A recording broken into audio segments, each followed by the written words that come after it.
I didn't turn on the audio. Welcome, everybody! Ro, thank you for the raid. Mistress of Snow, thank you very much for subscribing for 60 months. Ladies and gentlemen, have you seen this dog? This is my dog. This is my favorite dog. This is the best dog that has ever dogged in the history of reality, ladies and gentlemen. Look at him. Just gonna cart him with the cursor. His neck, long. His snoot, long. His legs, long. His tail, long. His body, long. Everything about him is long. And if I owned a Borzoi, there's only one name I could give him. Longo. Longo.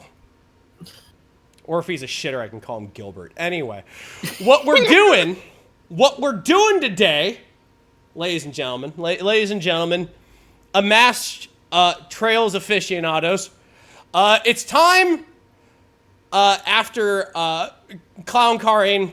Oh my god, that boss fight in Reverie. After beating Reverie and thinking the boss had 4 other phases. And then saying, oh, that is the last phase. And then just clown carring with 3 wizards and a Lloyd. It's time to piss off everybody, because we're going to go ahead and rate every single Trails game. And maybe another tier list, too. This is something we've been talking about doing for a long time, Middles and I. And we're going to go ahead and set some really nice music, some Trails music. And we're just going to go right to it. So sit on down, kick your heels up as we reminisce and go down memory lane in rating every single game and single-handedly pissing off the fandom. The musical we won't be singing. I'm trying to remember what the hell even happened. Yeah, me too. We're gonna recite these incorrectly.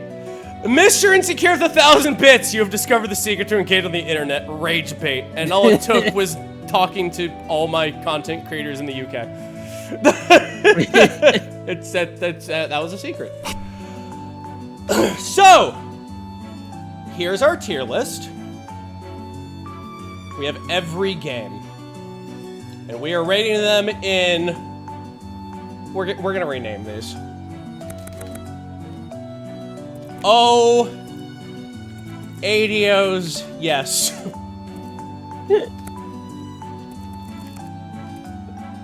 This salps. This slaps. This salps. You know what? Fuck it, I'm keeping it. This salps. This salps. A is, ooh, that's nice. Ooh, that's nice. Is that one?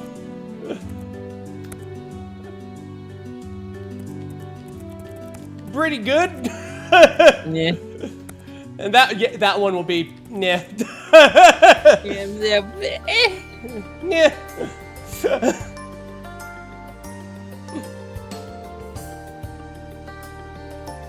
I don't think there will be a tier in this that I'll have to put down as like Gilbert. No. I don't think so. Because all things considered, all of these games are pretty fucking good. We'll start with how I got into Scream when I picked you up. So I originally played Trails because I was a little tipsy because they just released a Halloween and Autumn Ales at the brewery I went to. And I was like, you know what? I want something that's a little, like, kind of relaxing. And I really like RPGs, and I never streamed an RPG on my stream before, and I didn't know whether or not I could do it. Because I didn't know if that was engaging content or not. Because up until that point, I was playing, like, Mega Man, Castlevania, shit that I used to really like when I was a kid, right? So I really like... Shock and awe to everybody. King S, thank you for subscribing for 70 months. Look at y'all go. No surprise to everybody. I really like old 90s fantasy anime, like Red Lotus War and shit like that. Anime from back in the day. We didn't have all these fancy harems and everything.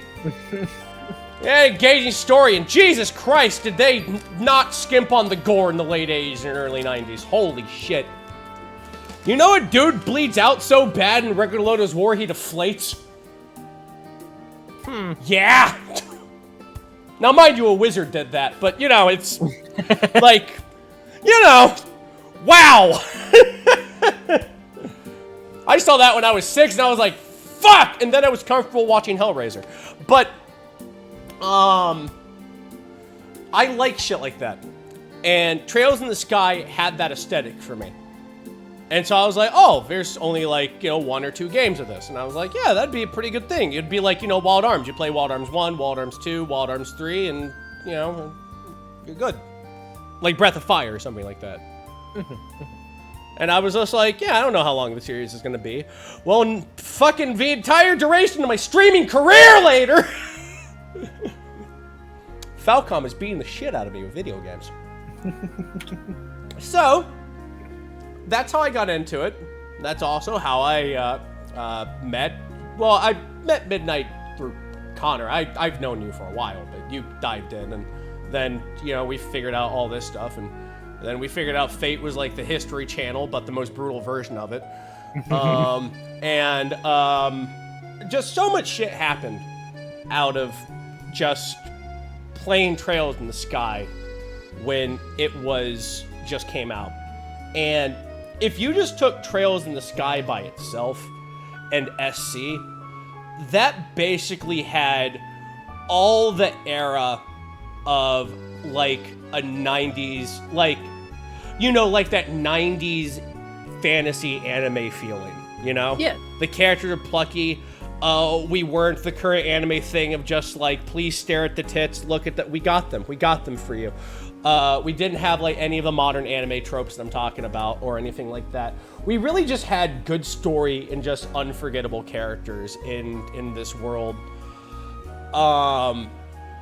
And like, to me, the story of Estelle and Joshua is Trails. I really couldn't really care too much about like Erebonia or whatnot. I was mildly interested in Erebonia. But like, I really liked Trails in the Sky because like, Liberal in itself is multifaceted. Now we could talk about how cool it is as under the protection of a fucking dragon, but because dragons are cool, right? We can all agree on that. Dragons are cool. Dragons are cool, Chad. Dragons are cool. Yeah, dragons are the coolest thing ever. But like, Liberal is a country that has that fantasy feel, right? Has that fantasy 90s anime feel. And also has this like fantasy punk aesthetic going on because the Orb Revolution. Shit's, you know, people have bang bang shoot guns. But you do have that like ancient kind of style.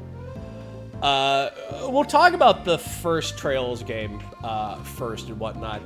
Like I said, like Estelle is, first of all, to kick off your entire thing with a female protag that's so fucking lovable and like not lovable like the Agu way, but like humanly written is so fucking good and very fucking refreshing.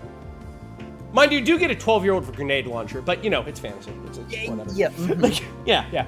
But like Estelle, and you have Shara for like the for like the Oji-sama people, and like you have Joshua, and you're like, oh, Joshua's a plucky little guy. Like, he's just like, he's quiet, he's nice. Why is my present a boy? We don't know much about him. We figured something Cassius picks up, like, like it was like, he finished a job and there's like an orphan kid he took back with him, something like that. That's what I thought. And then he says shit like, I should never have lived in the first place. Yep. And you're just like, oh, he's just sad.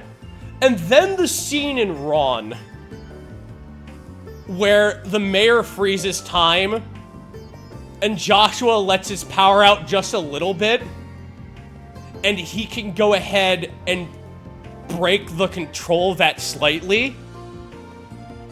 And he says, if you so much as harm a hair on her head, I will kill you and everyone else in this building.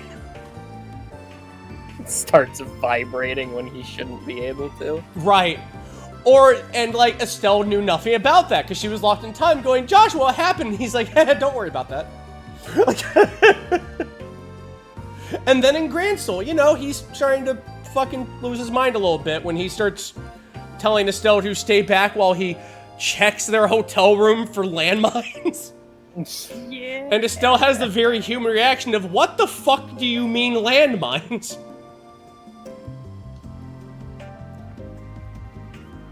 You get Agate, Olivier, the first dawning of the Crown Prince of Dumbasses.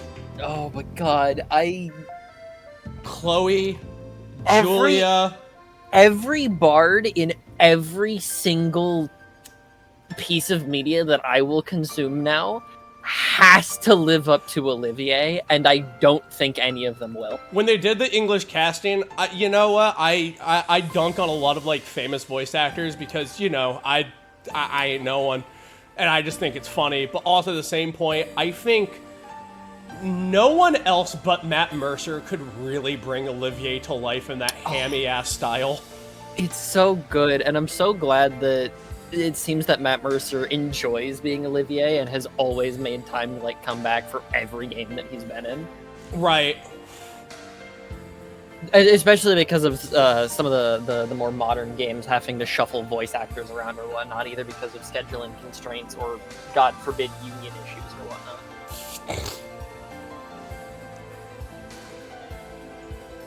whatnot. But like you also get like, you know, it's when you fight Richard, but like Richard isn't like a megalomaniacal villain. Like he has a big political reason for why he's doing the things he's doing. And then even Cassius goes ahead and smacks him, and he's like, I didn't leave the army to you so you could go ahead and do this. I left the army to you because I could trust you. So I could go ahead and be a better person. And that affected Richard a lot. Because because Cassius, like, at that point in the game, he wanted nothing to do with the military. Because he still had this guilt of just, like, if I wasn't, like, in the military and, like, on the front lines, I could have saved my wife.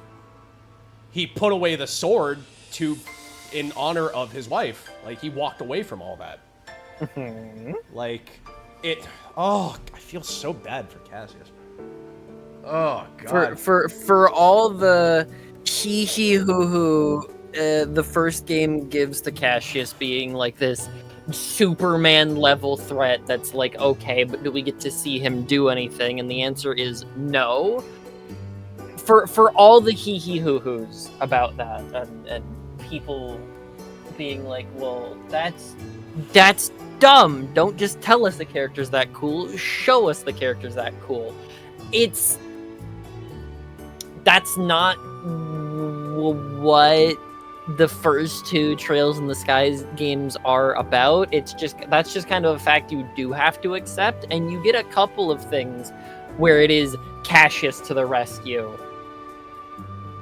And I've heard some people say that feels cheap, but it's also, he's like, obviously at the time, he's really the only character that gets that treatment, so it does feel at least kind of special, where it's not like everybody has, like, or every country has a Cassius or something, right? You know, right?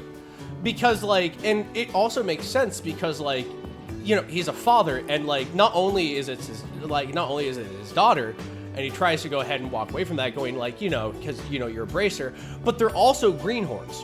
At this point, like Joshua and Estelle are basically greenhorn bracers. Yep. And so like Cassie steps in and is like, okay, there's a what under the cat? They are way over their heads. Like they are way over their heads. And then you get to see like, you know, Wiseman before he's Wiseman. And God, that was a twist. God, the end of FC. Oh my God, yeah, because you think it's going to be good, and then it sets up for FC, and it's just, oh my God, just poor Joshua, his fucking world that he built, like, is falling apart. Yeah, everything is so happy until it isn't. It isn't. I will say that before he goes all evil with this portrait, he does look like Vash with cobalt hair. And I was pissed off because I was like, man, Vash was evil. And then Kevin showed up and like, oh, look, Vash is back. Like, oh, look, better Vash. But there's so much shit. And the combat system was really nice. It was very refreshing. I liked, the modern Trails games I do like to a point, but you've heard me get heated at those. You've heard me get heated at those a little bit because of like the break bar and like they really gimp you in the early game, and it makes it so everything's just like this climb that you have to do. Like the payoff's worth it. 9 times out of 10, it's throwing at it. But like, and I like the addition to like the links, the battle, like the links, the link arts, the all for one system, the assault gauge, the order system. I think they're all really nice additions. And I totally and also I totally don't look at the Orbment and Master Quartz like, just slightly drooling going, yeah, I'm using you for my RPG. I had to rewrite my combat system for my RPG like 6 times just so I keep looking. I'm like, this is way too much like Orbments, and I keep throwing it to the side. Like, but Orbments are so good. But with Trails in the Sky going into Azure, I really like that. I really like the more simplistic system that they had. Because, like, it left a lot up in the air for, like, the battles to be more of a puzzle. And more like a chess match. I really like that a lot. And you get that a lot nowadays if you want a game that has kind of like that system of just like puzzle fighting. The epic battle fantasy games, that Matt from Newgrounds makes, are so fucking good. Like, the amount of just micromanaging in that game, like, not micromanaging, but like, the planning ahead you have to do in those games is just really rewarding. And the Trails games, especially when you fought Luve, really, really rewarded you for, like, thinking ahead. Because Luve in the first game is using moves that you literally cannot get in the first game. Like, he's using moves and spells. And I like that. Because it allows you to go ahead and go into your orbments and go ahead and look into your, like your equipment and accessories and going, okay, how does this work? Okay, I can link this and that'll go ahead and counter his stuff. I love that. I love the counterplay that a simple system of just tile-based movement and using your arts and whatnot, it can really open up for you, especially in those fights. And I think we lost something when we went from the simple system of that to the more complex system in Trails going into Reverie.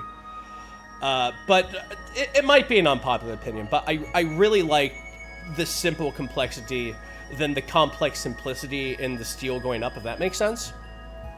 Because the Trails going into Azure, the combat system is simple, but it leaves a lot of complexities and interweaving mechanically through what you can do with your orbments, your quartz, and your accessories and what have you. Whereas in Cold Steel going into Reverie, the systems are very complex. Like, I wish somebody would have clipped that fucking sound bit of me going like, what the fuck is a link? Like, yeah. And just building up your links, and then, having to grind to build up those links so those links work really well. And then also having to go ahead and, on top of that, just the orders and systems and whatnot. It was very complex, and there was a lot the game threw at you, especially when you got into mech combat. And once you understood it, though, it was very simple, and it almost came like paint by numbers. Once you had a character with 100 evasion, and you had a character that, like, had high crit, or could go ahead and do omni casting. Funny dog.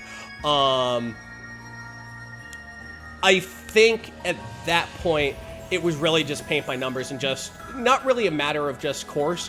It really just seemed like the fights are a lot simpler, so the story better make up for that. You know what I mean? Yeah, so that's what I feel like, at least as far as the combat systems.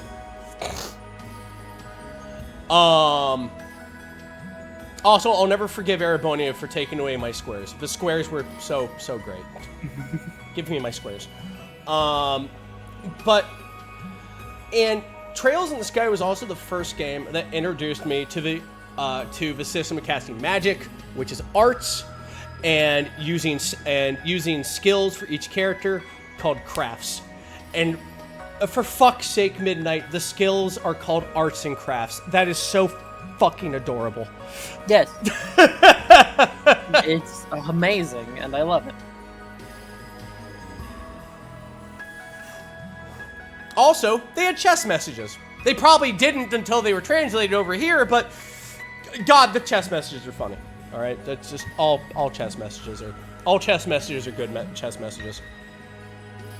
Maybe they'll be back in fucking Daybreak. I doubt it, but a man can dream. So for all that, that's my takeaway from Trails in the Sky. I really liked it. There's way too many fucking characters to make note of. Like, Richard, like, you had Dorothy, fucking Niall, you had fucking, oh my god, Julia? Dude, is so nice. Pierre, and you're like, why is this sad little man falling behind this asshole? And boy, howdy, does he get a glow up in the second game, I'll tell you what, but... But you have all this shit, and you also have like this fucking Miami Vice chase and Ron in the ocean with fucking jet bikes. Mm-hmm. Oh, so cute. That's pretty much all I really have about Sky. I love it. I really love Sky. And like, as far as a foundation to set up the rest of the series, it's basically made of diamond. Like, it's a diamond foundation, the Libero arc. But what do you think of the first Trails in the Sky game, Midnight? What are your favorite parts and things and whatnot? Having actually gone back and watched somebody else go through, I at least watched some of the major plot points happen. Yeah, because you and me linked up at the end of the first Sky game going into the second one. Yeah. So I mean, I had played Sky on my own, but I went back because another person that I ended up watching had gone through it recently. So I got to re-experience a lot of things. And FC is shorter than I remember, because it really is just the one lap around Liberal, and then it's the whole shit hits the fan in Gransel, and then that whole deal. Not including, obviously, like the tournament or the towers, yada yada yada. That's one thing I liked about it too, and that's what really like endeared me to it, because it definitely felt like an old school RPG. Like, it was a lap around the sun, and then it fulminated at the final place, which was Gransel. Yes, and for everything that this game sets up, I appreciate it immensely. But if I'm being honest, after having gone back to it after so long, this game is just a 40-hour prologue. And I'm not saying that to be mean, and I'm not saying that it's bad because of that. But because of the fact that the entire game is essentially setting you up for the twist at the end that then goes into the second game, it does, on having gone back to it, at least for me, very much feel like it's just a 40-hour prologue. And it is still fun. It is still good, but you don't get any of the payoff in this game, really. That's all thrown into SC. Which, again, isn't bad. It's just some people may have problems with that, because that is a lot of time to put into something and then essentially be told, goodbye, go play another game. $16 more, Beyonce. Thank God these go on sale for like 50% off literally every time somebody sneezes. I remember I got Trails in the Sky FC. I got FC and SC in a bundle on sale for like $10. Uh-huh.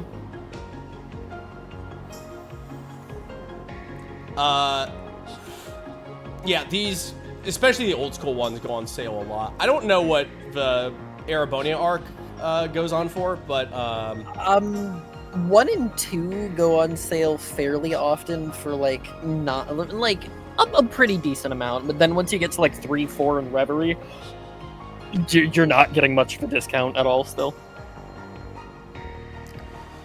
But I think all that being said, I guess it's time to place it, huh? yeah, All right. I'm going. Fan base. Yeah. It's not small. No. Where would we put this? Because, like, I feel like it's Odadio's yes, because it set up everything for everything else. But, like, it is a prologue. You are right. It is a 40-hour prologue is the thing. There are no payoffs in Sky FC. There is nothing with Cassius. There's beautiful world building, though. Yes. Beautiful world building. Which is why it does grab you. The only real payoff that I distinctly remember that isn't world building / setting up for the next several games is the Richard introduction, and then him and Cassius's whole deal, and then like the final boss, etc., there. And then there's still the epilogue after it that is the big twist that the whole game was building towards. Because you could have had just the game be up to the Richard boss fight and then be just like a normal ending. But no, it's like, you did it! Yay! Here's all this other stuff. You get to see like this cutesy little epilogue with all the characters doing whatnot, and then it fucking haymakers you, and it says go buy the second game right now, which I've never witnessed somebody who can see the end of FC and then not immediately start SC like the next day. It has never happened. No, I haven't seen that. I haven't seen that either. Because it is amazing.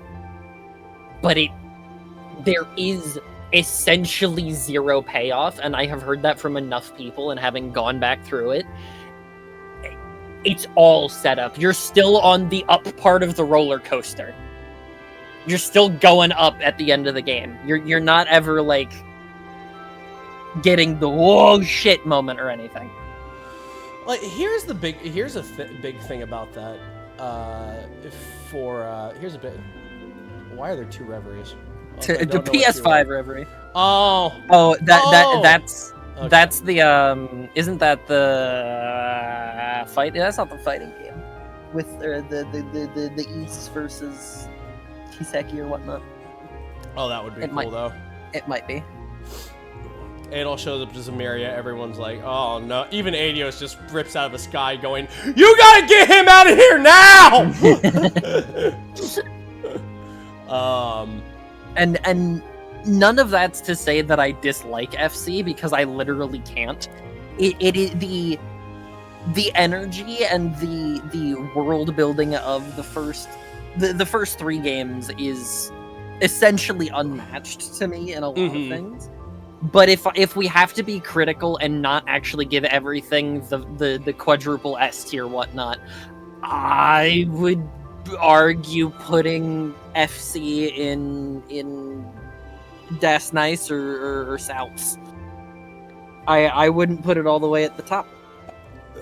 I agree on that. I can agree with you on a lot. I can agree with you a lot on that. I mean, you are right. Personally, I think the reason why FC is not and SC are 2 different games, I don't think it was them just going $60 more if you want to see what happens. I honestly, these games, I think the first 5 games came out on the PSP, right?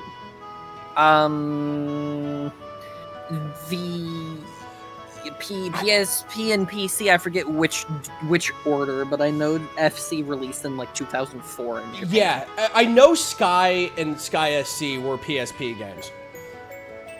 So like, I think it might have just been hardware limitation.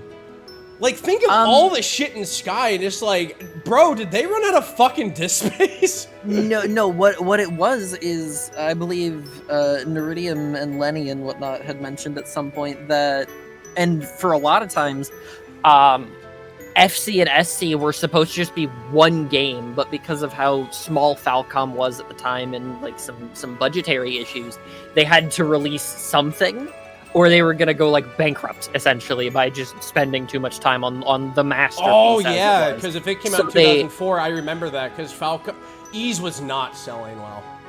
So and they pretty much had just Ease really going on. So from what I believe I've heard, they cut the game in half, air quotes, and then released FC and continued working on SC as they were actually like getting funds from the first game. So technically it's air quotes supposed to be one game, but I do actually like that it's broken up this way. Yeah.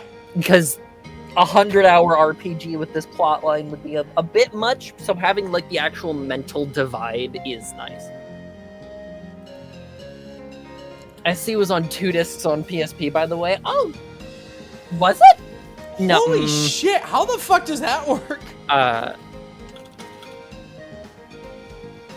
Oh, SC. I was like, FC. I own FC. It's on 1 disc, but yes, SC is on 2 discs. I'm pretty sure.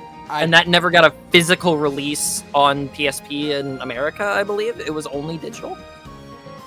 Wowzers.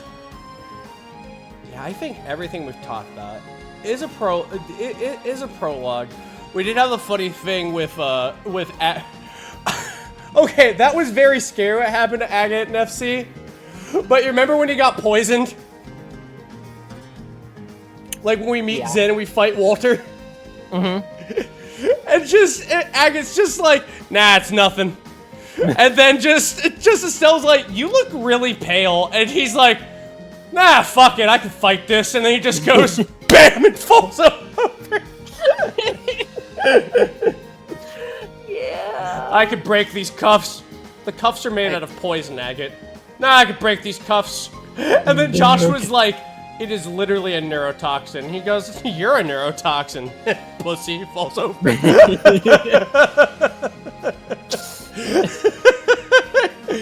And Zen's just like, I should carry him to a bed. Yeah. He's not looking great. Vince Sachs, thank you very much for subscribing for 9 months. If a sub baby is born, we will call it Borzoi. Oh, man. You know what? I think we'll put it in the Salps. I think it's a great foundation, and it sets up so much shit. And it's just like, this is so many people's keystone into the franchise. Playing any other game, like you get it on a sale or whatnot, you don't know what's going on, like, you're gonna be like, oh, I need to see where the fuck this goes. And you just start here and just, I'm sorry, you're hooked now, you're part of it, you're in Zemuria's world now, baby. Which is also why I'm looking forward to the remaster, the remake that's coming out of this game that's going to retroactively add some of the world building stuff that happened in the rest of the game. Mm-hmm. I am hopeful that the remake is just as good in 3D, more, I guess, appealing to modern audiences, therefore that it should probably jump up a tier, but for what we do have right now, they better, I would say this is where it goes. They better only elevate Sophisticated Fight.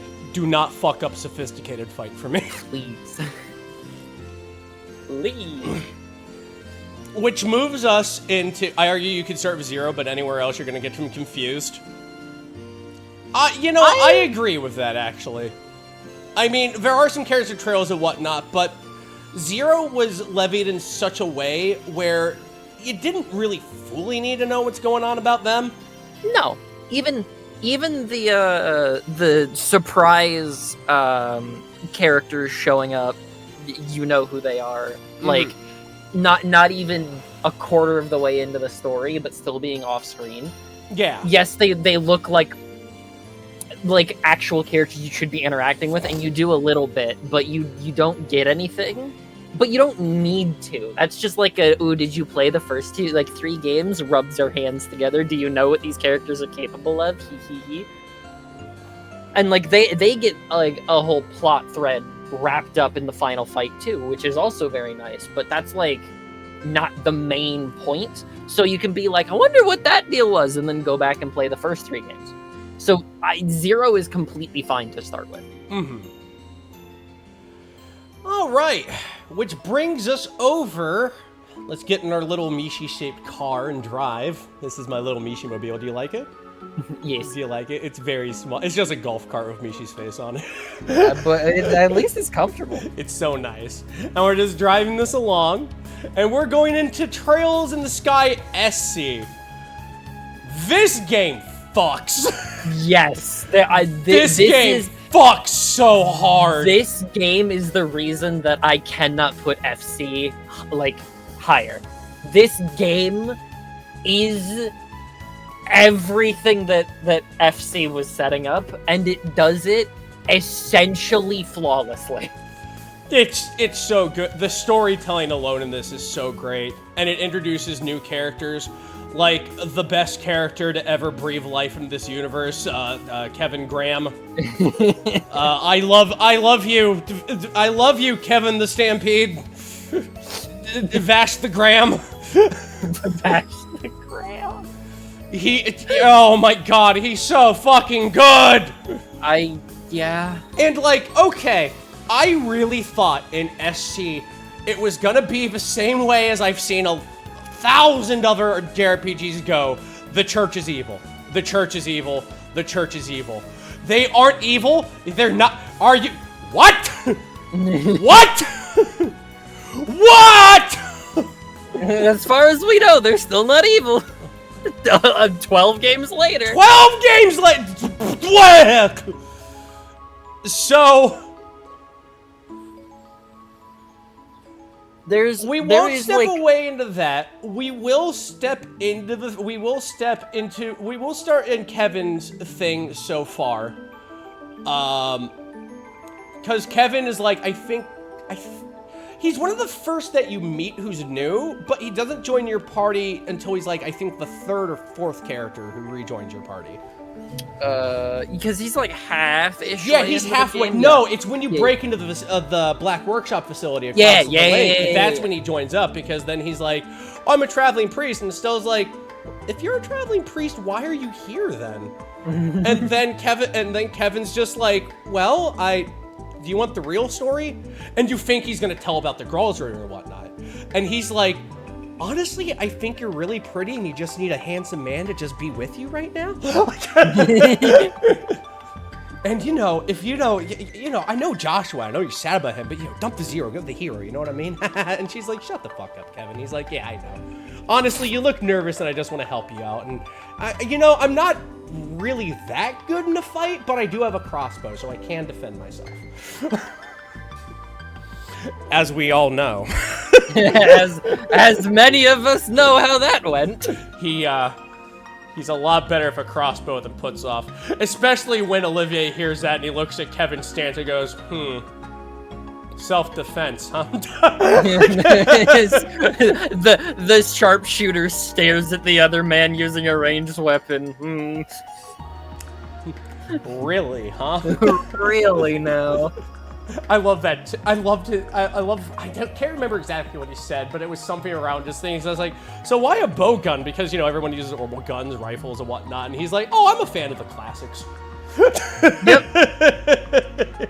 Yep. But, let's start with SC from the beginning. Estelle Sad. Yes. Estelle Sad.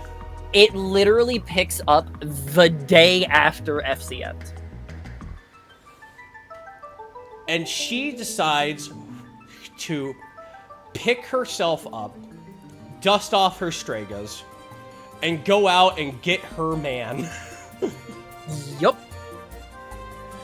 And it was just like, oh, you're gonna go ahead and get Joshua back. And Cher's just like, yeah, I'll help you out. And then Estelle's like, no, we need to bring him back. And Cher's like, oh, you're in love. Oh, you're in love with. Okay. Don't worry, little chick. Mama Bear's gonna be with you the whole way. and then she gets kicked off to Bracer Camp. Yep. Immediately gets kicked off to Bracer Camp. Which was fucking hilarious. Like, Mama Bear's gonna take care of you. Yeah? As soon as you go to Bracer Camp, just drop kicks. In pure Sheriff fashion, just kicks her ass into Lamont.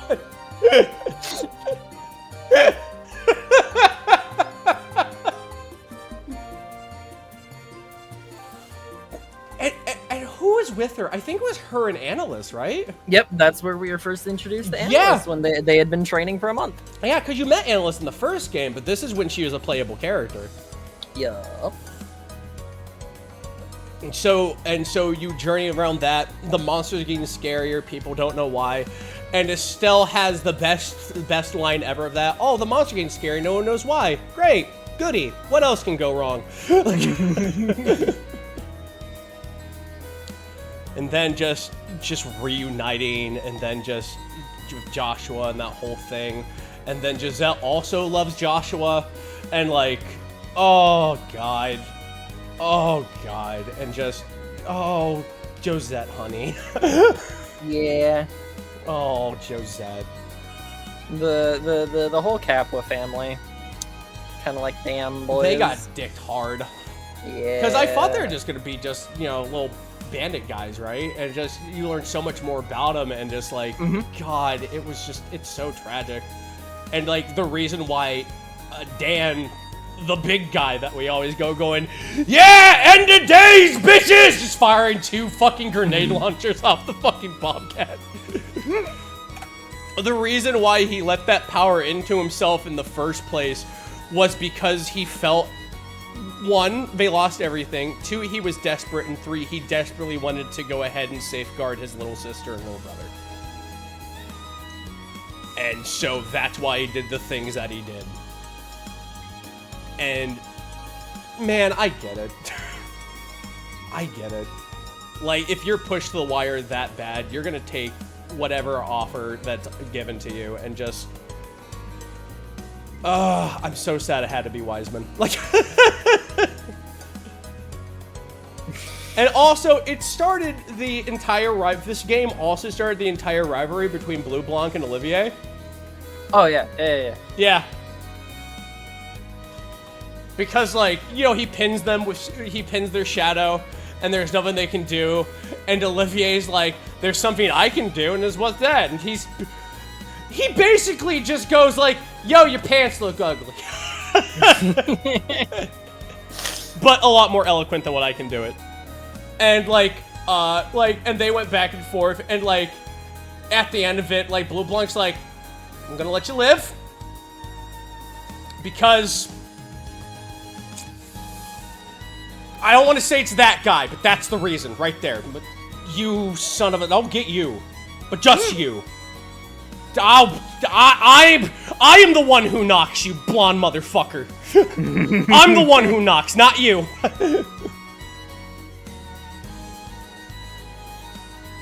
God, yeah.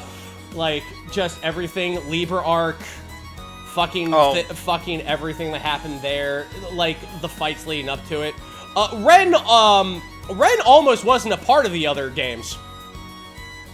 Because Ren got in killing distance of the Queen, and then the secret weapon that Julia, Chloe, and the Queen had was releasing Richard, not telling anybody, so the Society was completely in the dark about it. And Richard judgment cut and barely missed Ren. No, Ren deflected it. That's what it was at the last second. Because Ren almost got her head removed from her shoulders. It's even cooler because very rarely, I was just talking with somebody else about this the other day. there are so few times that you have a villain in any capacity, and I say villain air quotes because Richard did have good intentions, was just a little crazy. You very rarely have a villain, like, truly reconsider, like, their actions and change as a person. That's always just, like, the protagonists or whatnot are the ones always going through character development, doing whatever. Very rarely does a villain reconsider things and get given a second chance to, like, actually prove that, and unleashing Richard in such a way was, like, amazing for exactly that reason.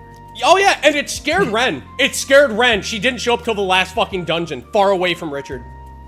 She was horrified that, like, that almost happened. Oh god, and speaking of, like, Richard, can we also talk about Kanone and how I actually kind of like Kanone a lot? Like, in the first game, she had a very sadistic personality and whatnot, but then, like, the second game, like, you understood why. Like, she genuinely cares and loves Richard. Yep. And doesn't want anything bad to happen to him. And now they're, like, on this chosen the wrong side of history thing, and she feels like she threw her life away for nothing. And it was Richard telling her, but, like, you didn't throw your life away for nothing. But also, don't throw your life away for me.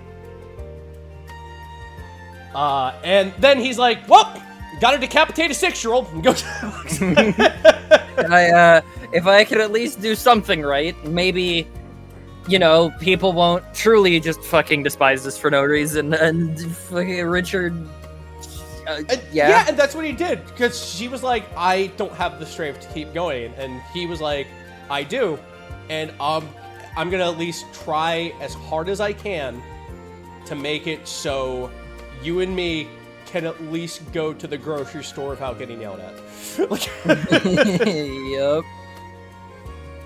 And, oh, that was so sweet. I love the redemption of Kanone so much.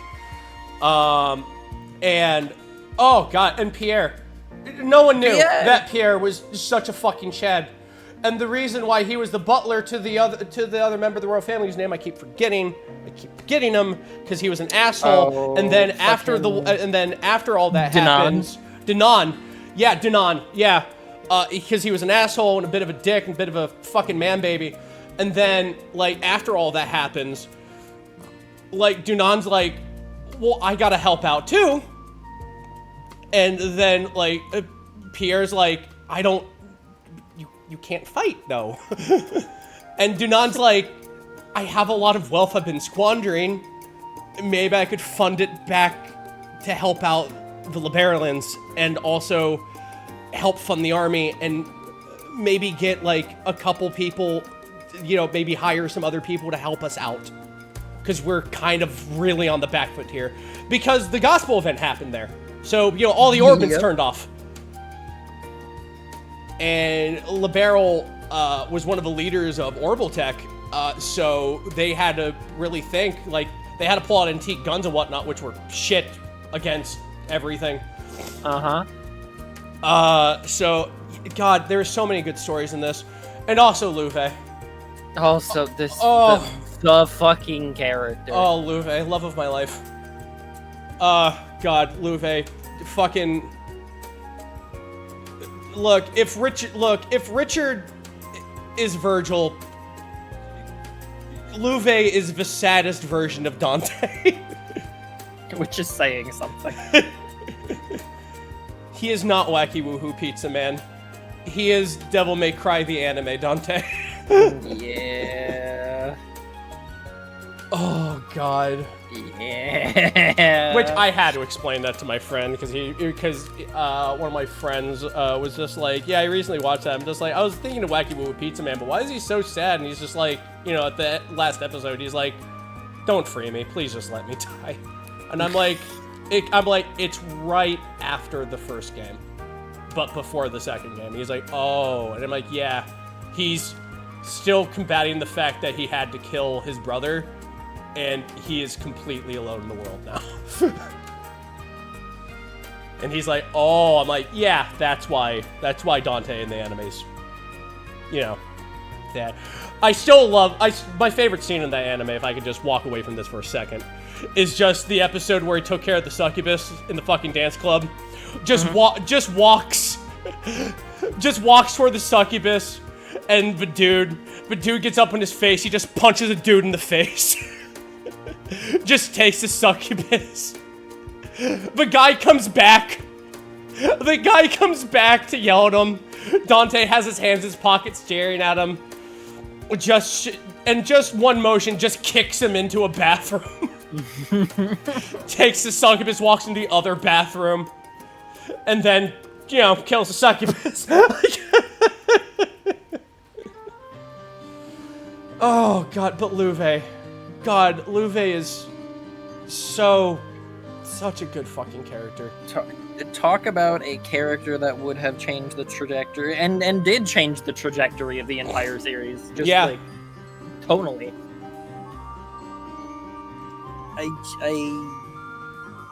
Damn.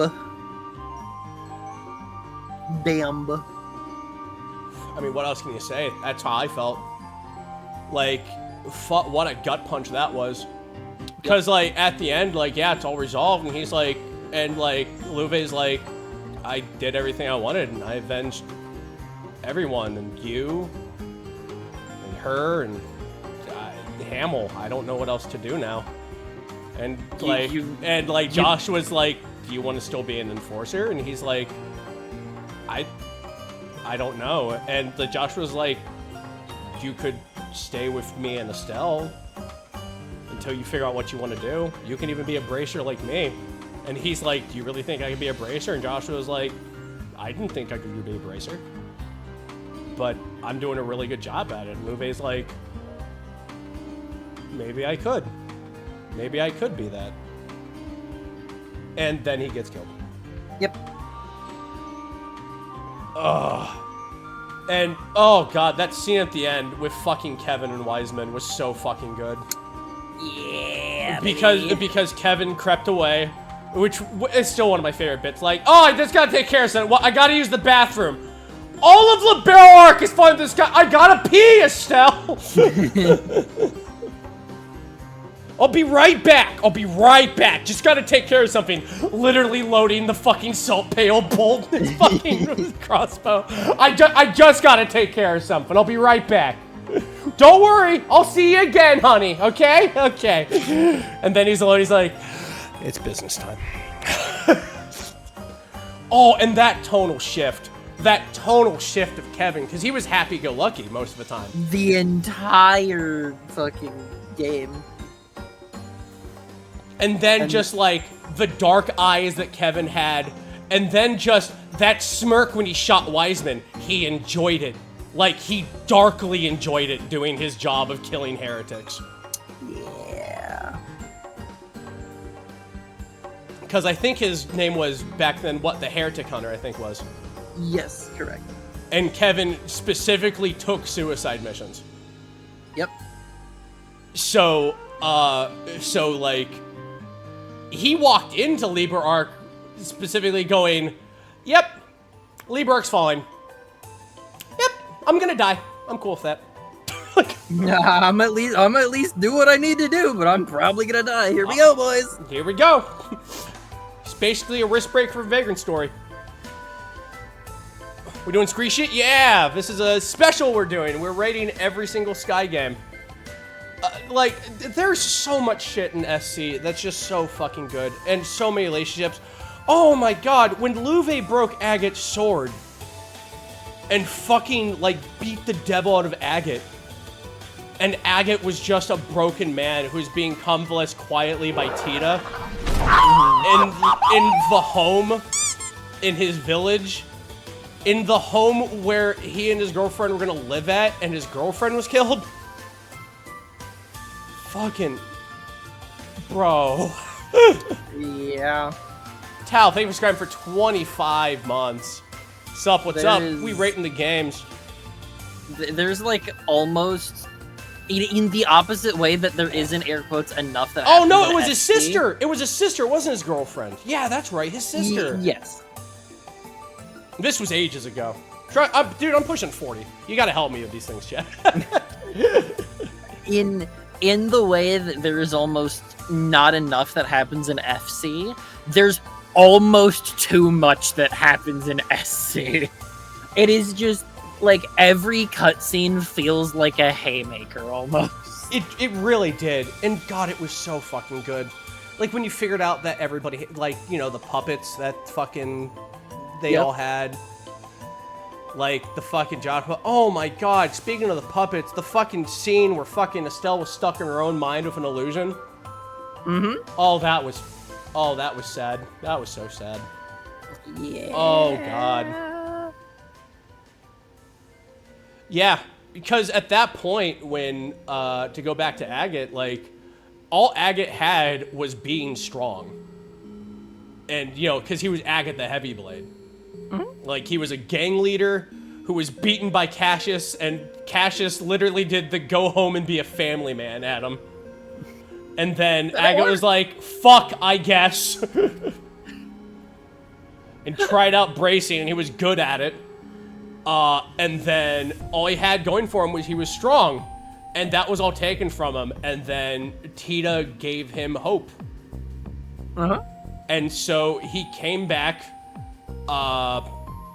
He had his sword reforged. I can't remember. I think it was Russell who did it. I can't remember. No, I think it was Tita. I think Tita remade his sword, I think. Who the fuck remade his sword? Oh, yeah, it was Russell. Russell helped remake his sword. And then he was like, I need to be stronger. And, like, he walked up to the dragon. And he was like, I need to be stronger. And the dragon was just like, do you need to be stronger? He's like, no, I need to be stronger for them. And the dragon was like, so you want to use your sword to help others? He's like, yeah. And the dragon's like, yeah, bet. Yeah. Yep. You've learned enough. Here we go. You've learned the lesson. That's all you need. Compassion. Because it's not just strength of yourself. It's strength and the ability to trust other people. Because Agate didn't trust anybody. Yeah, what good is being strong if the only thing about it is that you want to be strong? You need to use that for something. And he's like, is there somebody you want to be strong for? And he's like, just thumbs at Tita like, she helped a little, I guess. A little. And the dragon's like, fuck, that's a start. And so Agate has the fucking blessing of a dragon. So there's so much shit in that fucking so much game. in that, and it's so fucking good. It's so fucking good. Cause like there's so much shit going on, but it weaves together at the end perfectly. Mm-hmm. Like it all weaves so well. Like even at the end they're falling. And, like, Estelle's like, I don't think we're gonna make it out of this one. I said my pigtails were propellers, but that was a lie. And Joshua was like, I know. And she's like, can you hold me while we die at terminal velocity? And Joshua's like, I can at least do that. Yep. I thought you'd never ask. And Estelle's like, is that a new hair conditioner? He's like, yeah, I took a shower before we went to leave our arc. And she's like, smells good.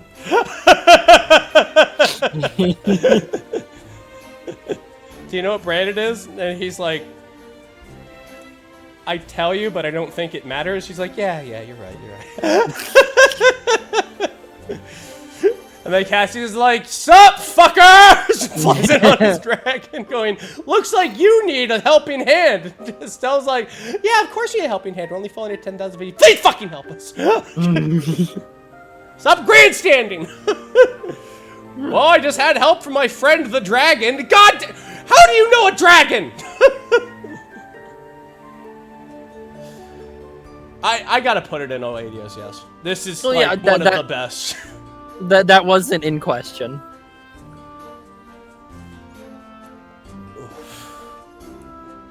Oh God, it's dude. There's so much to this game that's just like this game is a fucking masterpiece. This is the game where I was like the writing in this is better than Final Fantasy. Like, I know Final Fantasy 14's got good writing and shit, but like Trails FC and whatnot, like, bro, it doesn't fucking miss.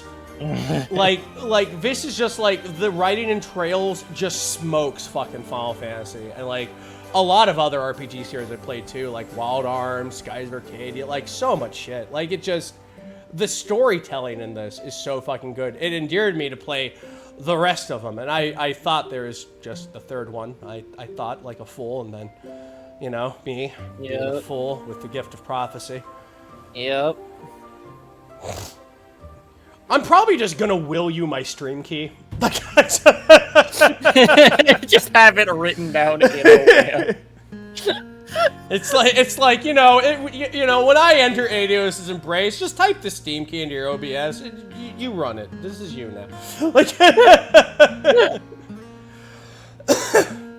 you won't get my bank pin. I'm gonna leave it. I'm gonna. You won't get my RuneScape bank pin. You're gonna have to go ahead and run a fucking Caesarean cipher for that one. Like,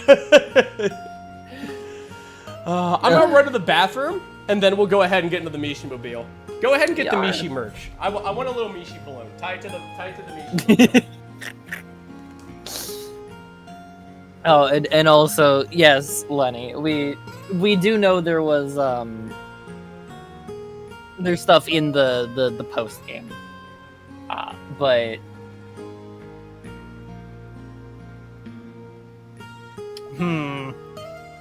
how's life? But fucking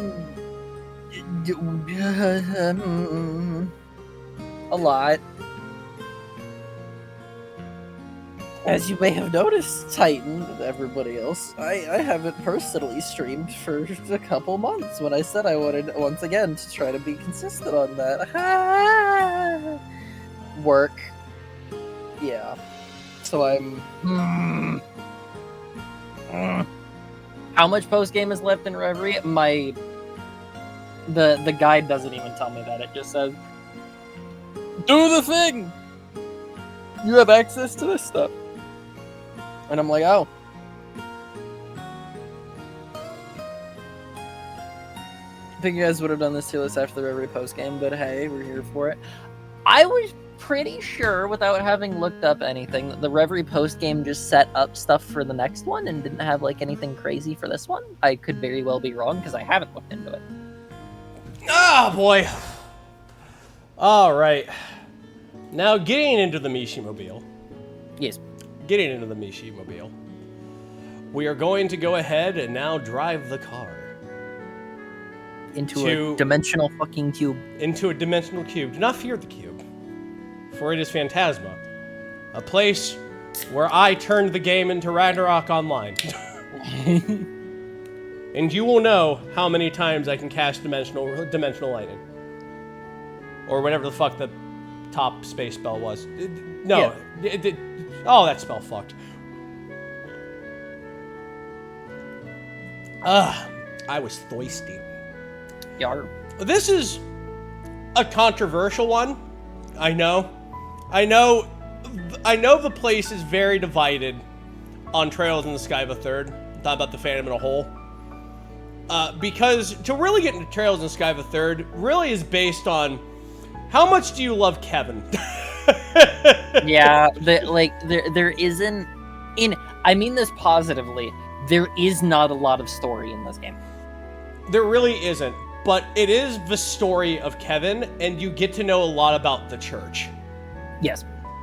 And if you're into that, like I was, because I love divine classes in video games, then I'm all for it. Okay, about divine classes, I really do want to play like clerics and stuff in tabletop games, and I also like paladin and stuff like that in like video games. But I did main the living shit out of an arms warrior simply because there are way too many. The time to kill on a red paladin was fucking leaps and bounds like an ocean between that and arms warrior. Yeah. I needed it to die now. Don't worry, I'll still look like a paladin. Just Mortal Strike, just know is based on the light and not anything else. Yeah. But going into Trails third, I really liked it because I really like Kevin's story.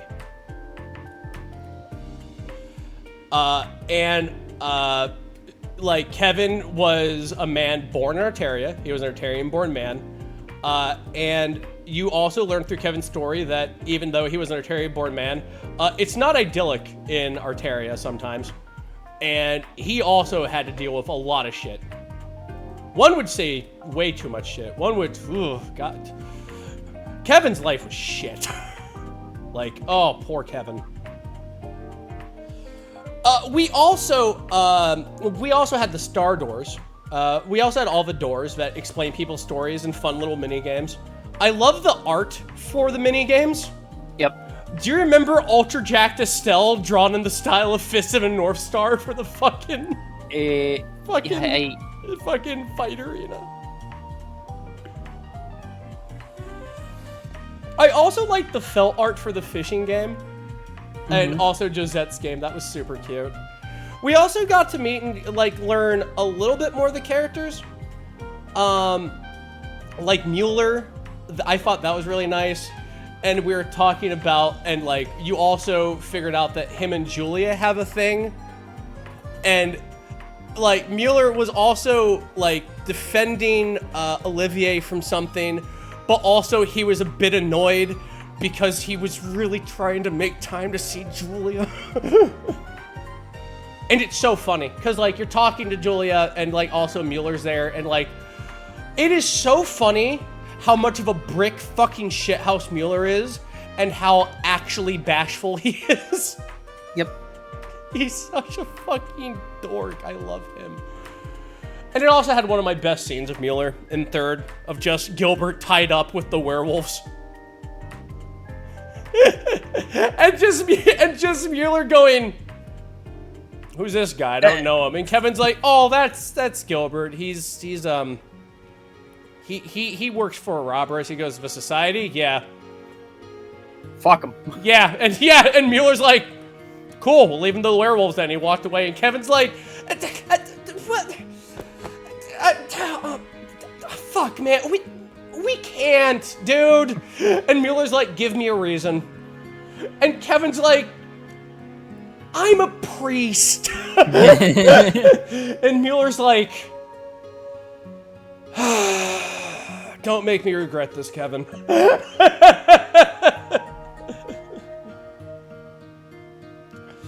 And, you know, we also had the different doors. I see chats talking about,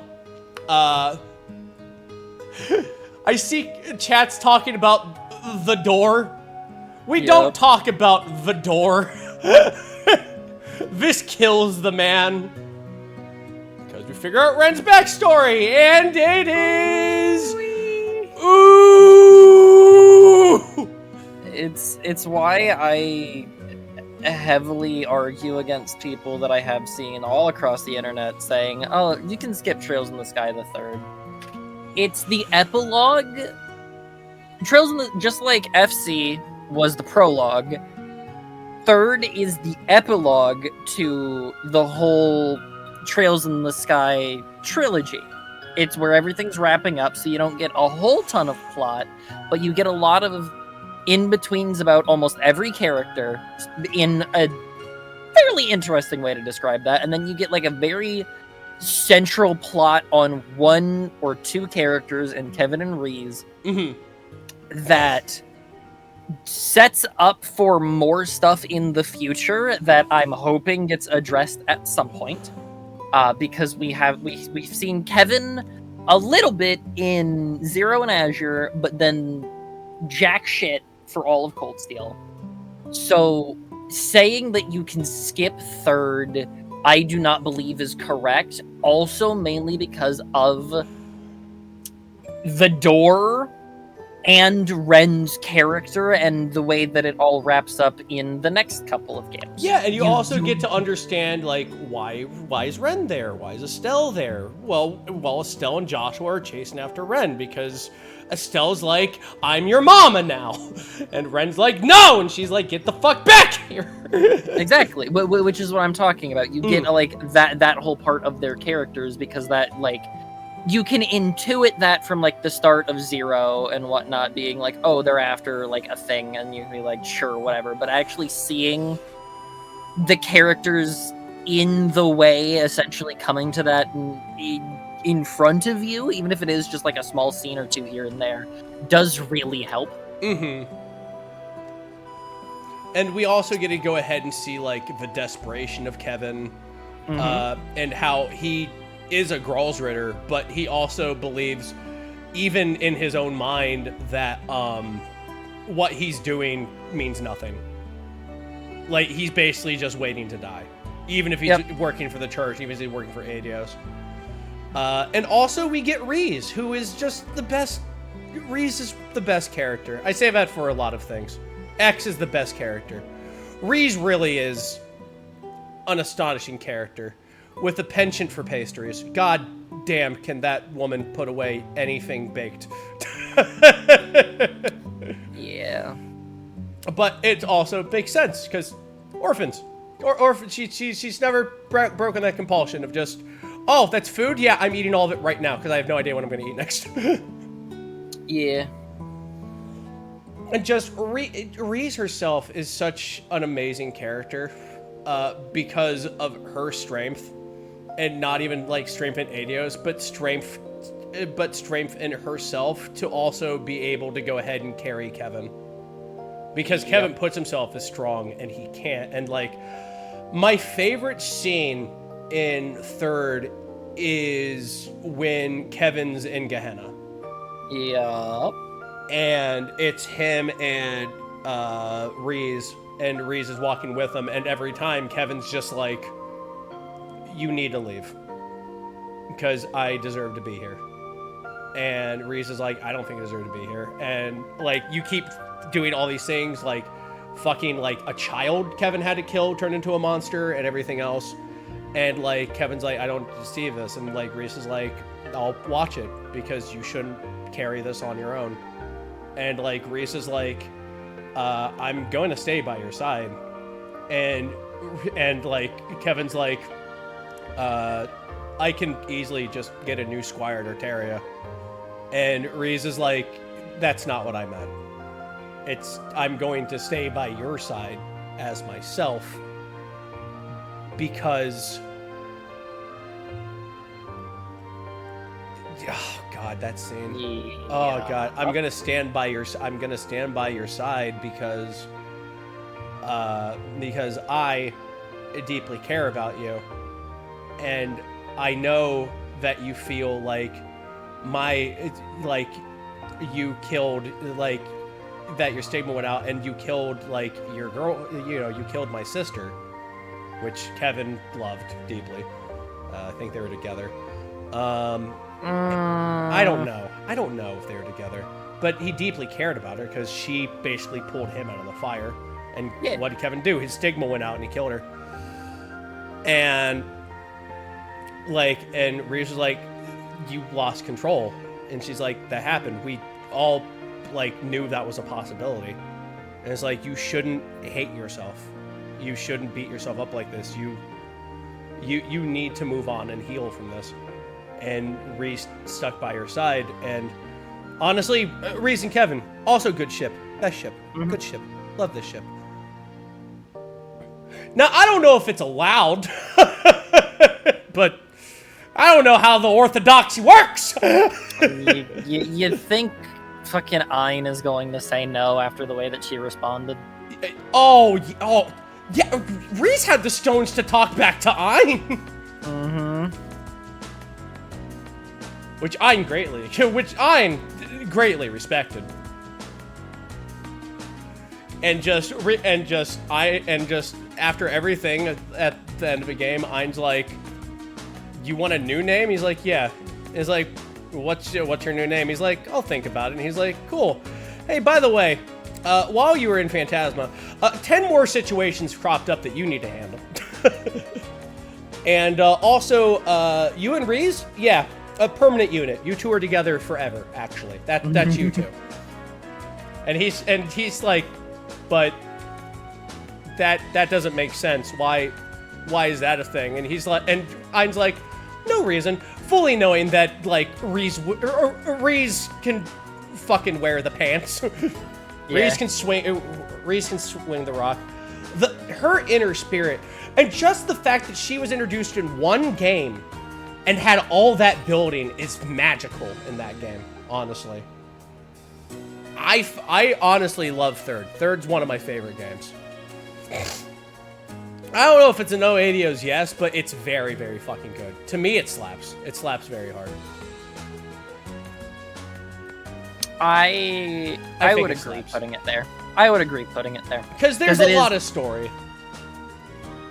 Fuck, you meet Dan! You meet Dan in that game! And you've realized that the reason why Cassius uses a stick is because of Dan. Yeah.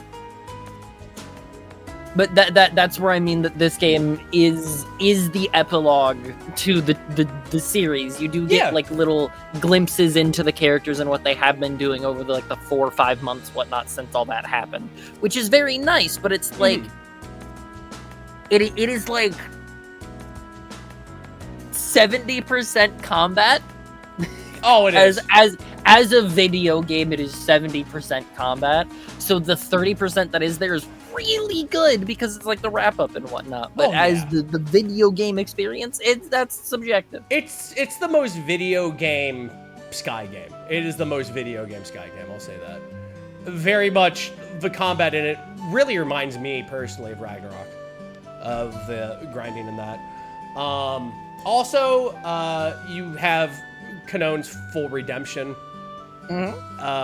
which I really liked, and that was all resolved, which I thought was really funny, because, like, Canone's like, I'll just, yeah, like, Kevin's like, yeah, I redeem you, you're fine, just stop this, and for God's sake, turn yourself in, go back to Richard, get some help, okay? Finish your sentence. I redeem you, which means Adios redeems you. So that's a pretty good deal. She's like, okay. And then after that on the docks, Reese is like, hey, Kev, what the fuck's that? And then they're in Phantasma.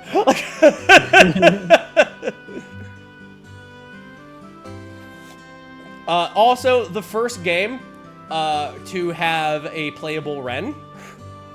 And the first game to have, the only game to have a playable Richard. And the only game where Cassius Bright is as strong as he is intended to be. Yeah, because I like fighting against a boss who can crash my game. I loved every time he did armor around you and me were like, ooh! It's just, this has a chance to crash it, and you're like, okay! I love the one where you were just like, did you remember to save? I'm like, maybe, and you're like, oh no!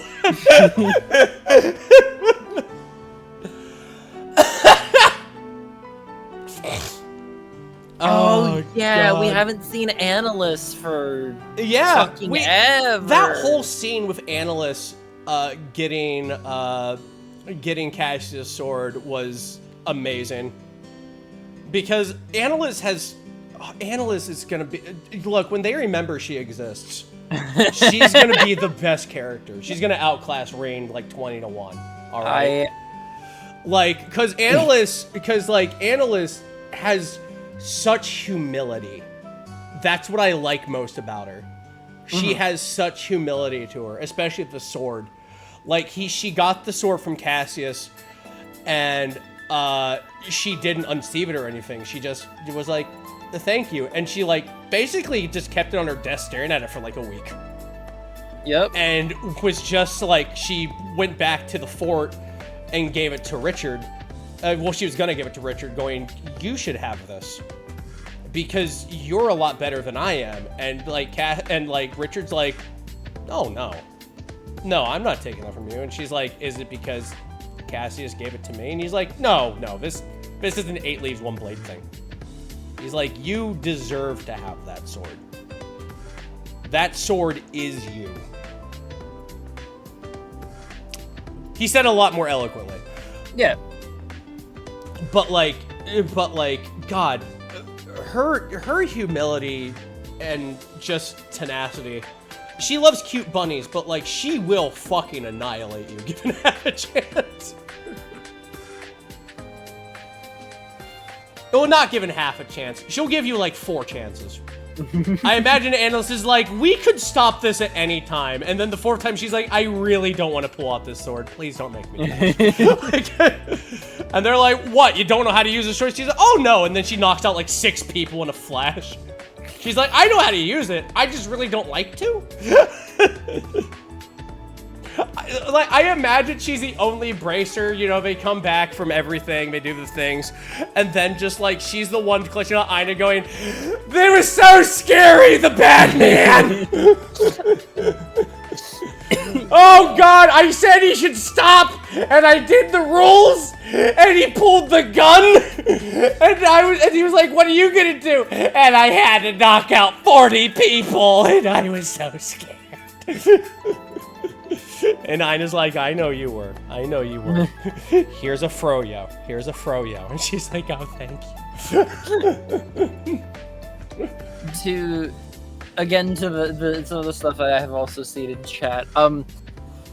Yes, as much as I want to see how much Annalise has learned and grown and all of this stuff, I need to witness it, but the power scaling is so goddamn high between literally Reen fucking Schwarzer and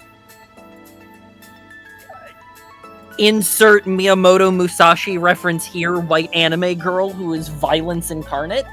Yes. I have some concerns for making Annalise that strong, but she deserves it. But I still believe that Shizuna should beat the fuck out of Reen, but that's a whole other conversation. She's not gonna be like overpowered outwardly like Reen and Fate Musashi, who somehow fell through the rift and went into the Fate universe. I mean, not Fate universe? Am I insane? Trails universe. There we go. I don't think she's gonna be like that outwardly like flashy, but I think she has like the same kind of inner strength that like Lloyd has. Yeah. Like they're just like, how did you beat me? Yeah, that was one of my favorite things in fucking Crossbell. It's just like, how'd you beat me? What do you mean? You're a guy! You're a dude! You're just a guy! And then Lloyd's like, no, guy's my brother. And then Randy's like, got him.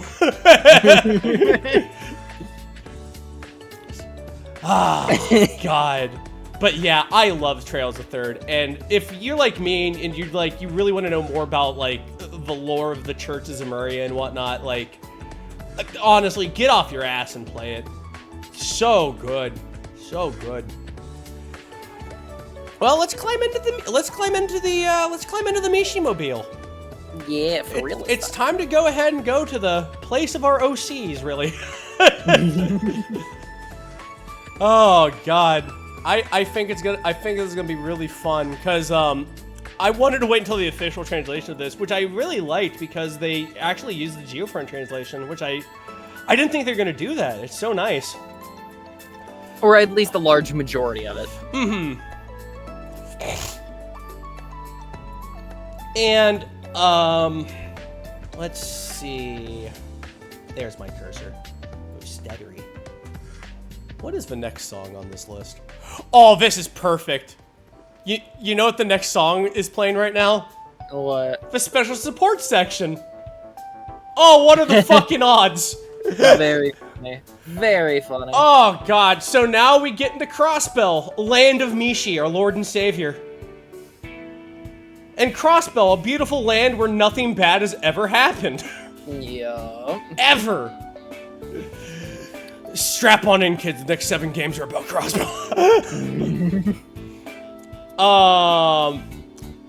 So Trails from Zero, I think, is a gorgeous breakaway that does further world building to Zemuria as a whole. Yes. Because you don't have bracers, there are actually cops. Like, there's actually Habismen. Yes. Like, you go from the 90s anime, like, 90s fantasy anime aesthetic, like, Loto stuff of, like, or punk, to full-on modern city. Or, the big, really getting their modern standards. Yeah, really getting their modern standards of big ol' city of Crossbell. And in it, you have Lloyd Balls of Zemurian or Bannings. Mr. Insecure, favor the 100 bits. JFK from Clone High Voice. Nothing bad ever happens to the Bannings. Nothing. Well, we know that's a lie. Yeah. Yeah, Guy follows ADOs. I like your funny words, sword man. Let us talk in this quiet field.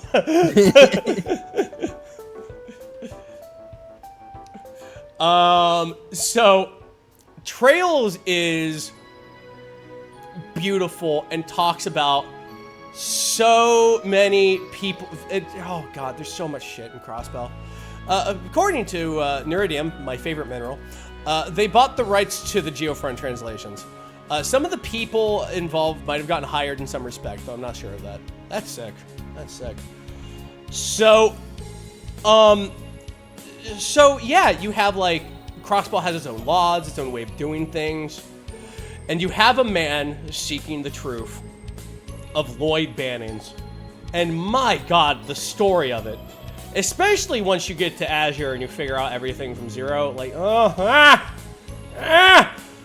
my favorite thing of this is if this was a fantasy anime, right?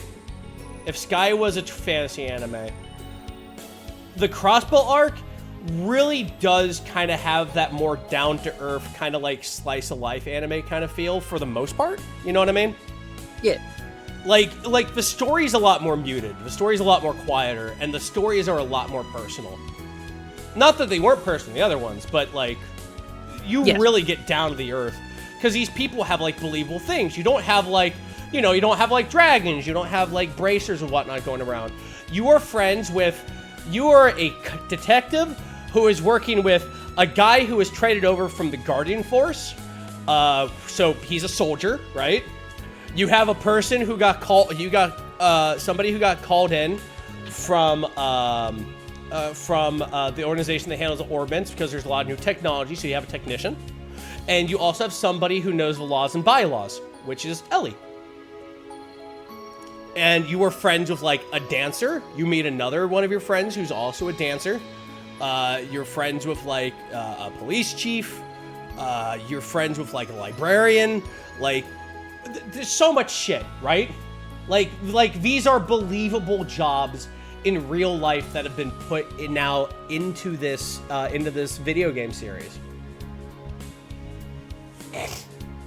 And the story isn't like, fight the concept of sin at first. At first. You're a detective that's dealing with the mafia. You're dealing with drug cartels. You're dealing with everything else. Turned out the drug is Yoinky Sploinky, made by Paloma Flowers. Now fight the concept of sin, Lloyd Bannings. Go! Go forth! Fighting cultists, too. Yep. Yeah, and cultists, don't forget that. And demonization, which is horrifying. But, like, you're also dealing with, like, gang members, and some of them seem like lackadaisical drunks who also man-whore themselves out. Hi, Wazzy. Hi, Wazzy. God, I love him. He is such a dick. If there is a beehive to be poked, Wazzy will do it. Just to see what the fuck happens. Oh yeah, Lenny. You get like the other side of what it was. It's like, oh yeah, you get the other side of the fence too, because you're not a bracer, so the bracer doing their own thing. And everybody's like, oh my god, the bracers are so good because the Crossbell police and like even our Guardian Force and stuff isn't doing like anything to help. They suck and they're corrupt the whole way down. Like the bracers are pretty much the only people the populace trusts. So the special support section was made to go ahead and combat that and be like, yeah, the police is actually good. We're here for you. We're ready to believe you, to quote Ghostbusters. And at the first game, a lot of it is just basically proving that to people. Yep. To the point where even the bracers are just like, come on, man. This is going to last for like 2 weeks, and then you're just going to go back to whatever. to then going like, I guess we can trust you with something because we're really overstaffed. Here's a little thing. To then the bracers near the end of the first game going, hey, can you help us? Can we work together? Like, please? And yeah, there's a double meaning from Trails from Zero because not only is it, you know, like the Zero child, Kiev, the Urbine, but also like you, like Lenny said, you are literally working your way up from zero. You're a fresh off the bus graduate from the detective, you know, from the police academy, and you're working your way up to be a somebody. And boy, howdy, what a story that is. Who would have thought you would have gotten a funny police dog? Also Divine Beast of Mirage. What? Nothing. Nothing. Nothing. He also talks. What? Nothing.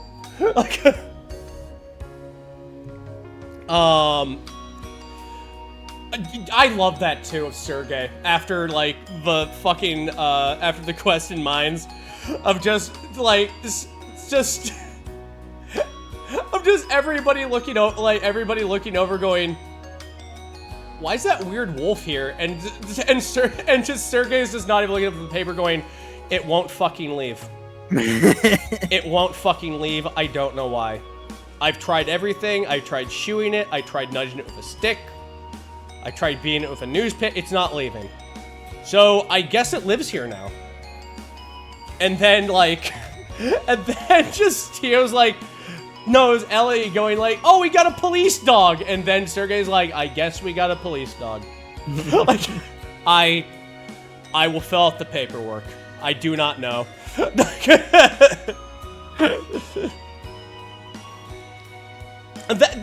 was a lot of Sergey too. Just he helps you at the start because this is like, you know, shit he's done as a detective and whatnot. He's helping you, but it is so great, especially in Azure and like near the end of Zero, where he's like, "Fuck, I don't know, man. What the fuck is happening?" I'm gonna tell you what. I'm gonna grab that. Holy shit! Yeah, it's a full-size orbital shotgun.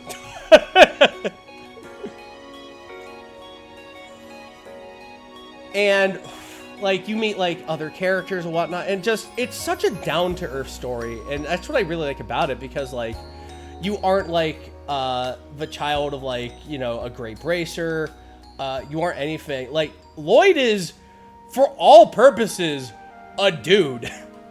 He is just a guy, and there's a certain charm in the humanity of the Crossbell gang, or as I like to call it, the Crossbell bunch. Yeah. Crossbill Bunch? I don't know, it has a cute ring to it. Also, you get introduced to the best character in the entire series. I won't hear anything less of it, Mishi. Best, Mishi. Forfeit all material possessed to Mishi. Scroll down right now. There's a reason he's on my, there's a reason why Mishi is my donate button. Bring me your commercial goods.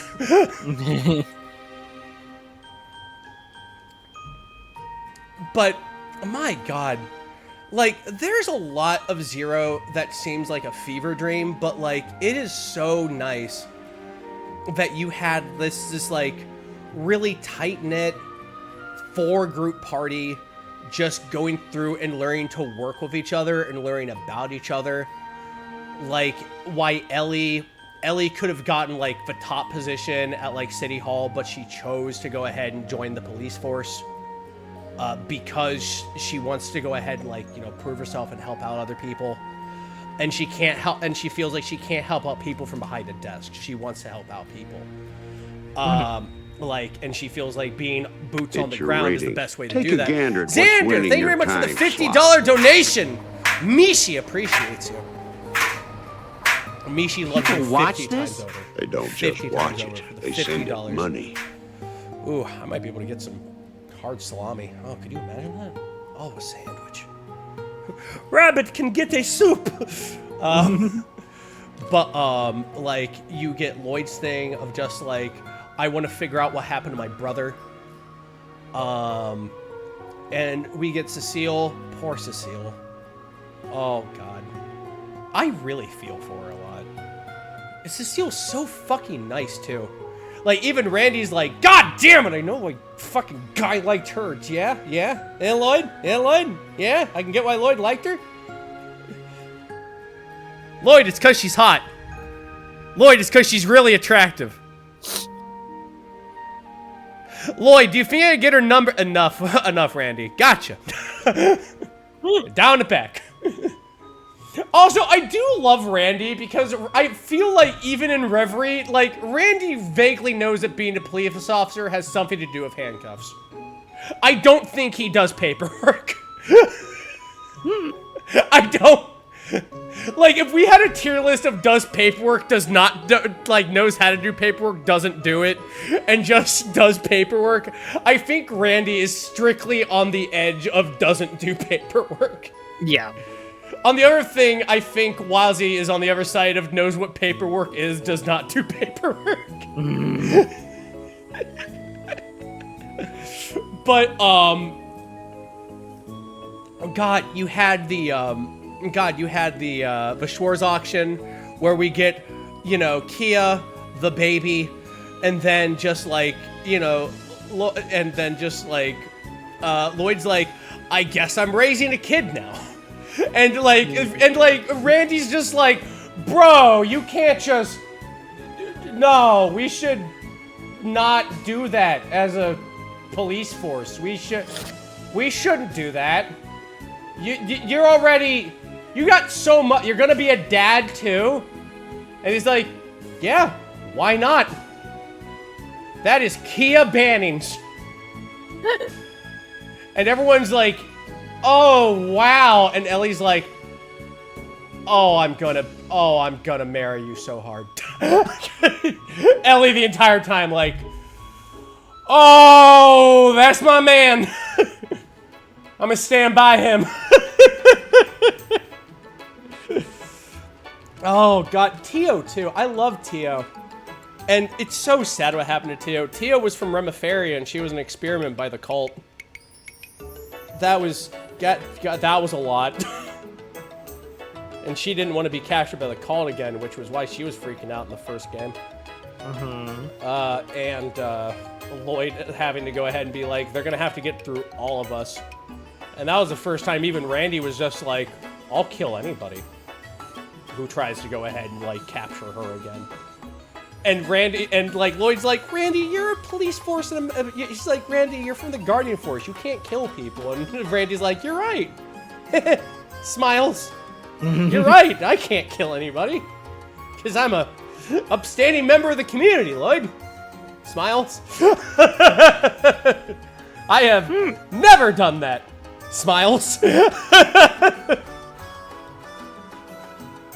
And it was just like, oh, God, I felt so bad for Tio, because Tio was like, yeah, I went back to Reverie, but then I left my family. I told them where I was going, but I went back to Crossbow, and, like, he's like, you know, Lloyd, you know, they're in the Geo front, right? And, like, Lloyd's like, why are you going to, he's like, why do you come back to Crossbow? And he's like, for Guy. And then Lloyd's like, oh. And she's like, yeah, and then I realized he was dead, and now I don't know what to do. And then Lloyd's like, I'm your big brother now. Lloyd is such a nice human character. He's just a person trying to do the best he can, knowing that he's not like a scion or anything. He's just, his superpower is, I am the law. He arrested a tree. He did. But like, this also was, this game also gets a couple points off of me too. Not only because of Mishi, but also squares. We had square courts. We had squares. The horse took my squares. Give me my squares back, you Erebonian fuck. Give me my squares! And we also had Master Quartz. That was the first game of Master Quartz, which surprised me, because I thought that was. Because we played these and went back to those. Yep, because that was the way that it was released over here. Yep. So... Oh yeah, I do love that Lloyd's kit too. Like how his orbit's set up is really built for Lloyd. I am the shield. Yep. Which honestly is that not super cool? That his orbit is built to his character. Yeah. It's such a cute fucking touch. Such a master stroke. Where would you put this? Where would you put this one? After having played all of them, I want to do the same thing that I did with FC, and because Azure's really fucking good, my guy. I agree, honestly. I have no notes because it does slap, but this is also a prologue to this. Yeah, there's like almost no issue that I see with Zero, to the point that I want to put it above FC, but I would rather keep it in the same tier. When we're at the end of this, we can go back and we can adjust some stuff so that it's not all bunched up. Because we haven't done the post game in Reverie yet, but some people might be talking about why are we doing the thing now? Well, we'll explain. We'll explain at the end. But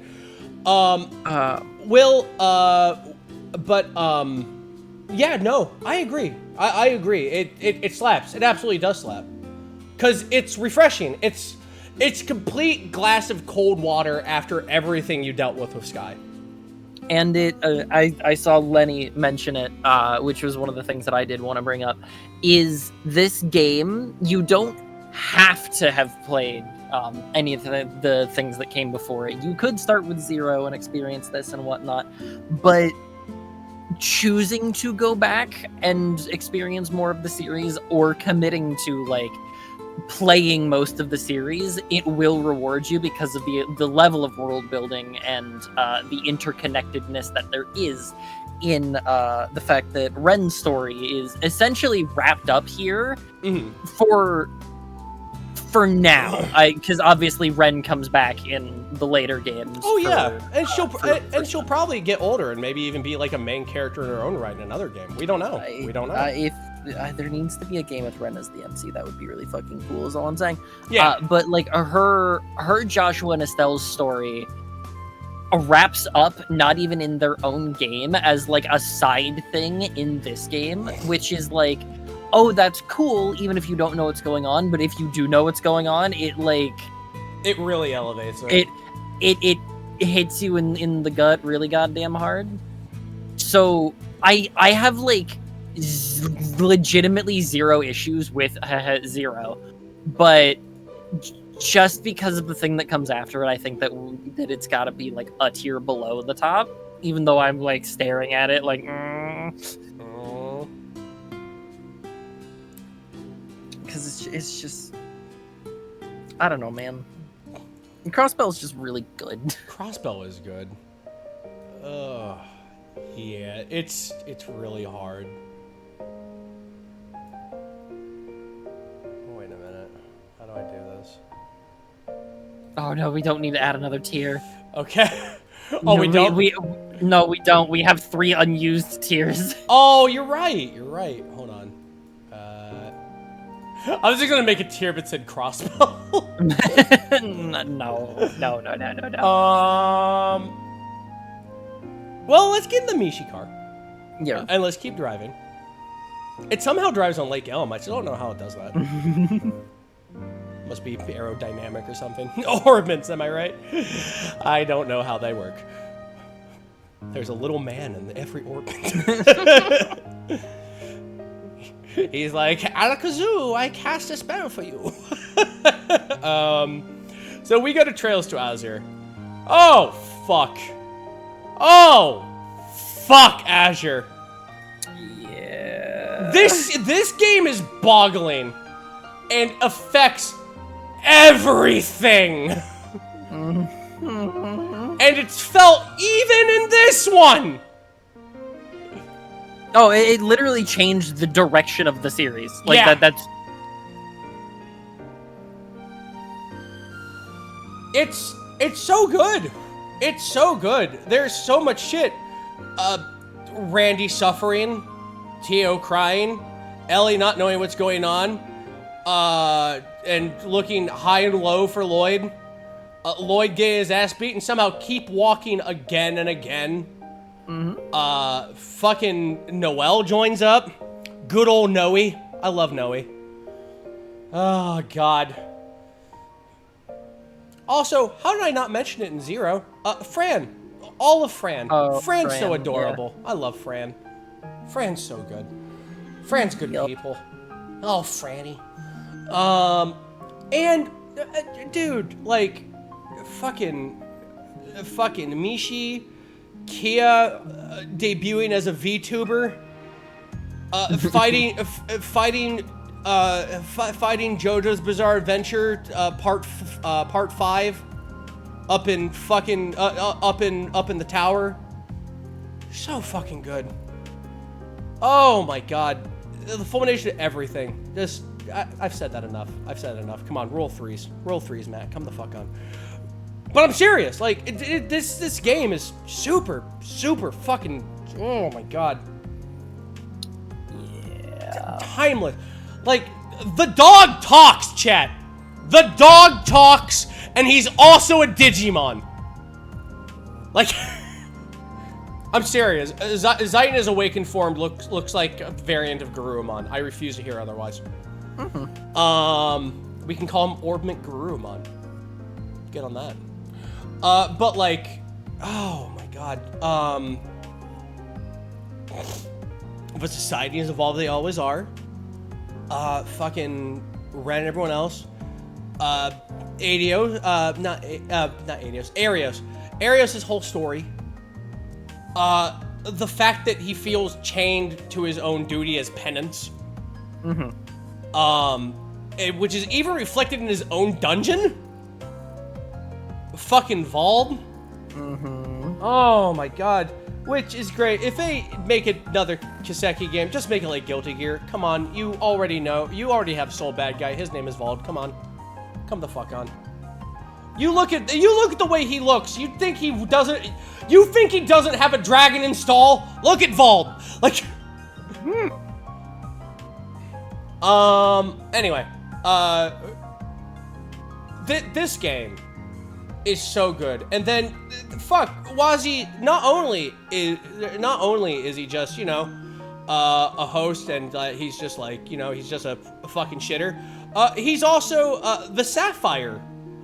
He's also the Sapphire Grocer, Sapphire Testament, I think is what he is. Yeah. So then Lloyd also has to know about that. And Kevin's like, yeah, I'm not just a church guy. I'm also one of the church guys. Hi, how you doing? Back again, Kevin Graham. What the fuck's up? Also, that scene with Kevin, they didn't have to do, but they did. Where Kevin's just like, I did it again, Reese. And Reese is like, it's okay. It's okay. God, that was so sweet. Oh, that just made it for me. Can you tell what my favorite ship is? You'll never know.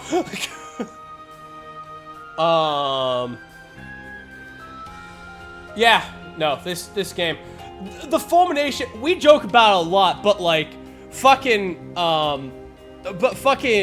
Grimwood is just like, facts, and then Lloyd's like, rebuttal, and Grimwood's like, yeah, no, you win, fuck it, I'm gonna turn myself in. He just leaves. Yep. He's just out, and then Belle's like, what the fuck are you doing, and just impales him.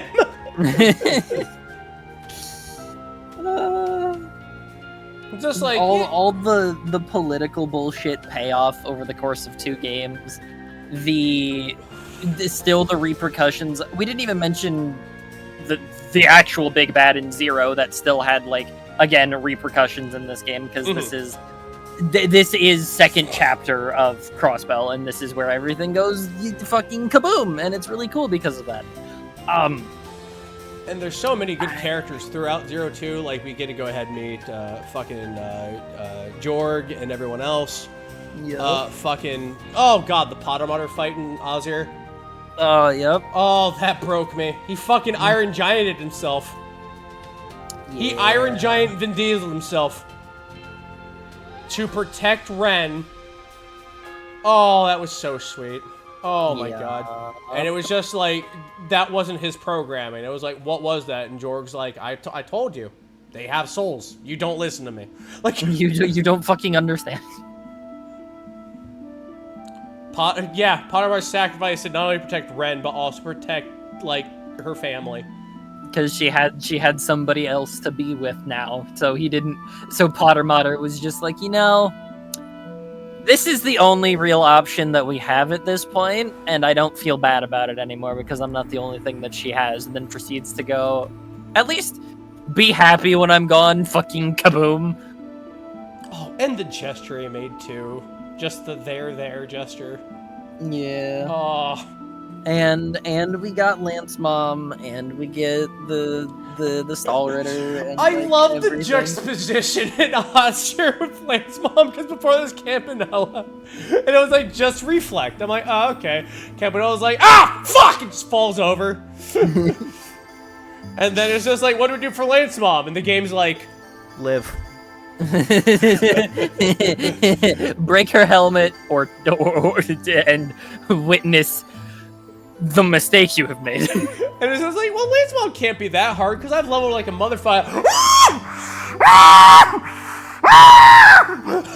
She's just beating your ass. Yeah. I remember 10 turns was just Randy and Lloyd just reviving each other, going, oh my god, stand up, stand the fuck up. Like, oh, and no, Magic Ninja, we haven't talked about the music in these games specifically at all, but I think everybody just knows the music slaps the whole way through at this point. oh yeah, the roaring version of Over the Barrier is so good. Oh, yeah. Yeah. If we didn't have 100 pieces of feed to 2, it would have died. Oh, I know. I was like, she must feed. Oh god, the Teo box, please god. I'm so fucking afraid. Oh my god. This game fucks, play it. It's so good. And the culmination of just like, that revelation that Kia had of just like, she's programmed to like, you're programmed to love her. And it's just like fundamentally, and like it's like, that's not true, she doesn't have that power. And then Kia's just like, I kinda do. And it's like, what do you mean? The Kia's just like, you all died. Like, at the start of Zero, when they went into the temple, that's when they all died. And then Kia rewrote reality so that didn't happen, and suddenly pushed, like, knowing Estelle and everybody to make sure that, like, they didn't die. And the big thing about that is Kia wasn't evil about her or anything. Kia felt absolute remorse for what she did. Yeah. Because imagine from Kia's perspective, she's basically living with, like, 4 corpses. Yep. And she told nobody. And then at the end, like, Lloyd's like, none of that matters. Like, it's like, I love you. Like, you're my daughter. And it's just like, you're my daughter, I care and love about, and I love you. And it's not, like, it's not that I'm programmed to. It's that I genuinely care. And I want to help you. That broke me. The end of Azure fucking broke me, dude. The end of Azure is... yeah. Like, he talked to Guy and whatnot, and they're like, you can use her power to bring Guy back to life. Uh-huh. And, like, the thing about it is Lloyd didn't, like, shrug it off like it was nothing. Like, no, it's immoral. Like, Lloyd... That's what I like about Lloyd and why he's so human. He genuinely thought about that. Yup. And he gave a really goddamn good answer to everything, because he always does. I fucking love Lloyd, dude. Lloyd is such a good fucking character. Lloyd is that one guy in the bar who goes in and he goes, I'm gonna have 1 beer and leave, guys. And he drinks the beer and goes, alright, I'll see you later, guys. Yep. He's very straight-laced and straight arrow, but he is so fucking kind. Lloyd is the kind of guy who would take his jacket off his back and give it to you if you're cold. Yep. Like, he's Wait, he actually did do that of Ellie. Fuck. Well, fuck. He's so God, and like Randy. Oh my God. Oh, Oz, you're so fucking good. Yeah. Hey, Cold Steel 1 music's playing right now. That's good. Let's get into the old Mishi-mobile. Yeah. Go with me. I'm gonna take you for a ride here. Gonna Na, drive. na, na, na, It's a na. long drive. You gotta go all the way to the going fucking under the gate. Airbonia. And we're here! Arabonia. Land of Ugh. the horse. And land of 5 games. Well, 4 game. Well, 5. But 4.5. Well, this one is like everything, except Libero. Because Richard's like, I'm gonna watch the gate. If any of his shit if so much as breathes in this direction. Yeah. I haven't seen Campanella much in Reverie, and the reason why I think is like he's like, I'm gonna cause shit in Libero, and he goes to the gate, and there's just a judgment cut end, and he's like, okay, fuck, serious, God, all right, no, all right, just, and then just fucking just Richard with the full motivation meters just walking toward him, and then just like Campanella just fucking throws a book at him. He's like, calm down! Like, just fucking, I'm leaving, Jesus! All right. These games are gonna be affecting me. We're gonna start with Trails of Cold Steel. This was a shift. And I don't know if it's because, you know, let's be honest, I'm 39, I was 35, I think, when I played Cold Steel. 35 or 34, I think. And bro, I've never been a fan of school arcs in anime. Fair. I never really have been. But I do like a lot of the characters. I do like a lot of the characters. But I felt like as the series went on, a lot of them were just like kind of cooked down into tropes here and there, you know what I mean? Too many characters. There's a lot of bloat in fucking Cold Steel. But not the first one, really. You did have a lot of characters, but the thing I liked about it is it traded off who was joining your team. Uh-huh. And, like, I didn't know that much about Reen yet. And, like, you know, part of me feels like I have to rate these good, because if I don't, like, several people that I know who voice characters in these are going to message me and very calmly go, how dare you? I'm going to be like, Chippy Chip Chip, come down. No, Sean Chippy Chip. Stay away. There. But, like, here's a fun rabbit fact. When I started playing Cold Steel, I just knew Bosco. I finished Cold Steel 4. I've talked to basically all of them once, maybe. Like, I played Dead Cells of Kaji Tang. Dead Space. I played Dead Space of Kaji Tang. That was weird. That was surreal to me. And, like, both me and him love jokes about dicks and talk about Magic the Gathering. I love that they're just as human as me. Like, funny fun. But going back into the game, I wasn't a big fan of the school arc because I want to know more about Arabonia, because I was hungry about it, because this game talked about Arabonia. This game talked about Arabonia.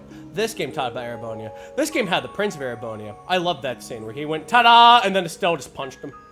Mm-hmm. This one talked about Arabonia. This one talked about Arabonia. What's going on with... What's going on with Trails of Cold Steel? Fucking Phil. All ADOs, yes. Disagreeing, this series clearly isn't for you. Oh, God. So, there is a lot of things that happened in Cold Steel 1 that were not what I thought were going to happen in Cold Steel 4. Should we talk about the Mishi in the room first? Let's talk about the Mishi in the room first. Did you or me ever feel like Trails was missing Gundams?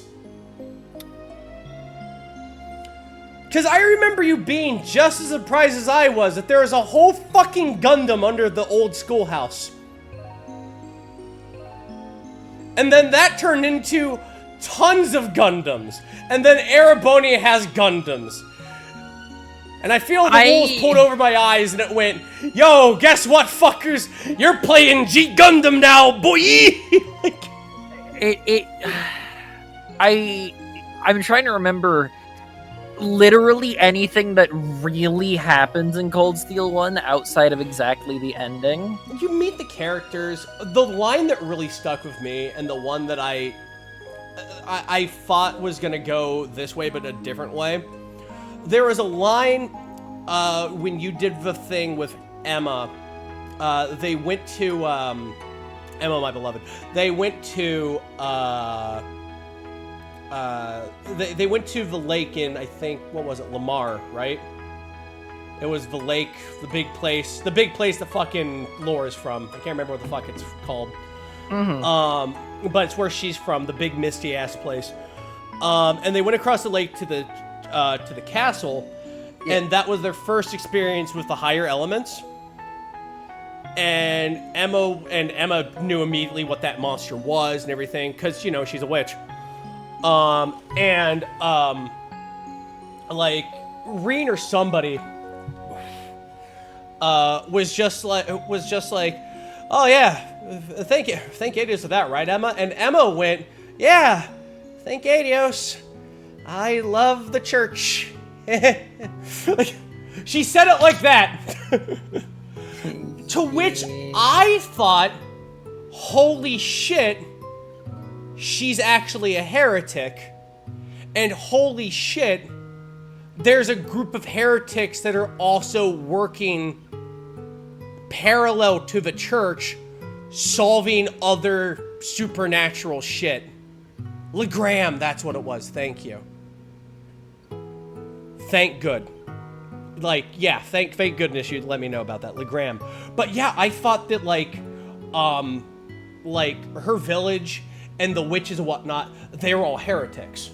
Like, their big thing was like, all right, Emma, do you got your glasses? Yeah. Do you got your lunchbox? Yeah. Do you got your books? Yeah. Okay, have fun at your first day of school. Don't let anybody know about what you are or where we live, or so help us God, this entire village will be raised in hellfire, and everything that you love will be burned into cinders and impaled on poles. Okay, have fun! Have fun at Thor, sweetie! That's what I thought was gonna be. And then she was gonna have a point, especially if when, like, Gaius comes back and he has girls with her, Emma's gonna be like, oh! Fuck! And they have to do a mission together. And, like, Emma's gonna be like, he can't know that I'm, oh my god. Oh god. Oh god. Me sitting in the CIA van knowing full well that I did it kind of feel, you know what I mean? Yeah. Like, oh shit.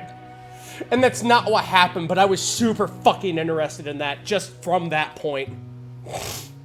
That being said, Beryl's totally a heretic. She's from beyond the barrier. She's gonna kill us all. Not even monsters are around her. I'm just like, what of significance even happens in Cold Steel 1?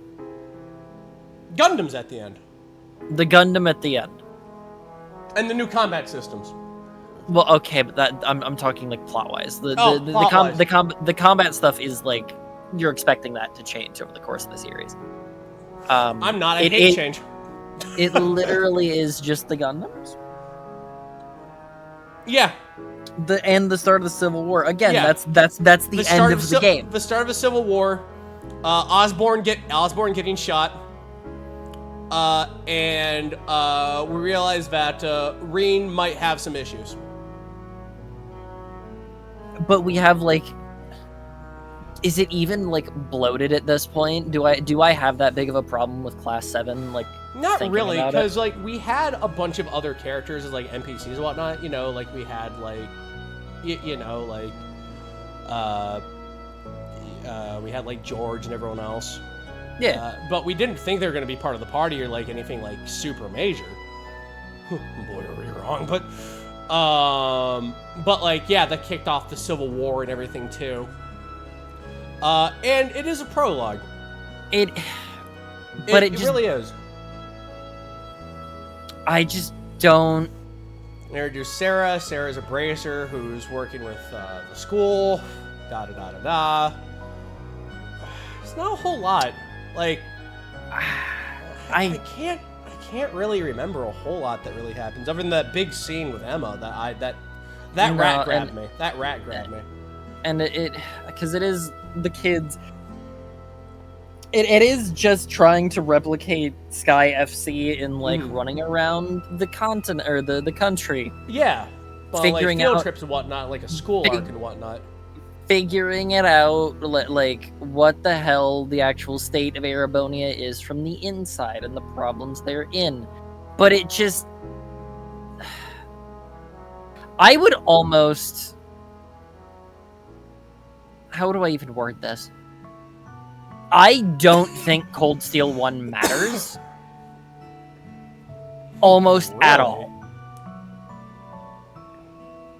Cold Steel 2 is fine, and I like it because it is the way that it is.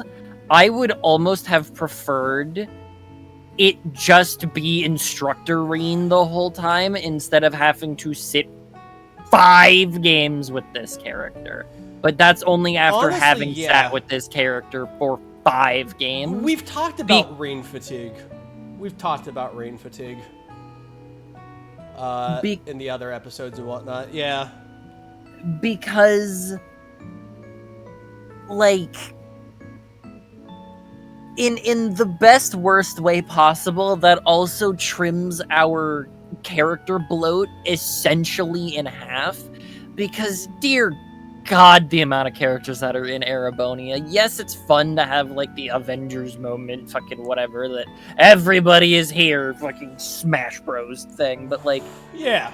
It's just too much. Also, I agree with Phil. The fucking Nord Highlands. What if in an area if it's just grass? Flat grass. Loads of grass. Yeah, Lenny, I'm not taking a lot of the gameplay into consideration. One, because I wasn't the one physically playing the game, and I can't, like, really weigh in on that. But two, I'm looking at all of these retroactively with all of the information that I do have right now, and I don't care about Cold Steel 1 and 2. I feel like if it started like, at 3, it would be pretty good. I get the 2. The Civil War had a lead up. That had to be stories like the Cold Steel 2 had good moments. I do actually remember quite a bit happening in that, and it is cool, and I like it. I think you could take some combination of most of 2's plot lines, apply it to Reen, who is aged up like 2 years and is an instructor already, and the kids and whatnot therein that are his instead of the original Class 7. And you have something that gets all of the same points across without introducing literally 50 named characters that all get boiled down to like one personality thing over the course of 4 games. Yeah, it like there was a lot of characters that were getting flanderized near the end, and like this was the start of like the fucking tit grabs and the fucking harem shit and the fucking anime trope shit, modern anime trope stuff. You know what I mean? Yeah, that modern anime trope slop. Runewalker, that's not what I'm saying. That is not what I'm saying at all. I am saying a combination. If you are to rewrite the Cold Steel 4 games, you delete Cold Steel 1 conceptually. I love this. We're building engagement right now. You take the plot line of 2 or some of the major things that happen in it and apply it to Reen, who is already an instructor, / being introduced as such as it is, and you do not change any of the characters fundamentally. There is no significant change to the entire arc if you do that. I agree with Kaiser. Every other person trying to be some Cassius little character, and they really weren't, because, like, we already have the Cassius. Like, you know, we have Cassius at home. I'll tell you what Cold Steel 1 and 2 should have been. The Proto Class 7. Toa, Crow, George, and Angie. Still a similar Tory Arch with the sea situation in Civil War. That would have been sick. You have Crow, like, fuck it, no, have Toa be the main character. It's Toa time, bitch. And, like, you go through Toa's perspective in the first and second one. Then the third and fourth one, you have Reen. Would there have been enough stuff to make it a full 2 game? I still think that it needed to be a trilogy. I don't think there needs to be 4 Cold Steel games at all.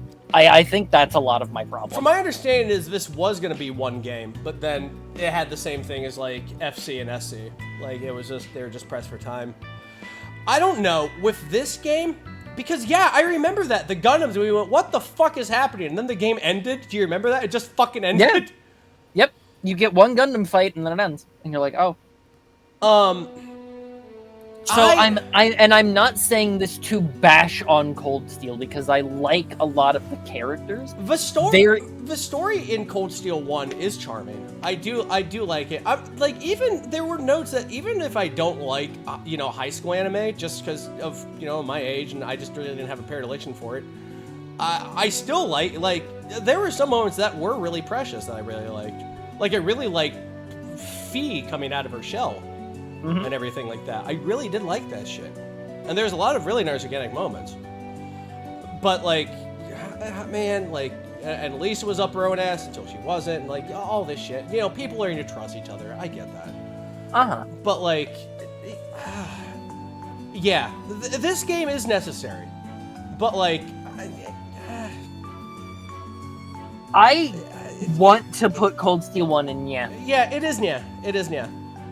It is good, though. It is good, but, like, there's just a lot of it.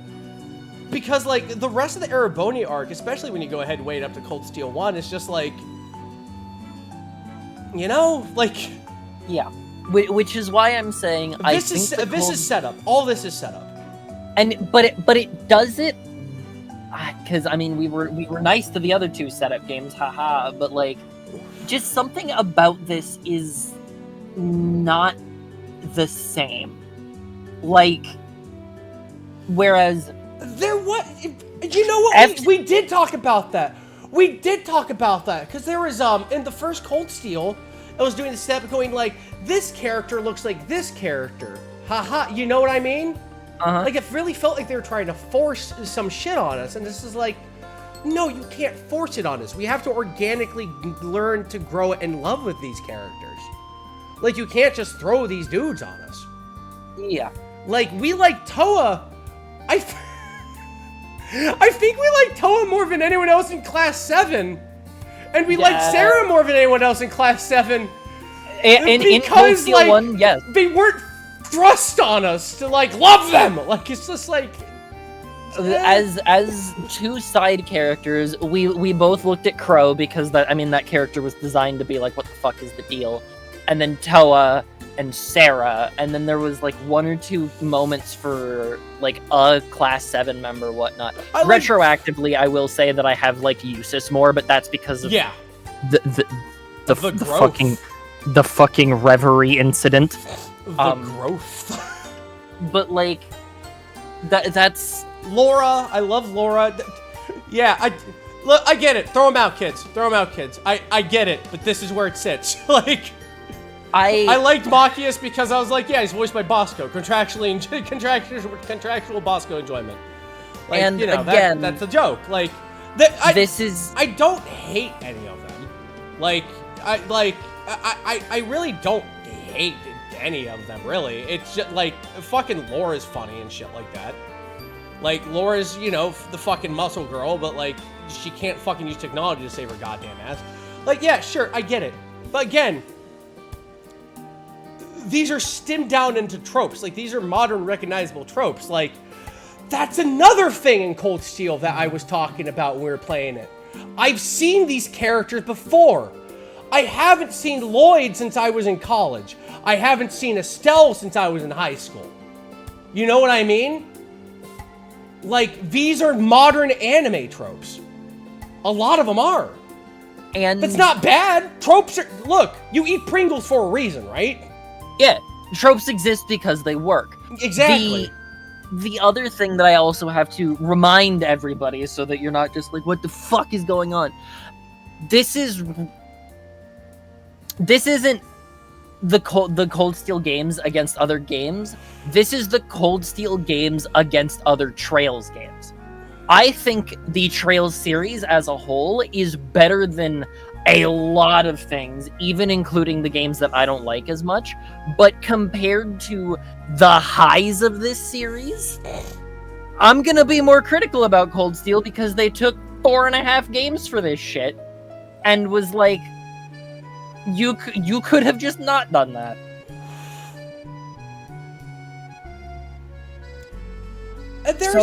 By putting Cold Steel 1 in, it's not like a fucking 4 out of 10 compared to every other video game in existence. It's just like a 4 out of 10 versus some of the literal greatest RPGs that have ever been written. Which is just in the series itself. Does that make sense? Yeah, it was like when I was getting pushback of there's like, what girl you want to date? Which, mind you, that's something I talked about this to Phil the other day. It was just like, what girl is Lloyd dating? It's like, I don't know. You're the fucking writer. You fucking tell me. Like, yeah. Like, it was like they're forcing Elisa on me. Like, every 9 seconds, I'm like, fucking stop. Like, if you're giving me the option, now I'm just gonna be Pingu in the chair going, maybe I don't want it now. Maybe I don't want it, huh? Maybe that.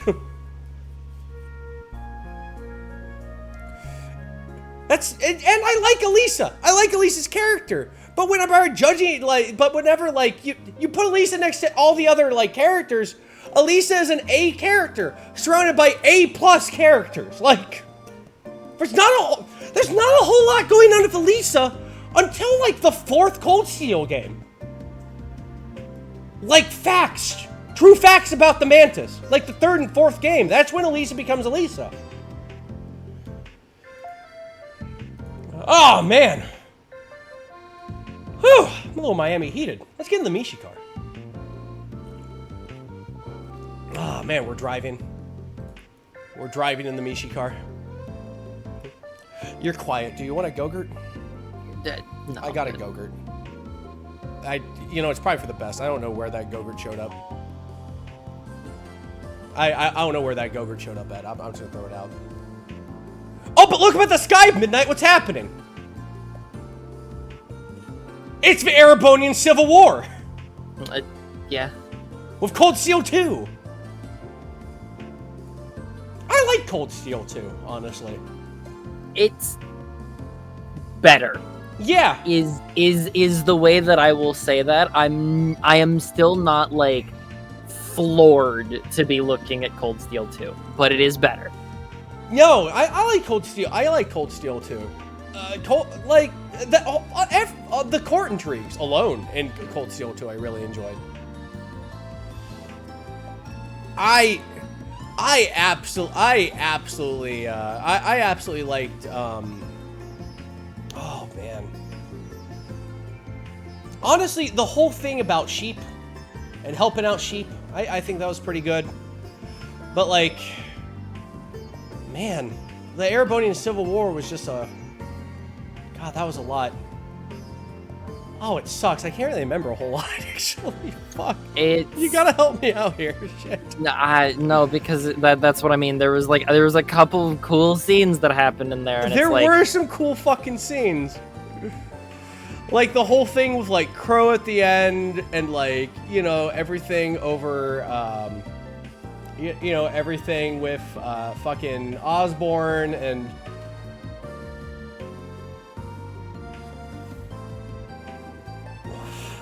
Oh, it also had that military guy who rolled his R's. Best game in the series. You're right. Oh, yeah, Osborne was revealed as Reen's real dad, and Reen's like, are you fucking serious? And then Osborne just hitting the gritty. Yeah. I'm not looking at the ending right now. I'm thinking of everything leading up to that. Like, yeah, what? It was kind of a blur, honestly. Because And another thing, that was one of the games where I think we used one of Iridium saves for that. Because we had to beat the game twice to get the true ending. Which is another issue that I have about Cold Steel 1 and 2, as I believe that was Phil mentioned earlier, where you had to do New Game Plus to get stories content in a story-based series, which is wild. Yeah, that's baffling to me. That was baffling.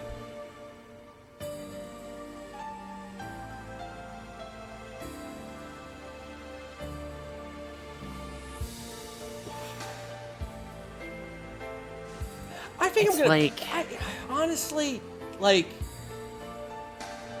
Black Records, yeah. Oh yeah, Celtic Burned. I remember that. Thomas, we had Thomas, but that was a New Game Plus. Eustace's dad being terrible. The reveal of the witches and the gnomes, the gnomes. Duvals was in that one. Yes. Then the Cedric plotline for the one Gundam, yeah, that whole deal. Yeah, you have a good start with Cold Steel too. Yeah, Lenny, good synopsis. Yeah, he gathered up his class again. The really good intermission on the airship. The Phila quest again. There's Marion Orr for Valamar's weapon. You liberate the school. The Spooky Wookie Tower appears. All the shit happens there. Then there is that Crossbell chapter. Then the epilogue of the Reverie corridor foreshadowing the Great Guy. There's also McBurn, which was the best line. I fell in love with Duvalie the exact second with that scene.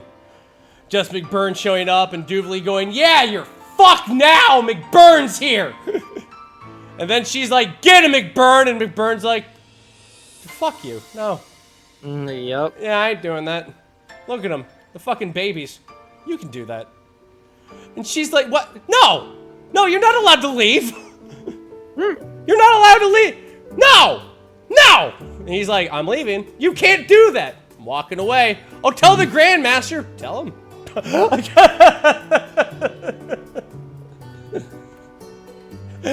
then she just looks over at Blue Blanc, and Blue Blanc's just still drinking his tea, going, shrug. Like, and Jubilee's just like, "God damn it!" Honestly, yeah, this gets a pretty good for me. It's pretty good. It's pretty good. It is more what I feel like the Cold Steel story wanted to be in the first place. Yes, it needed setup, but there's just some of the magic that was in the other two setup games just wasn't in Cold Steel 1, but it sort of feels like it's here in Cold Steel 2, even though this isn't the setup game, you know what I mean? Yeah, honestly, like, with the story beats and whatnot, and, like, everything, I honestly would have taken the page what Phil was telling me and probably would have gone out with fucking Toa, honestly, personally. But speaking of Toa... Oh, my other favorite thing of Cold Steel 2 was just putting everybody in silly hats. Oh, yes. Yeah, that was fun, because we were just like, fuck it, we'll take it all off at the end. Kicking in the door wearing spiral glasses going, "It's over!" Made me laugh real fucking hard. Just like, we gotta be in disguise. Alright, where are we gonna go for a disguise? And Crow's like, "There's a Party City over there."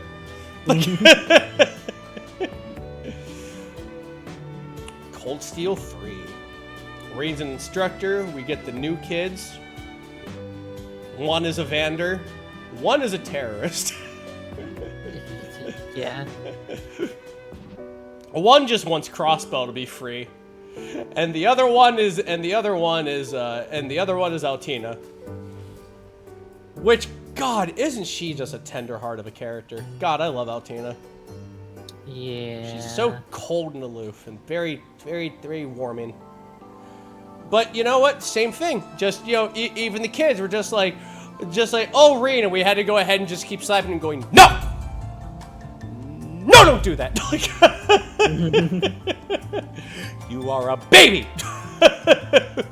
Stop! Stop! I wanted to get a spray bottle sound effect just for like the Marine spray bottle. Just pss, pss. Stop that. Stop that. What you're doing.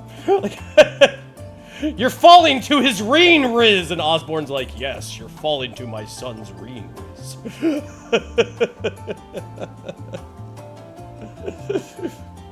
That's right. His name is Reen Rizzler. That's his name. That's his name.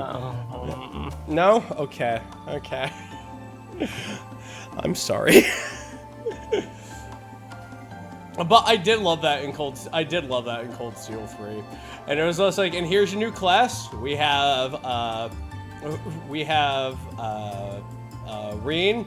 And we also have another instructor, Randy, and Randy's like, hi, I hate all of you. I fucking really I don't want to be here. Hi, Yuna. Hey, let's knock out everybody and run back to Crossbell. You and me, what do you say, kid? There is a lot of tension in Cold Steel 3, but I really liked it. We got Musei, who, God, we both hated Musei, and then she just looped around to being completely endearing and lovable. It went to, God damn it, Musei, to, oh, fuck you, Musei. Yeah. Which was, to be fair, a lot of just her story that you did get through Cold Steel 3 and 4. Oh yeah. It really does. I will say, Cold Steel takes a jump in quality when you cut the cast in half. I still have some problems with Cold Steel 3 because of the plot. Every time that you were on a mission, for like the first 4 times or whatnot, that you're out doing like one of the big plot points. You get into a fight, and the fight like is going fine, and then the plot says no, it's not, and then you have to have 2 or 3 of the old Class 7 members jump in and save you for essentially it feels like no reason. Yeah, no, it did feel like that happened a lot. Yeah, Cold Steel 3 really is like seriously paint by numbers. It is. Ninja, favorite 100 bits. The CSC like Thursday it actually broke me. Like having played Cross first, chapter 2 of CS3 hurt to play through. It felt wrong, but those are tower scene. Let's say I was like Yuna after that scene. Yeah, Yuna's scene is. Oh God, it was very formulaic. It was like peak modern anime at that point. The fact that the Cold Steel the old Class 7 save happens like literally 4 times. I'm like, I hated every time I beat, and chat was getting in on it too. Chat was getting in on it. Like, dude would screw up. I'd form in 4 turns. They're like, oh God, he's unbreakable. I'm like, no, he's not. Let me keep breaking him. Like, God, that was a close fight. Was it? Was it? I hit over half your health bar. Was it? Was it truly?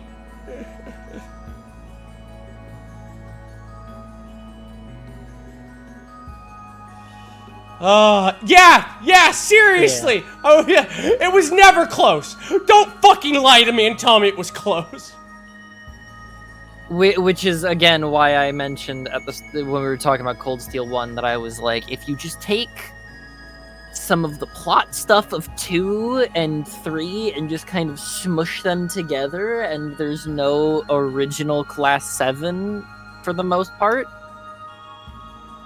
I mean, I think that just makes the Erebonia section better. I do.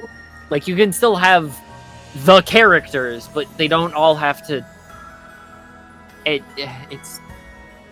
There are many issues, but the characters get to shine more when the game lets them in Cold Steel 3. Yeah. Whereas in Cold Steel 1 and 2, it is.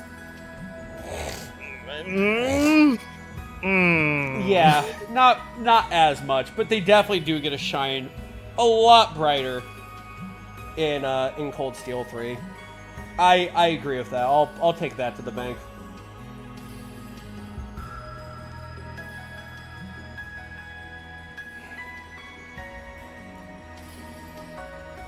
Yeah, yes, Lenny. From one thing that I do like when video games I can use one of my favorite examples of this. What I love that like good video games can do sometimes in the correct situation is turn gameplay mechanics as the player into a storytelling mechanic in the game. My favorite example of this, if any of you have ever played Asura's Wrath, the final fight, and this happens over the course of the games or whatnot, what ends up happening over the course of, if you don't know what Asura's Wrath is, it is a revenge story of a dad being pissed off that God has essentially stolen his child. That's like a whole other thing, and you get really cool like Buddhism themed boss fights and God bullshit. It's great. But essentially all it was a game from 2011 that was super experimental by Capcom, I believe. Oh, yeah, but... Where yeah. it was essentially just a interactive movie where you have QTEs and a couple of beat 'em up sections, and you get like almost episodic movies that you can play through that tell this big story. Now, you're doing QTEs the whole game as just like the gameplay mechanic to keep you like sort of interacting with it instead of just being a movie and making it a video game, air quotes. And like, yes, QTEs have the stigma that they do, and this was when like the QTEs as they were just like the big thing, so they were experimenting, having like an interactive movie in that kind of way. But over the course of the game, you will see certain boss fights or certain individuals, you'll see QTE prompts that aren't yours. And you'll see like the character, quote unquote, doing their own QTEs. Like the final boss, you haymaker him so hard, you see as he's like trying to stand up, you can see and hear the same sound effect and see it on the screen, different buttons that the boss is hitting to like stand up and do the same QTE that you would, where you would just been crippled and couldn't get up, and he fails his QTE and he crumples back down to one leg and is like this like really cool storytelling thing where you were having where you were taking a gameplay mechanic introduced to the player and applying it to someone else to tell the story in a more almost tangible way, which is what I believe Cold Steel 3 was trying to do with the, oh, you only have to do this much health to the character, but it did help add to some of the suspension of disbelief of some of the things being, oh, this character's really strong, or oh, this fight was this way. It's like, sure. But I feel like there was a better way to do that. But one of my favorite things is when a game even attempts to do something similar, because it makes the game feel more special. It feels, how do I word this?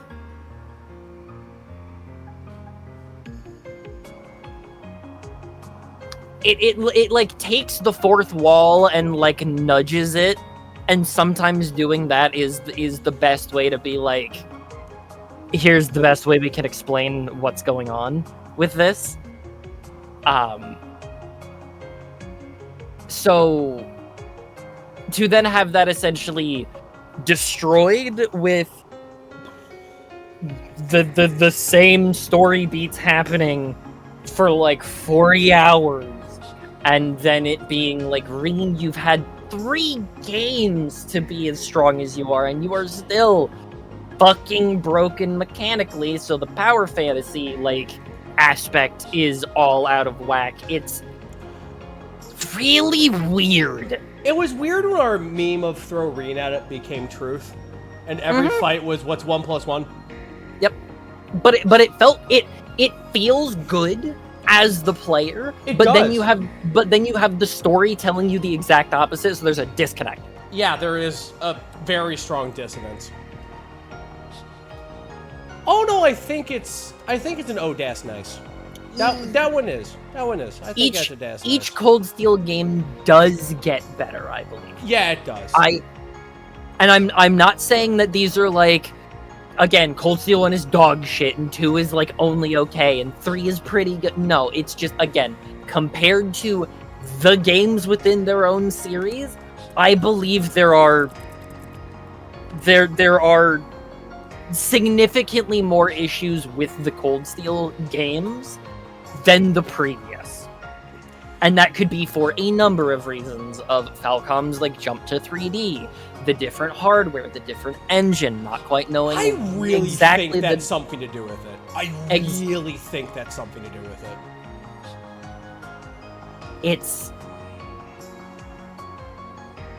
It's just like because I like there's a lot that I do love about the Cold Steel games and what it sets up, but then there's just a lot of other stuff that takes me out of it in a way that none of the other Trails games did. I do like Reen as a character. Yeah, me too. I just have I have much harsher opinions of Cold Steel because of essentially how perfectly the games before it were done. And it feels like Cold Steel's storytelling does get tripped up by itself multiple times. Now, the ending of 3 fucked me up, though. The ending of 3 really fucked me up. The ending of 3 is... one thing I will say, each of these games knows exactly how to end a goddamn video game. Yeah, they do. They really do. Oh, I also changed I put affectionate down there. I see that. So, no, it is... I do just want to keep stressing that, no, this doesn't mean that these games are bad. It is just compared to themselves, these are the weaker games, at least in my opinion. They're still fun, though. They're still a blast. Yes. There is no reason not to play them. I will not tell you, oh, skip these, do whatever. The mechanical systems of these, I think, are similar to another game that I have called Tokyo Xanadu. And I think the reason for the bump in quality from 2 to 3 and whatnot might have been because they were experimenting with some shit in Tokyo Xanadu. But that might be me. Moving on. Milliam's dead. Oopsie. Yep. Whoopsies. Well, no. She re-debuted. She re-debuted into a sword. That's what she did. 4. We're in 4 now. It's the end of days and everything's going to hell. To the point where even Thomas is like we're like, we can win this, and even Thomas is like, like, oh, we're gonna try. Yup. I mean, when the woman who is Emma's grandmother, who is also the Divine Beast of Fire, goes, eh.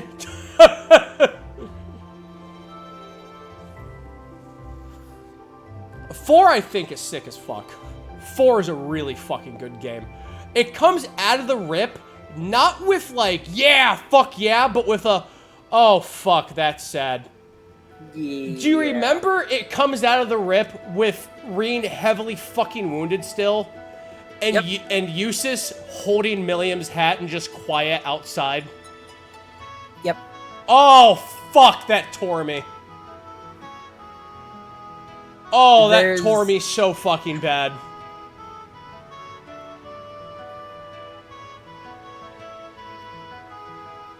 Oh, Tokyo Xanadu used to train new devs in Falcom. That's cute. Oh yeah, Reen's feral. That's what it is. Yeah, Reen's feral. And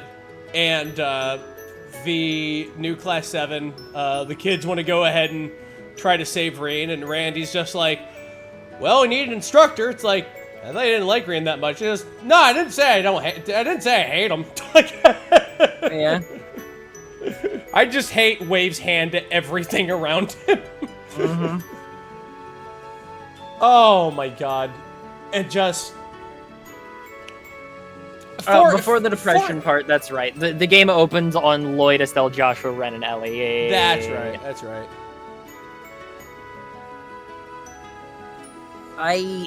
Crow got his memories back too, and he is pissed. Yup. So you get like multiple conflicting feelings in the end of 3 into the start of 4. And I'm sat here trying to just remember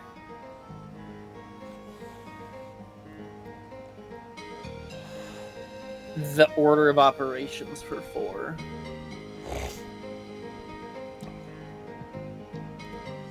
It was them, Kids, Randy, then the dungeon where he fought Grandma,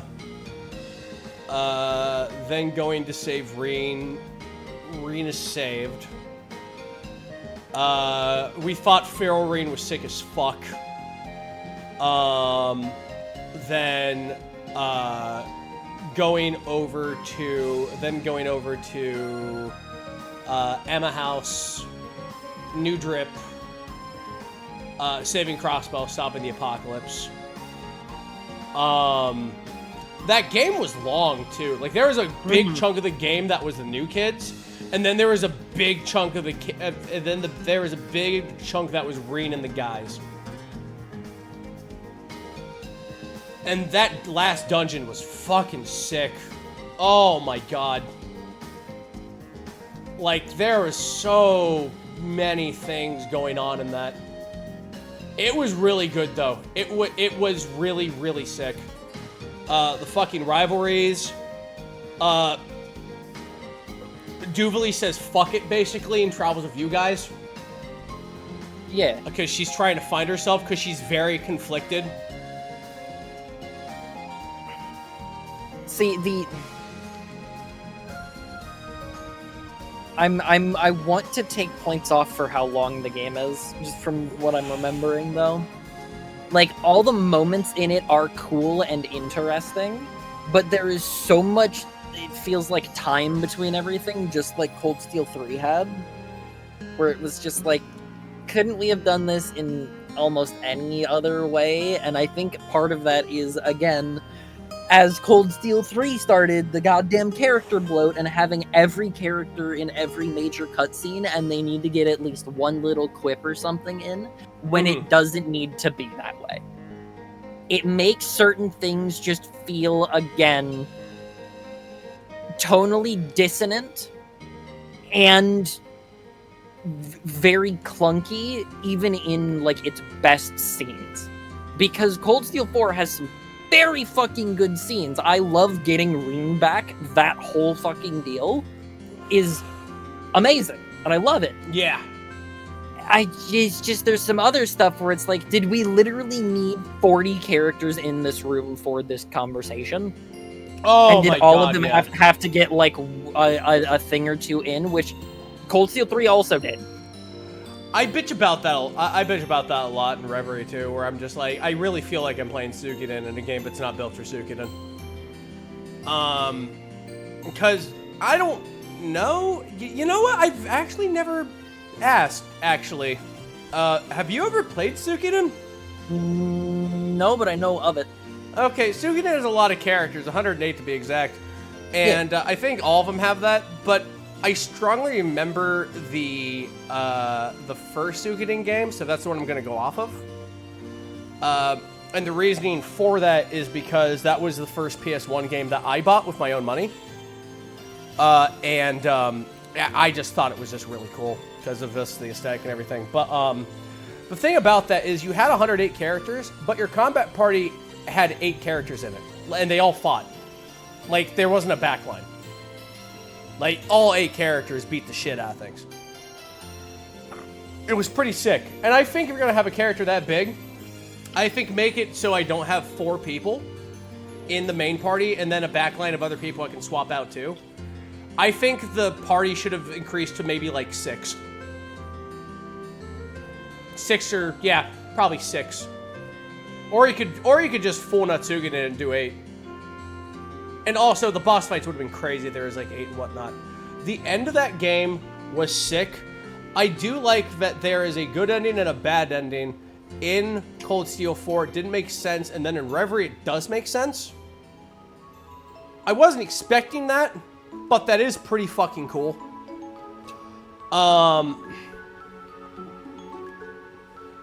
Honestly, Cold Steel 4, there is a lot of really cool scenes. The story alone carries me at that. The character bloats, the quips and everything, that's whatever. But when the story gets going, the story is super fucking compelling. I remember many times in Cold Steel 4 where you and me just didn't say a fucking thing and just let everybody talk. Like, it was heavy. It was heavy. Mm-hmm.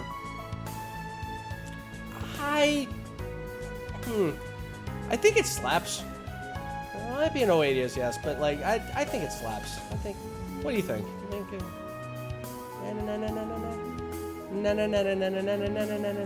Tier list. Oh, I want to be a Cold Steel hater so bad and also put it in That's Nice. I do.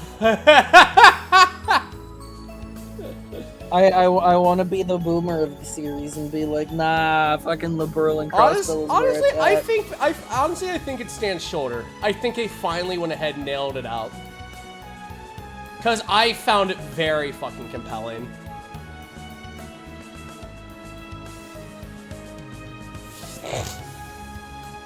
We'll put this game in Odessa next week. No, and I'm not saying that to be again mean about it or whatnot. I'm just,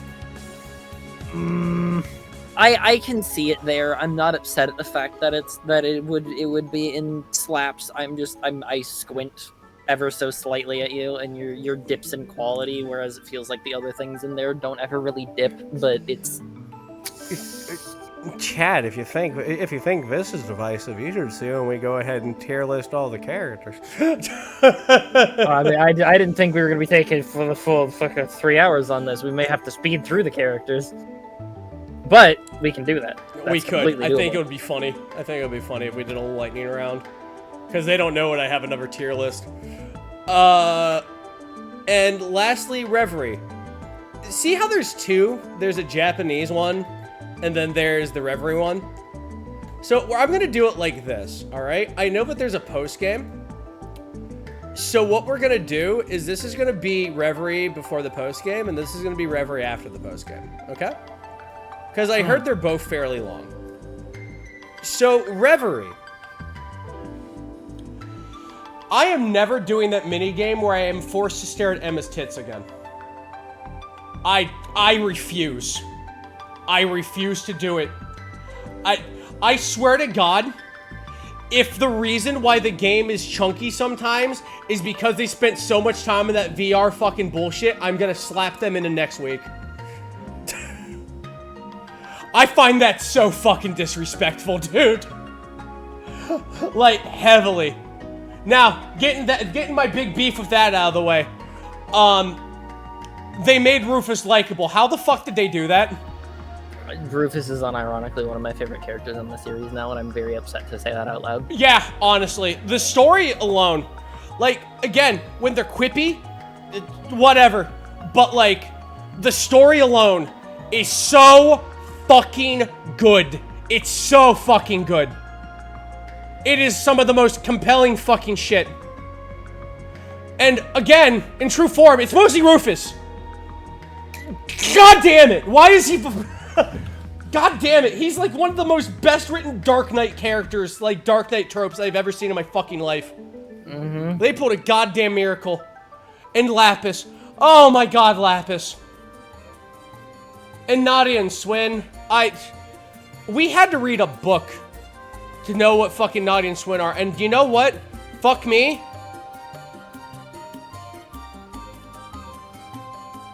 Fuck me, it was worth it to read the book. Yeah. Like, Nadia and Swin were so fucking good. You have Duvals. Like, I like how Rufus' team was just people who are fucked up and or have baggage. That's what Rufus' team was. Yup. You got fucking Arios, you got Duvally, you got fucking Swin and Nadia, or if you tangentially hear her story, you're subconsciously making the sign of the cross. Like, you're like, oh my god. You got Ren, you got fucking Lapis, who's... Honestly, I am so sorry this cute little bean has to be the fucking cheerleader for the fucking Homicide Squad.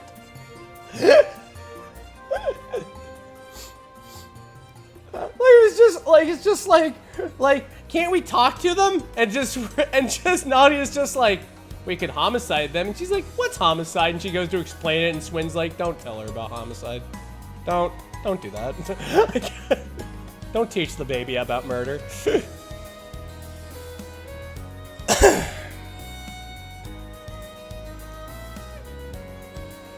Here's a weird thing. Here's a weird thing about it. Why does the voice acting keep cutting out? I have a theory about it in Reverie. I don't think it's budgeting. Do you think the voice acting kept cutting out every so often because of COVID? No. No? Because they wouldn't be able to change that kind of thing in if they were just like localizing it and whatnot. They wouldn't have the means to like actually change the way that the game functions and renders cutscenes like that. Do you believe, Rabbit, that the English dub has more voice lines? Cause it just cuts off, and I'm just like, what was is happening? Was ist das? Reverie though is pretty good, all things considered, and also I really like the Reverie and whatnot. There's one thing about Reverie though is that, and you'll agree with me on this, midnight. Middly ding dong do. As a RuneScape player, even I think there's way too much grinding in this game. There's a lot. I still haven't unlocked everybody's sloth in their orbits. Yeah, I haven't. Holy shit. I will take a chisel and I will scrape Winsepith off the fucking walls to get this thing going.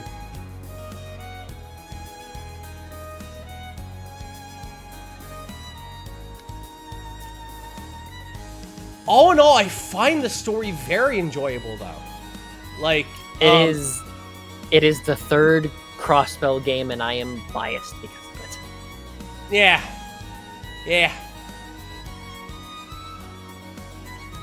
Especially because of, as we were just talking about character bloat and the issue therein with Cold Steel 3 and 4, and I mean to a lesser extent 1 and 2.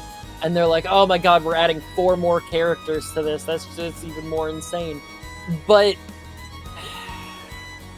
something about the way that they were done and the fact that it was only 4 new characters in already established things made me able to latch on and understand them better because they were more fleshed out than almost any of the original, the original Class 7, it feels like.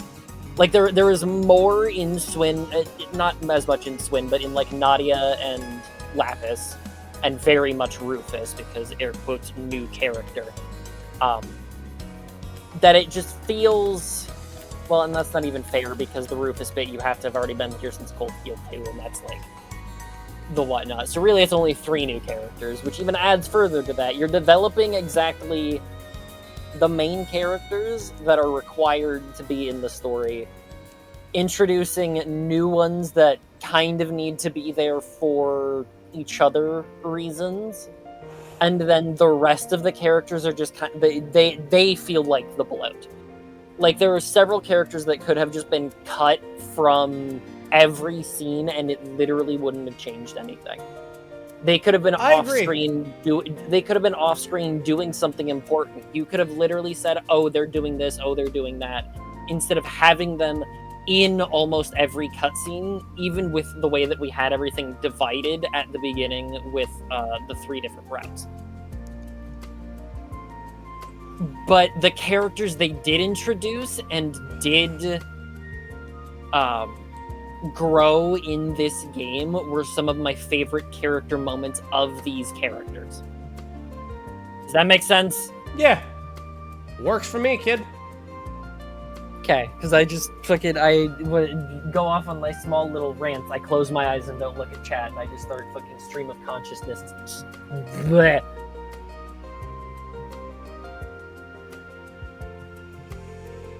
Oh, all right. So, with all that being said, where does it live?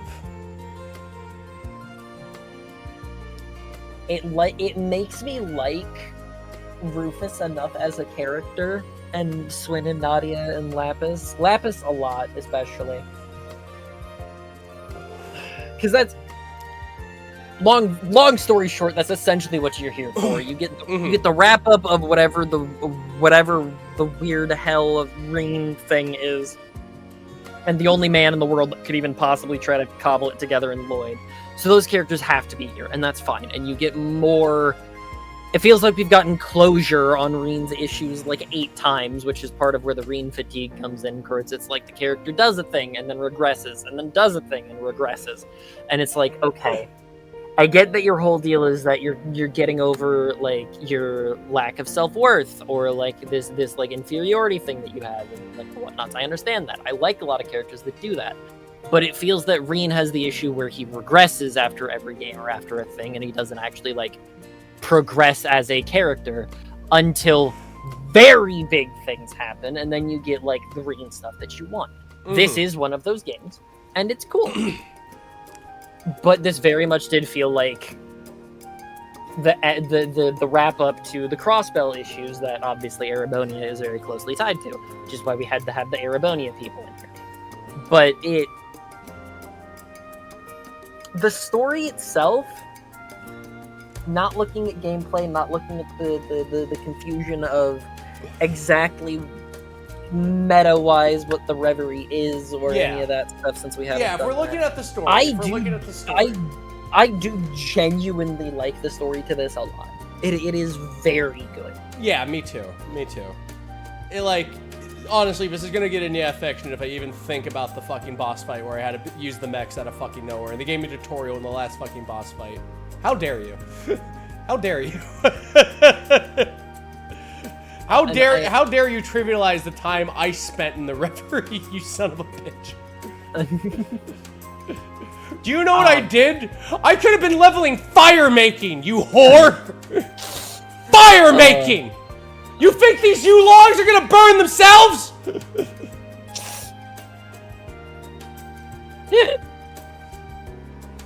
God! Runewalker, I do actually think that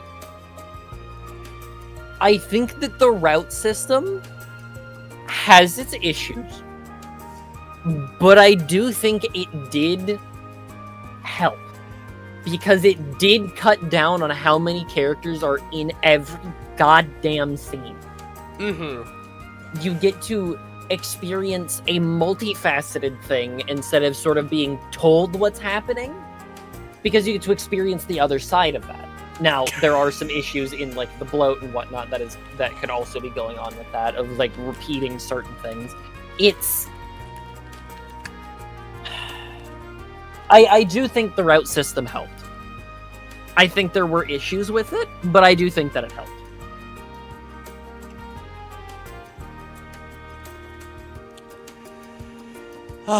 Yeah, no, I think that. I think that too, with the route system. Honestly, where should you live? Because I really like the story. I really like the story. I think I'm gonna put it into Slap. It was one of the top 2 for me, so I'm fine with Slaps as well. Now the post game, I better put it in 080s. Yes, you got big shoes to fill, buddy. You got big shoes, big shoesies. Points at you, pointing. All right, and we did it. That is the tier list for all the games we've played. Now, this being said, don't take any offense to any of these. I love all these games. I love if I did look, chat, if I didn't love them, why is Nyata there twice, Rabbit? Because I can't read Japanese. So, that's it. That's your fucking answer. If I didn't like these games, I wouldn't have spent my entire stream channel documenting and playing these. So, that being said, I'm gonna go ahead and, you think we got time for a fun little lightning round of ranking characters? I think that'll be cool. Yeah. We just won't be able to explain a lot of things, but if there's like there's a couple characters that come to mind that I would want to like talk about a little bit, but... All right, here we go! Here's the fucking oof time. All right, it is the oof time. All right. Gilbert at the top, baby. Gilbert at the top, baby. It's Gilbert time, motherfucker. All right, we're gonna go ahead and I'm just gonna close my eyes and you're just gonna pick the first one. I'm just gonna move the thing around. Oh, you're okay. Okay, I'm moving it. I'm moving it. Stop. Okay. Here's another. You fucker! We're moving in again. No, that wasn't intentional. That was you. There's even a delay through Discord, so that was like extra plan. All right. Okay, Gilbert. You love to hate him. I do want to make a Gilbert tier at the very bottom because it would beef for Blorf. Beef. Fuck it, yeah, beef for Blorf. There beef you go. For Blorf.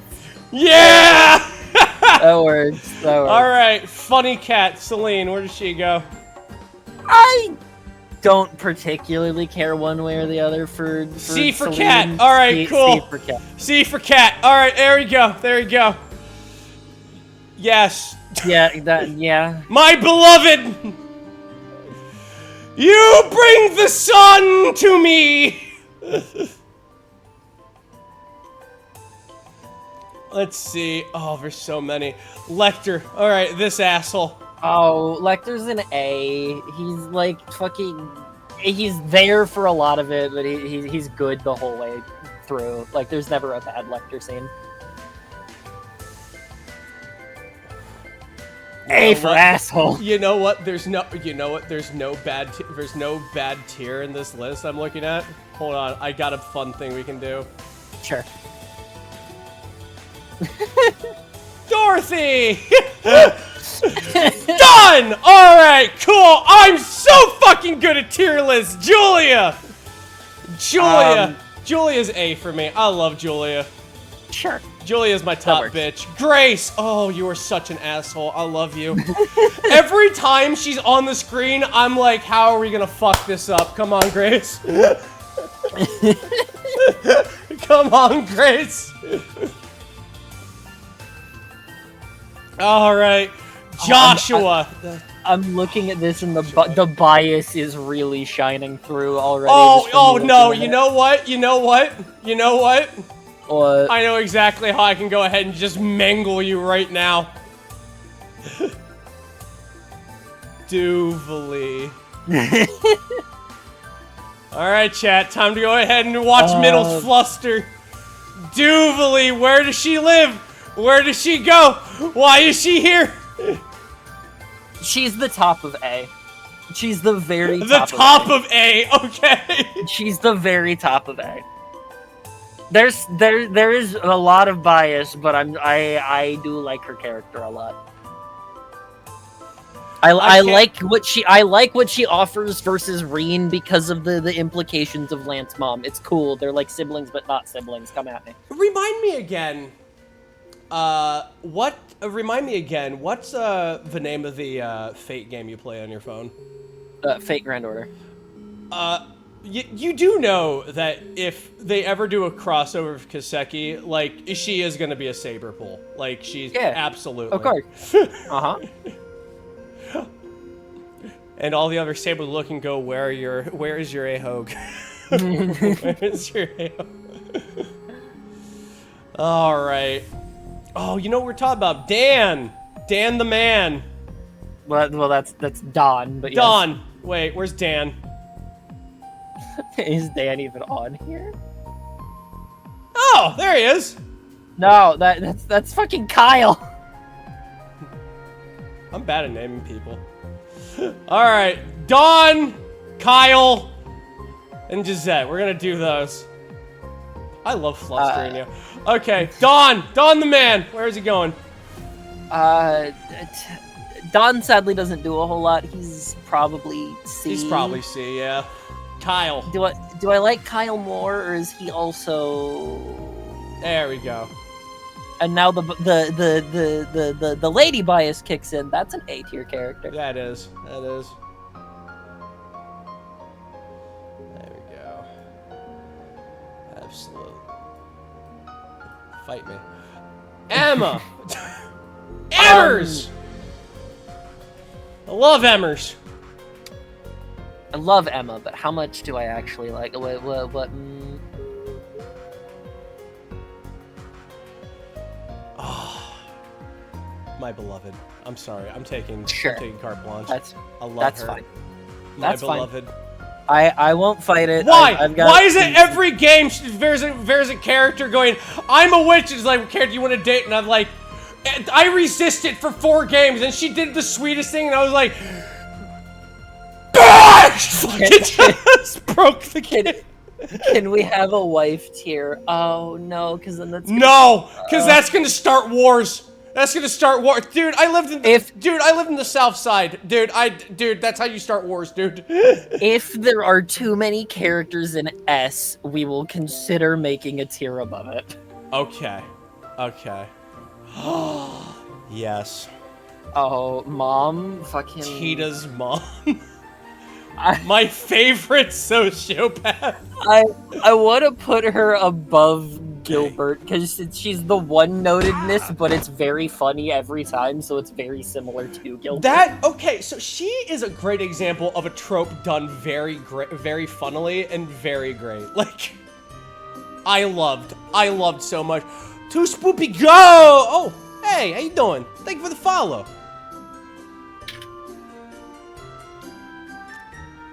Kurt motherfucking Vander.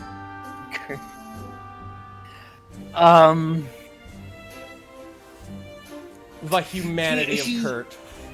Yeah, but he had like only the one real character moment in like Cold Steel 3. I think he's also in B. Okay. Like, but memes aside, and I do like his character. He had like one really good character moment, and then he's just kind of dead. And okay, in Reverie, he has to fight like his dad. And whatnot. He's got the climbing the fucking cliff thing. It's not. That's not bad. He like again, B is not bad. Nah. Mr. Skip, giving 5 subs to Lara, skin geometrically, Stars of Fate, Zelix, Obs.com, and Final Boss 200. Boonwee! I didn't say it. Too spoopy ghost. Thank you very much for the follow. Oh look, an opening. No, oh look, an opening. There we go. He always says it too, like, oh hey, just fucking distract him for 40. I will never forget the dragon where he's like, oh hey, and the dragon's like, oh, ah! Ah! The screen fades to black and comes back with a new team. He's like, ooh, I'm gonna leave you alone. Like, fuck you. That's not a question. Louve. Like, it's not a question. Fucking Louve. Cedric.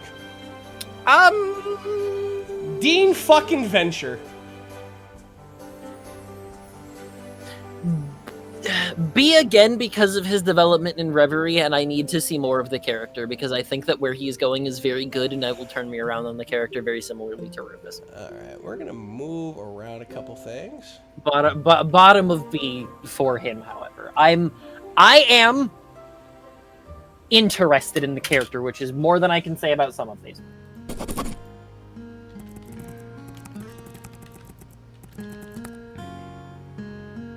What in God's name are you doing? I heard you typing. I can't remember his name. No, Navardis? Navardis! Thank you! I was trying to look it up occasionally, but I was like, oh shit, I forgot I have an add-on that makes type sounds! Fuck! Fuck! Alright. Novartis, where the fuck does he go? I fucking hate this man. I love to hate him. And because I love to hate him, but I do hate him. I'll put him in C. I'll put him in C. Yep. Speaking of C's, Cecile. Cecile, she's good. She's like, she's enough of a rock for Lloyd that I think that she is like top of B. She doesn't do a whole lot.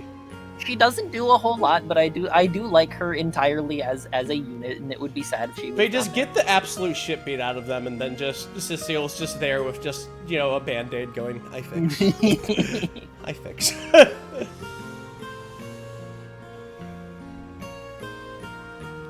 Nightheart. Nightheart. He's not a lot. Like No, he's not, actually.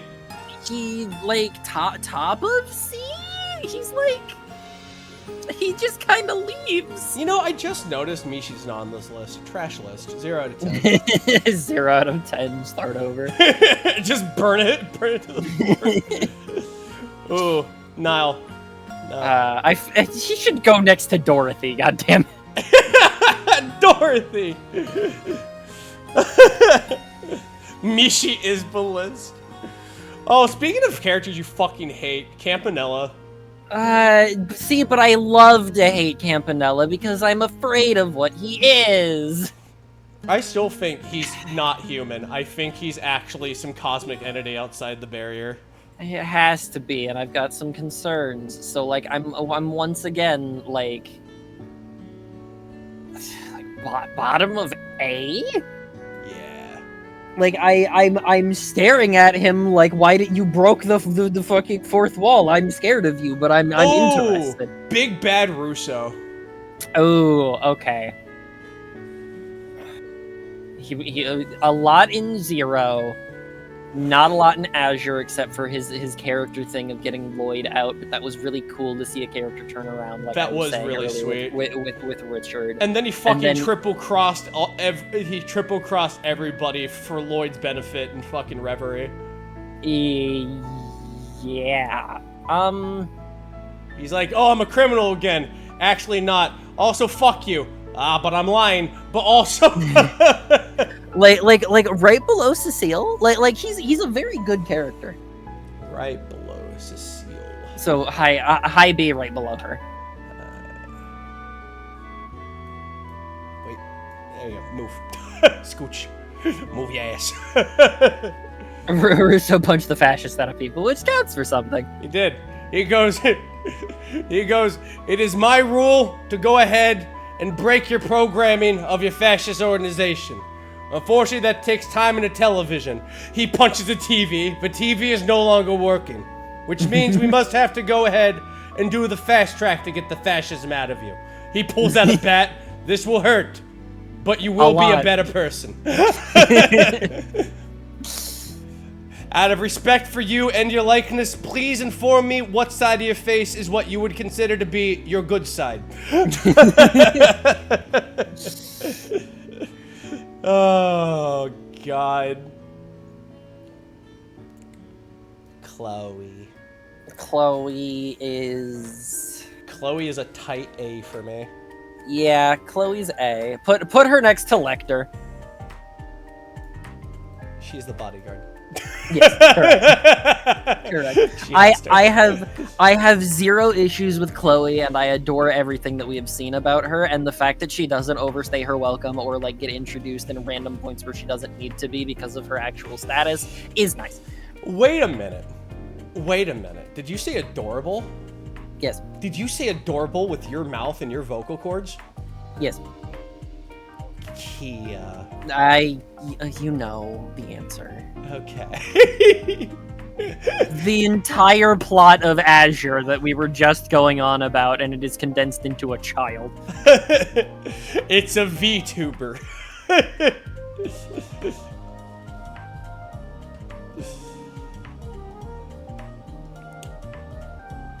Ren. You also know the answer.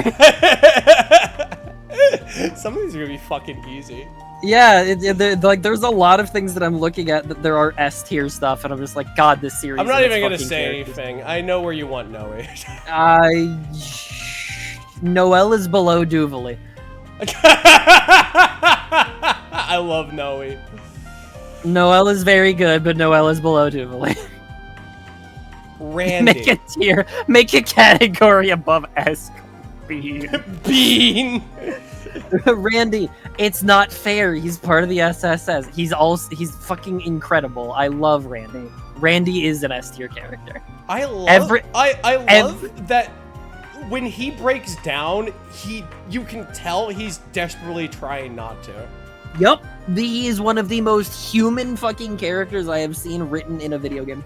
I love him. I love him dearly. I love the one, I think it was like, it was in Reverie, where he almost broke down crying, and just Lloyd didn't even see anything. Lloyd just held him while he just fucking had a moment.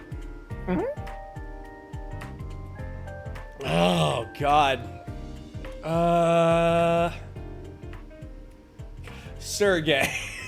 Sergey is like next to Russo. He's a very good character, and I like seeing him. He's so tired. But he's not like anything monumental. But he's very nice to have. Funny dog. Dog doesn't do the most. But I do like Dog, bottom of A. Dog is dog. Dog is dog. Oh, God. Dog's exposition, and the fact that it is like believable exposition from an entity that should be telling it to us, is better than just some random person. Oh, here we go. Sheep. A. Is that a you decision? I think A, but what do you think? B? A, B? I was going to do, again, top of B, but I could also be convinced for, like, bottom of A. I'll do top of B for now. I'll think about you, Sheep. Sure. Because I do like a lot of her character. There is a character that is just her, but more. True.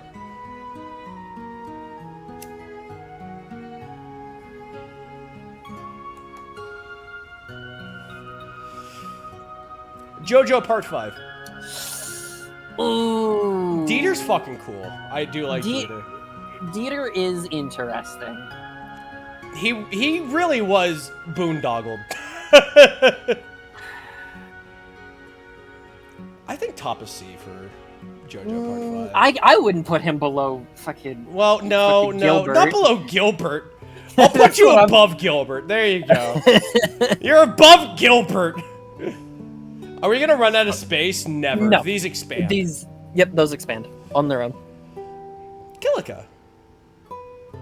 You haven't done a lot. You're an informant woman, so I'm like, I need to see Below more the of cat. you. Below The cat? Oh, above the cat. Sure. I mean, the cat has done more. Think about it. The cat had. I do like Kilika, and I want to see where she goes, and I'm interested in the character. But sure. Okay. I still love Novartis though. He's just like, they're just like, you're not gonna interfere. He's like, I am taking so many fucking notes. Do you understand? This is like every Christmas ever. We all might die. He goes, and? And yes, obviously, she's Calvardian. I know that the three fucking Calvard games are the ones we haven't played, so that's why we're going off of what we have now, and why I'm saying I'm interested in the character. I can't wait for them to remember Zen exists! Also, speaking of which, hey Zen. Hey Zen. He just kind of shows up in Sky and is like, I'm a really strong bracer, and you see like a couple things happen and then like not a whole lot. His Fisted Genbu deletes life bars like it owes him money. I'm gonna put you here. That's where you live. That's where you live, Zen. Please help me with his name. I know who he is. That He's is a wizard. That's Kurt. Kurt! That's Kurt! Kurt 2. Wait! Or Kurt 1, but that's Kurt! But that's Kurt. I'm putting him next to Kurt. These are the Kurts. The Kurt brothers. The Kurt brothers. Kurt is Dorothy. Curtis Dorothy. No, that's Dorothy. Shut up. Okay. I This like is the original C, right? That's the what? That's the original C, right? The dude with the flute. Oh no! That's Yokaim. That's the Oh, fucking that's Yokaim! He tried to read the fucking wiki at the end of Zero. Right. He tried to read the wiki. Bottom of C for trying to read the wiki. Damn, but I like him as a villain. But yeah, fair. Yeah, but he tried to read the wiki. My hands are tied. Yeah, fair enough. My hands are tied. Putting Murray next to Randy. You're also a kid I love. It's a fucking. She just gets to cheat by being next to her. I love her. She No, is realistically, very good. where should I put her? Realistically, where do you think I should put her? I don't think she's done more than like Cecile Russo. I think she should. or- Yeah, I think she should be in here. Yeah. She doesn't do a lot, but she gets to piggyback off of Randy, and that's fine. Solly. Oh, but I like Sully, damn it. Solly I didn't like, and then I grew to really enjoy her. Except for her minigame. Her minigame. Bottom of B for your minigame. I can't do that to you. Above Gilbert. Above Gilbert for you. Sure. And also, didn't you beat Gilbert? Yeah, you're above Gilbert. Didn't you beat Gilbert?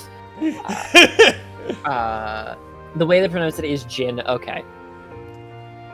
That's fine. Oh, Jin. I'll live with it since we have a proper English dub because of the Kuro games and whatnot. Or Daybreak. I will live with it. Professor Boy, I really wish I wasn't here right now. Yeah, I think C. Top of C because he's important, but does. it's always kind of like Jumpy. That's he doesn't do a lot. He's there for combat and like what? Fucking Xeno's cool. He's cool, but like C, above Nightheart, below Nightheart, below Yeah, Celine. Actually, I'm gonna put Leonidas there too. Where's Leonidas? Is he down here somewhere? Second row farther right. Yep. There you go. They're together. They're brothers. They're joint dads of Fee.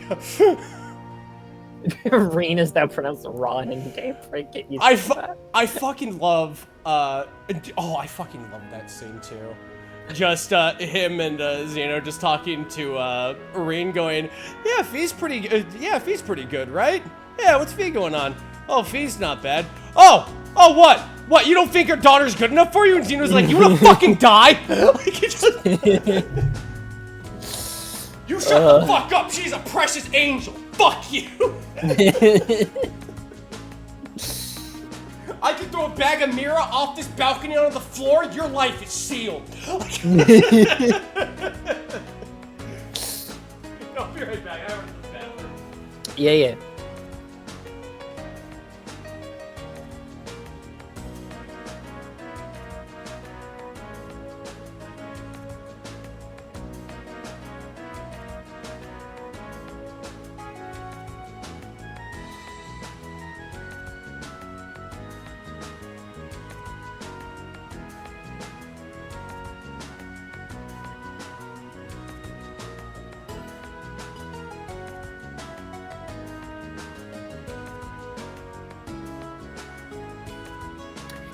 Okay, so now it is really Walter. Okay, sure, fine.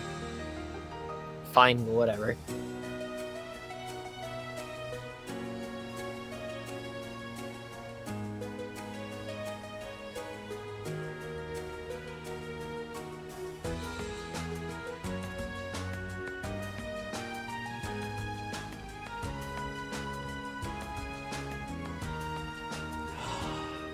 I love No more fall. I found on sale. Oh my god.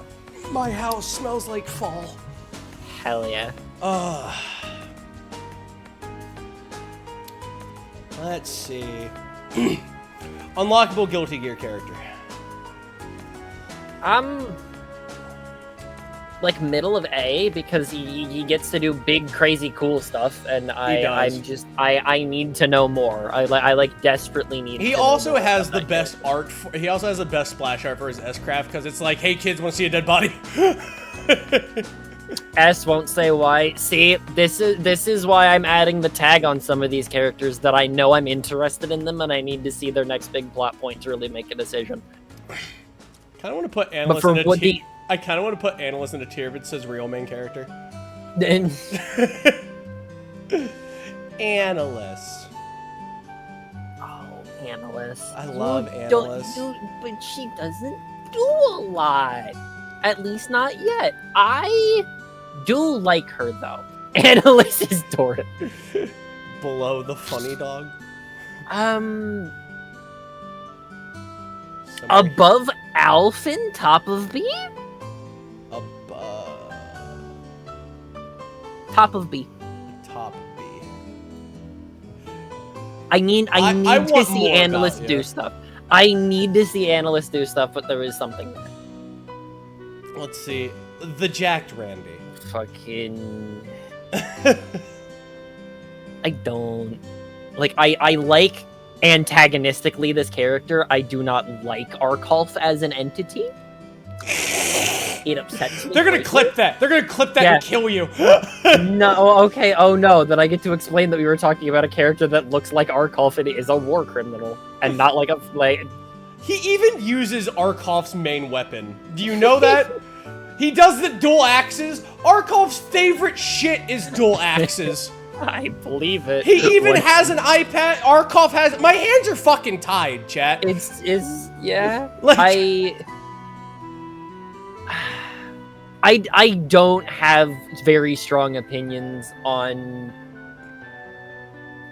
I want to entity middles 2020. Okay, so that's Vajat Randy. I think I'm gonna put him in C, right here. That should be fine. He's an antagonistic force that doesn't really do much except for antagonize and like cause Randy to be a cooler character. So like, sure. The feral Randy.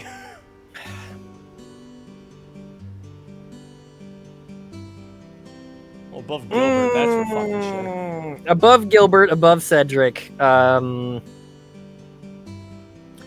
Is she bottom of A because of her back and forth with Randy and what she's doing with Cedric? Is that interesting enough? I think it is. I think it is. Oh my god, they fucking clipped it. God Yeah, damn it. because you said something. Oh, I did. Oh no. I'm doing engagement as a content creator. God help me! Okay. Cowboy Bebop character. Rutger. He's dead. Rutger's fucking awesome. He does. Does he do more than Jack Randy?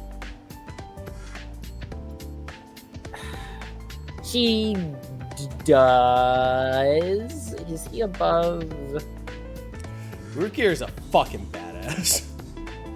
Is he below Sergey? Is he below Sergey? He's next to his boys. No, he's above his boys. No, I like him more than the boys. His character is dead. I need to see what they do with his character. I don't think that's happening. But I below think Sergey, I think theirs works. I think theirs works. Maybe below Sergey. Sergey's fucking timeless. Alright, speaking of, since we got all of them involved, Fee Funny cat. Fee is like... I think middle of A. I was gonna say like a... Yes, for now, yes. Fee's got some goddamn good moments. Fee has some very good moments. You're in C. Well, There was so much there, and then they just kind of... I feel bad for Claire because like I they overwrote like they didn't overwrite, but they like her story was compelling, but like Yeah. I think she's next to the Jaeger boys. Like, Yeah. there's still something there, but proportionally to how much she was in the game versus what she actually did, it was like. Oh, we're gonna go into some hard fucking choices. I'm looking at this right now.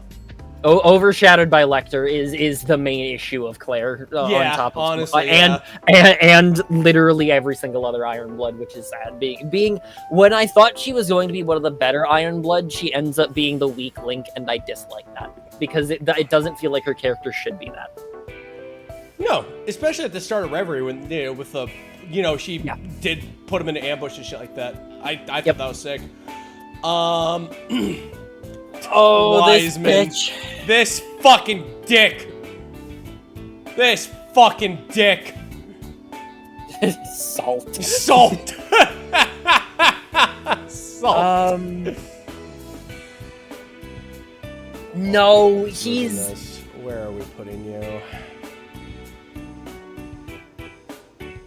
I hated him, but God, I fucking loved hating him. Is he an S for being just unapologetically the S? No shit, really? Is he for being unapologetic for what he is? Because as much as I have been saying, I do like characters when they are like redeemed. Or they like actually change who they are as an individual. Oh, I forgot about that part too. That's another reason why Kevin fucking had that smirk and was just glaring at him. He was an archbishop. He was an archbishop who went heretic. Yeah. No, so like as much as I was saying, I like when characters do show their growth and change as an individual, but that's when they're still in like the part of their lives / their character arc where that's an option. Wiseman is way past that point, so watching him just be fucking irredeemable is the attractor there, and it's like really good. All right, let's just It's either that or I would take like fairly high A. I was just asking the question. 15.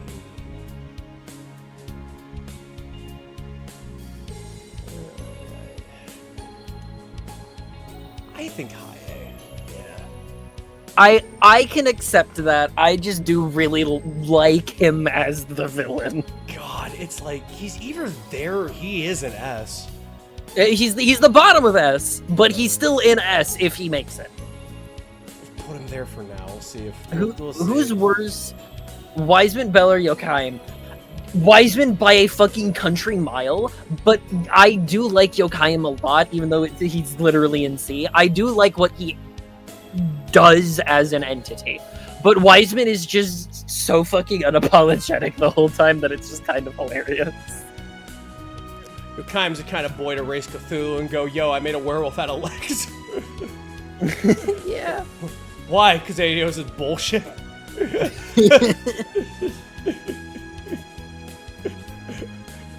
Fucking Wazzy just rolls his shoulder going, go on, fucker.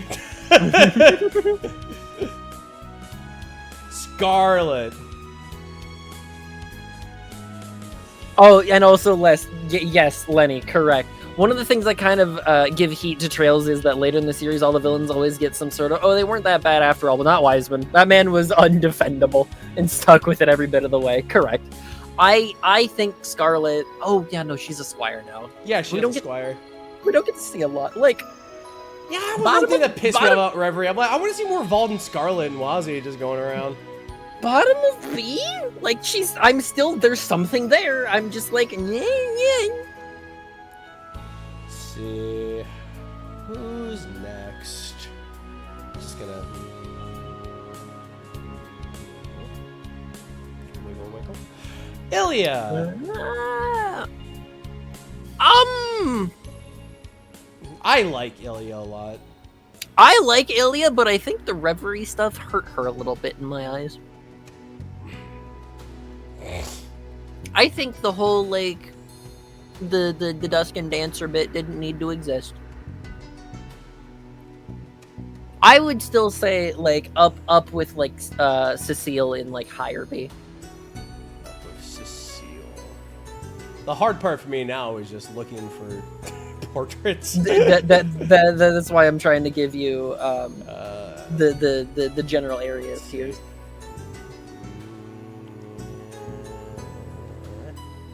Wiggle, wiggle. Oh, this fuck. I hate to love Yona. I want to punt this child into the sun.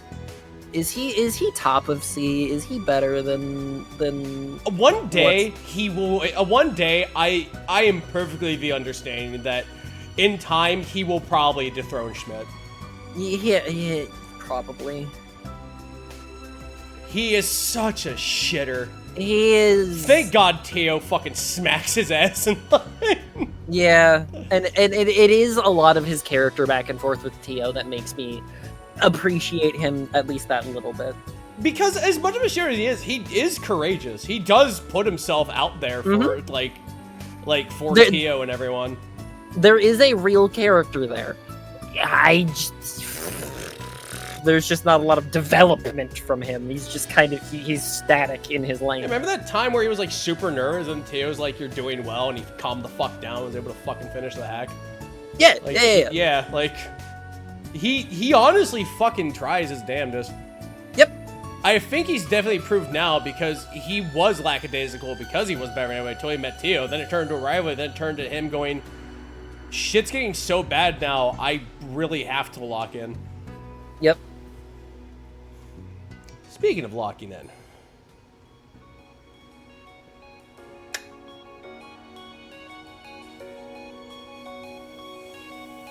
Fuck it. Oh, yeah. Lance mom. Oh, that's not fair. put her right below Duvalie. They need to be next to each other. I like everything that she, like... The reveal that she's been around like this whole time kind of is like almost a secondary mom that's not real to Reen, and then also to the Stall Ritter is really cute. And then what she does retroactively for Luve and McBurn is also very cool.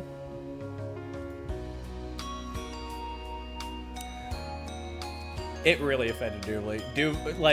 Duvalie, for all intents and purposes, like, that was her mom. Like, Yep.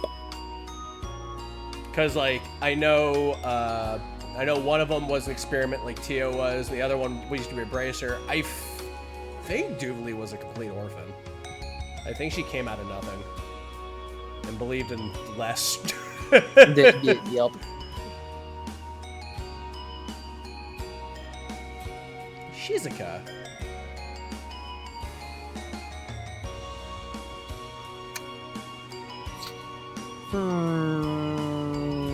I think C. C for child because she C is for good. child. She is good friend for Kia, but is. She is in no way a fighter like her dad. No, In no but way. she's a supportive character, which isn't fair to just be like, oh, all supportive characters are lower. But like, she's even as supportive characters go, she's like one character's motivation for a thing, and then not a whole lot else. Let's see. And then turned into a plot device later for reasons. The reasons. Bump my mic on, my bad. Aina. Oh, you're fun, Aina. God damn it. A for Aina. Welcome to hell, good. motherfucker! The Unexpected Dudes! Thank you very much for the raid! It's Scree Squad, baby! A very Hey, different for looking Al- Scree Squad. It's a very different Scree Squad. We've been doing tier lists of the games you played. Now we're doing tier lists of the characters in the Trails games. Sit on down! Kick your feet up! 10 RPGs later. Twinborn Star, thank you very much for the follow. I'm Rabbit. I also am a part of the Unexpectables.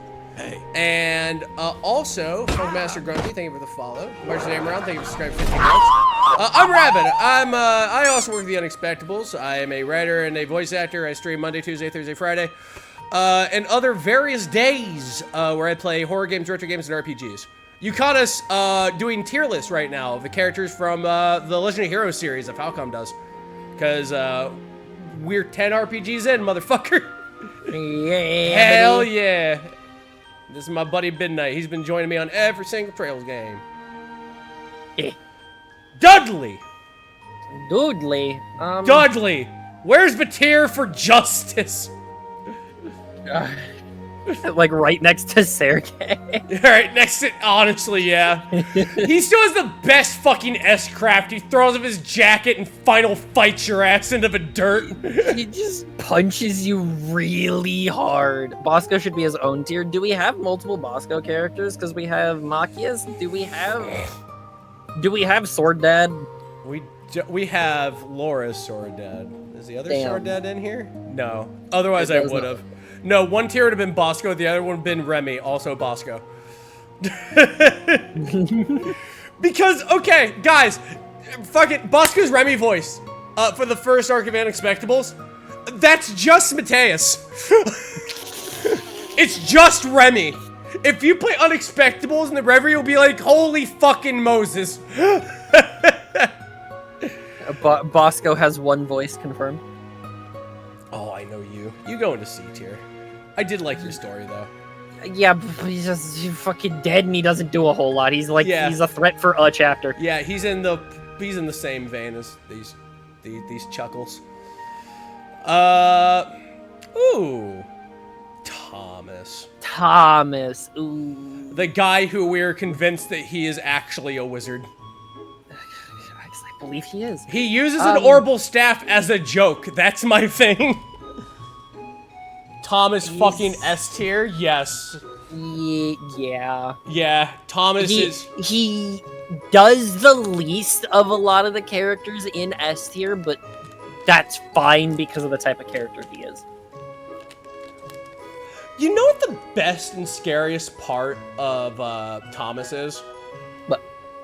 You know how all the Skrulls with Ritter, you know, they have squires assigned to them based on, like, their ability and whatnot, right? Yeah. How fucking scary is Rosine, actually? I would love to see Rosine actually fight or do something. It'd be fun. Because she only put her acquired blade once, and then the person she was fighting put their weapon back. Like...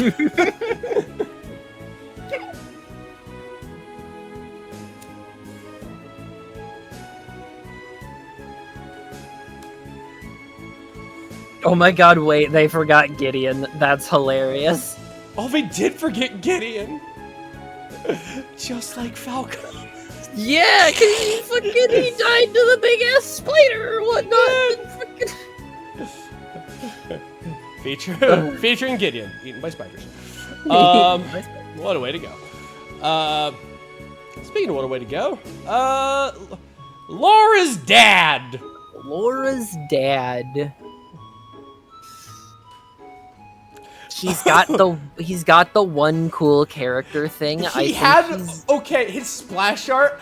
I'll never forget it. We're playing Cold Steel. He did his S-craft. You saw his portrait, and you looked at me and went, "Oh, you're fucking dead." You're just dead. You're just dead. Oh, that's right. Gideon died later. I like to imagine the spider ate him. Yes, I know he actually died to Shirley. Surely not. I'm funny. Okay.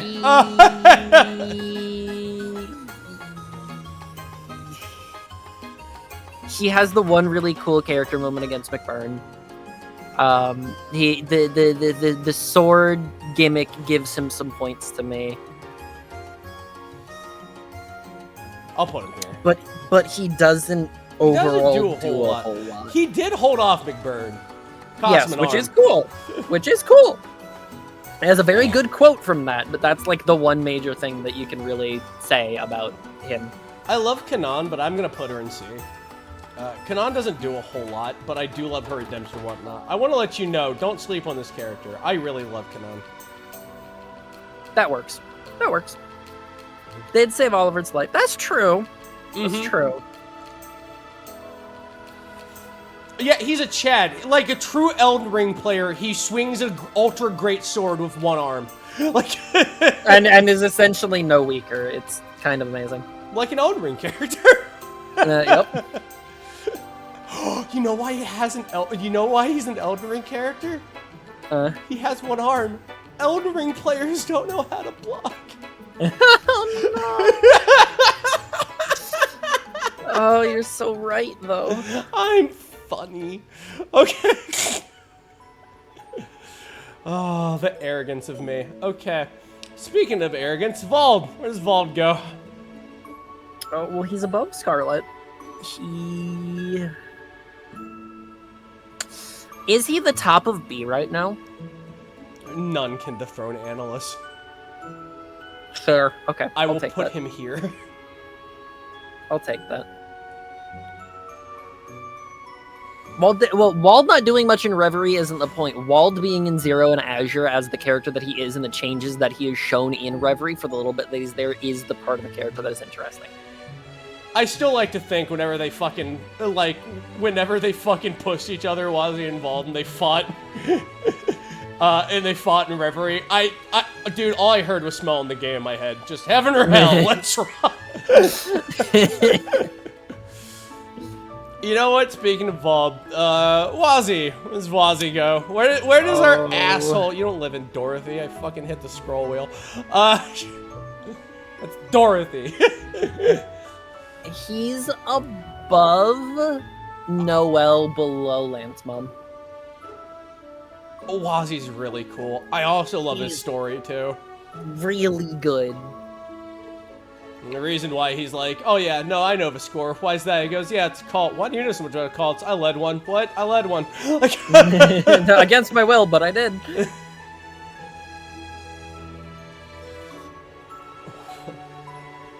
The artifact, bound of my arm. That's my stigma.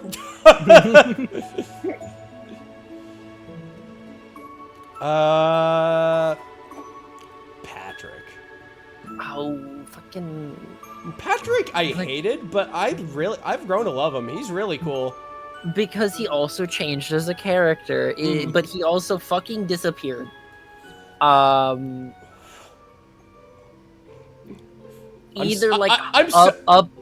so glad I'm sticking to these tiers because, like, I would totally make a tier of just like beans and another for like where did you go? Well, see, we can later if they're too bloated or whatnot, but I think we're doing this pretty well so far. As it is right now, this is going pretty fine. I either like upper C or like below Scarlet, very bottom of B. But like he's just gonna ignore that last part. He's just insane. Disregard this message. Speaking of disregarding, where the fuck did Walter go? Calvert probably, so also probably next to Killica because he showed up, punched some kids, left. I firmly expect the reason why he wasn't in Crossbar or whatnot is he looked at Campanella and went, I'm gonna go out for smokes, and they haven't seen him in like 2 years. Yeah. Yup. So again, off in Calvert, I'll be interested to see if and what he does stuff. But so far he has showed up, punched some kids, and left for 8 games. You. Oh, you. Angelica being boiled down to a single fucking character trait. The flanderization of Angelica is a fucking travesty. So where is she below Dawn? Let's see. I think so, actually. Like, yeah, somewhere around here.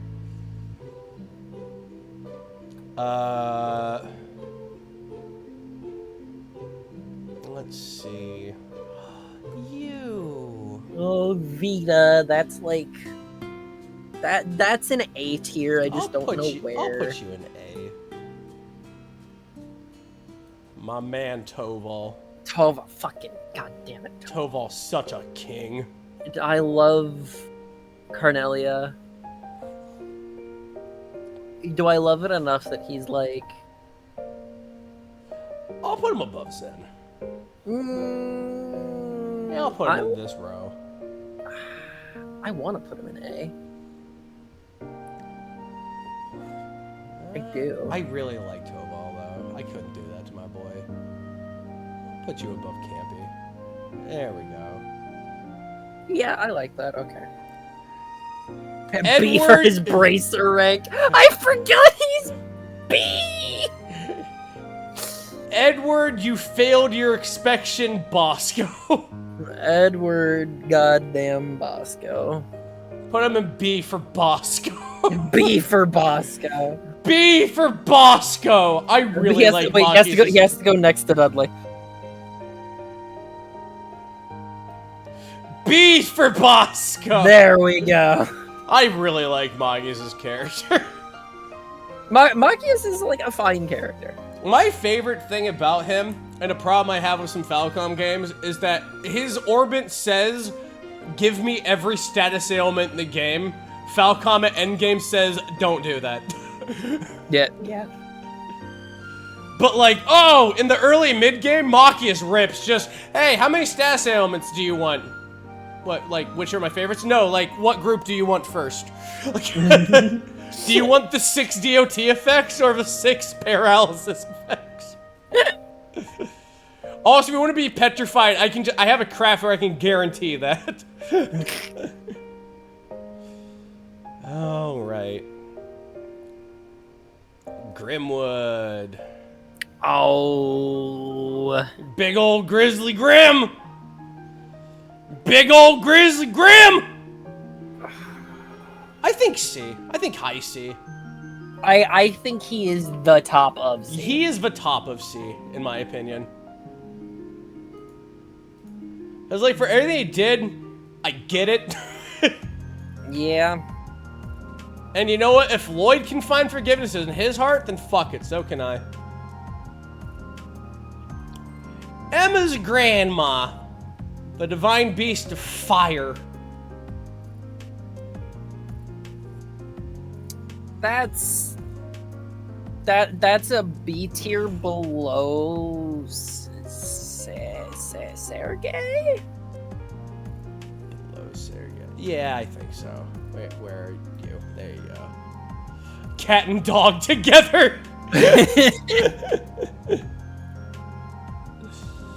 Alright, I'm trying to null out the NPCs real quick, and then we'll, like, the playable characters. Yeah. Well, actually, a lot of these characters are... I just blew that out of the water. A lot of these characters are playable, actually. Fuck. You know what? Osborne. Oh! Osborne! I'm fucking ballin'! That's another S tier villain. We have...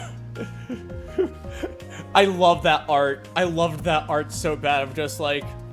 They see Crossbell have soured. We'll be able to overtake it within the hour, sir. Thank you. You may go now. Woo! Yeah, baby! That's what I'm talking about! Yup. That's what it's all about, baby! That's what I've been waiting for.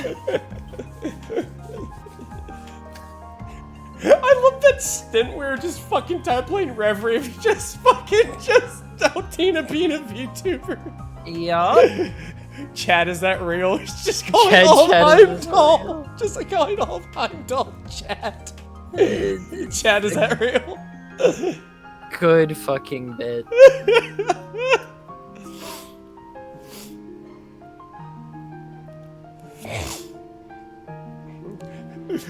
I love when he flash stepped to Emma. I looked at Ray and went, "Is this your girlfriend?" Ah, good. Just did an S-Craft going, "Welcome to the family!" Just fucking smashes her through the fucking floor. Oh, God. This asshole. I like him. He's a fucking serpent. I think B tier for him. Yeah. But voiced by KGA. I want to punch him too much. You're not even good old KGA can go ahead and pull him out. I haven't spoken to KG. That doesn't weigh anything on my conscience. And it won't work on me either, because I can't read. How have I played these games? Braille? I don't know. Video game Braille. Can you imagine? What the fuck? I would love that in some indie game where that's just a fucking joke language they put in, just Braille. This, her, she. You go next to Walter because you also showed up, punched some kids, left. And yes, I know the Michelin Tower, yada yada, but like. Let's see other characters that are playable, but not like, you know, super, super playable. Guy fucking Bannings. I'm between A or B. I don't know how close to either I am. He's a plot device, but like... He's a great plot device. He's a good plot device for exactly the character he needs. I think as a really good plot device, it's earned him the bottom of B for me. He's pretty good. Yes. That works for me. Also, his S-Craft is Buster Wolf. I refuse to believe anything else. I refuse every other answer. That is his S-Craft. Is just straight up Buster Wolf. Oh, how did I miss you? Blue Blanc. Blue Blanc the bastard is an A-rank bastard, I think. I think he's an A bastard. Either that or like right next to Analyst again. Oh, B for Blue Blanc, you're smart. Oh, Phantom Thief B! It's in his name! I missed him because he was hiding! Also because he is your introduction to, Ouroboros is like the evil guys, and he's like, not really, but sure. Do you think that? And Estelle's like, well, yeah! And Blue Blanc's like, yeah, keep believing that. Yeah. Mm-hmm. Yeah. You're good. No problem there. Just like you're free to believe as you wish. Cassius. Oh, Dad.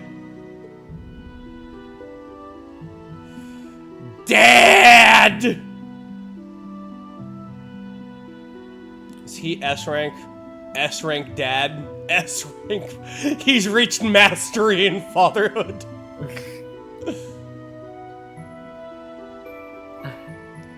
yeah. Yes, for the wife storyline and how good it is. Yes, he will be bottom of S. Let's see if there's any other characters in the same vein I'm hunting for. Fran. Franny. Put her next to her sister. Noe. She's wonderful. I love her. My favorite part about them is thoughts. No thoughts.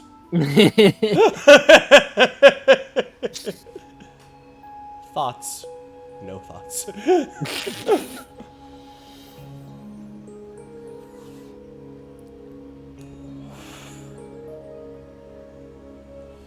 Let's see.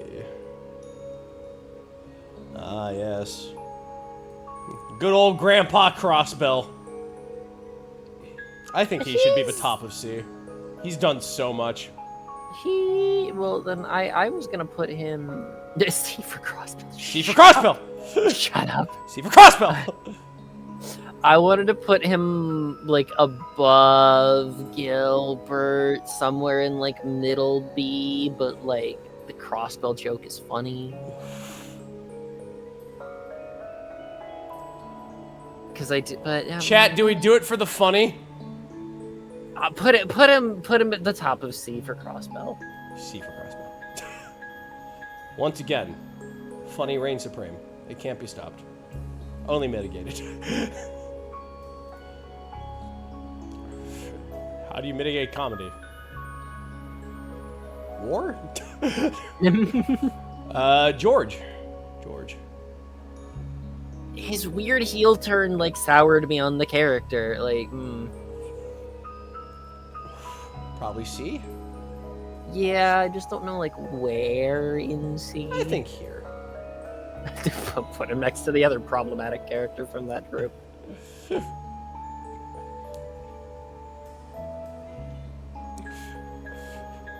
Let's see. Is that just the act of talking with just the act of talking with her, with Angelica, and I just imagine just one line, just Crow just holds his head, face his hands, going, "Oh my God, you're gonna go to jail one day." Okay. Yep. And he's like, "And I won't pick up my phone. I won't. I'll break it if it rings." I'll just pick up a cinder block and just go whap, whap, whap, whap, whap.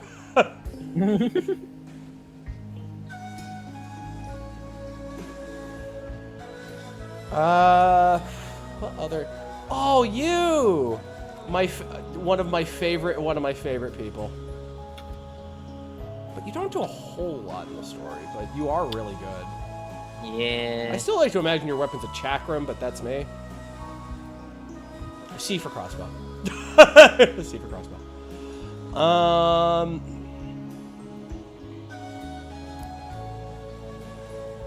Fucking Mueller, my boy. You're next to Julia. I'm sorry. That's just how that works. That's just how the rule works. Solved it in my head. Solved it in one. Swish. Swish of the net! Yep. Alright. Belle. You bitch. B for bitch! The bottom of B for bitch. This bitch causes me so much consternation. Yeah. Yeah.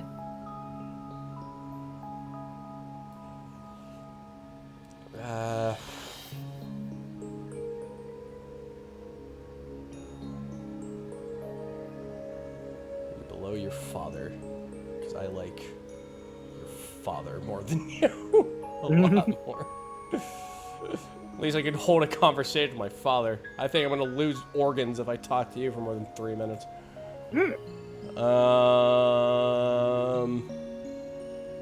Alright, I think we licked it. Oh, you know what? Fucking Richard, yeah. I think his arc is good enough to be like bottom of A with, or Yeah, I like think middle so of A, too. hanging out with those people. There we go. He's the reason McBurn can't get into the Libero. Solitary reason. Oh, Shara. Where does Shara go? If this was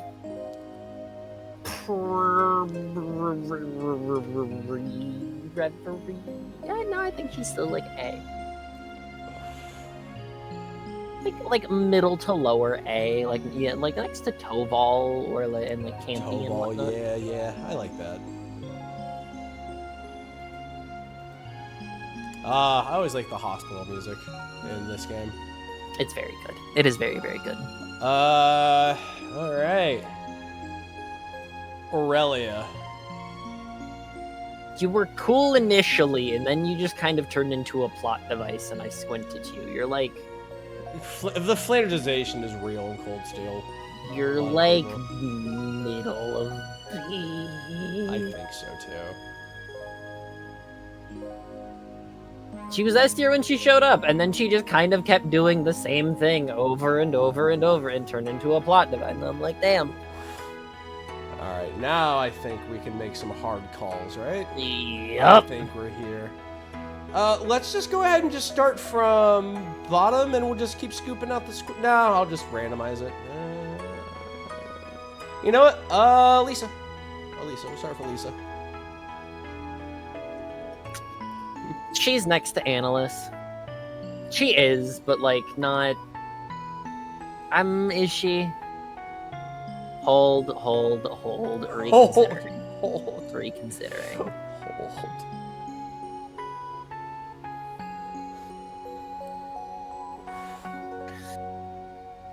Top of C. Topple of C? Why topple of C? I'm going back to like early Elisa stuff, and I'm just like, I've got some She did just kind of opinions drop out of the of story for a little bit, yeah. I've got some opinions of original Class 7. Oh, I know. We've heard it. These 4 hours are gonna be great. Oh, dude, the community. Oh man, the engagement. I will feast like a starving child at a golden corral.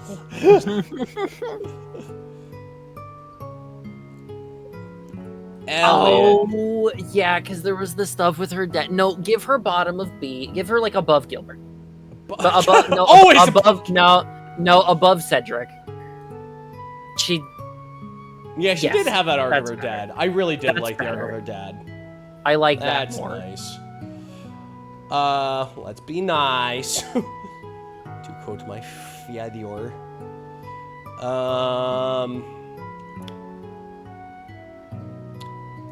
Toa. That's a really high A. There is really no one high. on this world better. I'm Or putting Toa in S. is The that- things that Toa has done Sure. for Reen are breaking. Yeah. And her importance to like background plot stuff. And she yeah, has that the works. same thing as like Lloyd. Like Toa's just a girl throwing this shit. She's Yep. just a girl. She's just really good at what she does.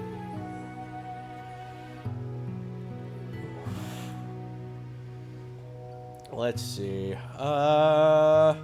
Elliot.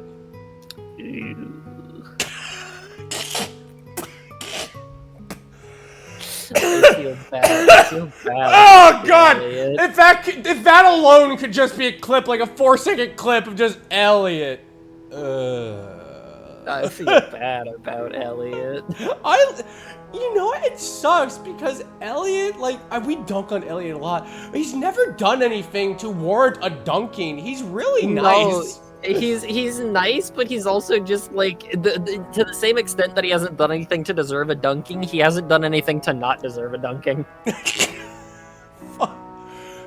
You can tell we're Americans with that statement alone. like he's We are Midwest as fuck with a line like that. He hasn't done anything, but he also hasn't done anything. Yep. I can go outside right now at 1 in the morning, hear that exact same line. And you know what it means. I know what it means. That's just Midwest. That's Midwest, baby. Oh, God. Ellie.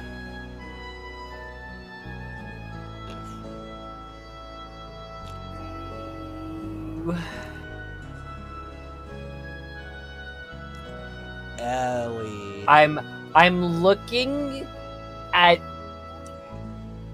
mid to upper A. And potentially bottom of like S and whatnot, because I do like Ellie. I want to put her at the bottom of this. Okay. She's great. I like Ellie a lot. Sure. Speaking of S, hi Kevin. Hi, Kev. Yeah, that's not a conversation. Oh, that's not. You're high S. Mm-hmm. Kevin is fucking bro Kevin. F is for stigma. He is the stigma male. S for Stampede. S for Stampede.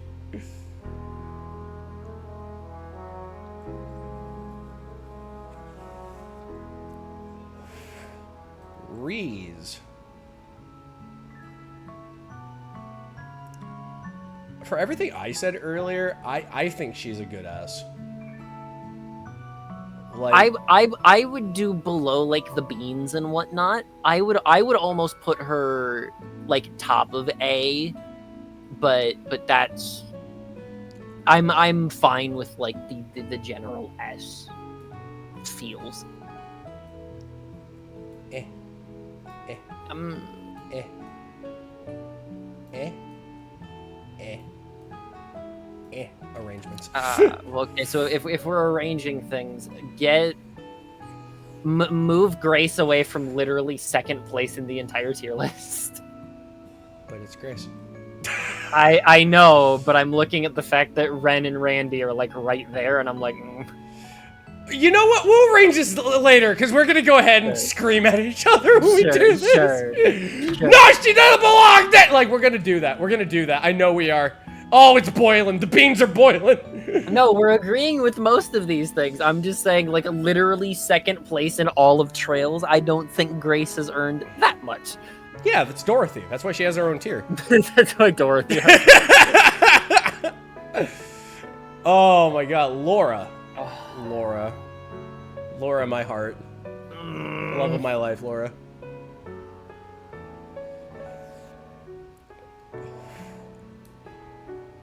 Below Murray in B?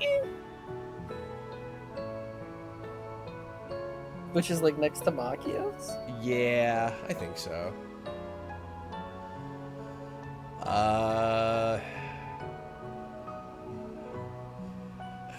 You just want to tear off and really divide the entire Falcom fandom in one square? Yeah, I'm being honest about the fact that No, not for that, but for this one I'm gonna propose. Oh, God. Rain, where the fuck does Rain live? We gotta know. Oh, shit. Oh, fuck!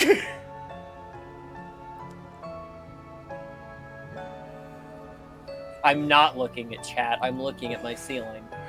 We're gonna lose some cadets with this.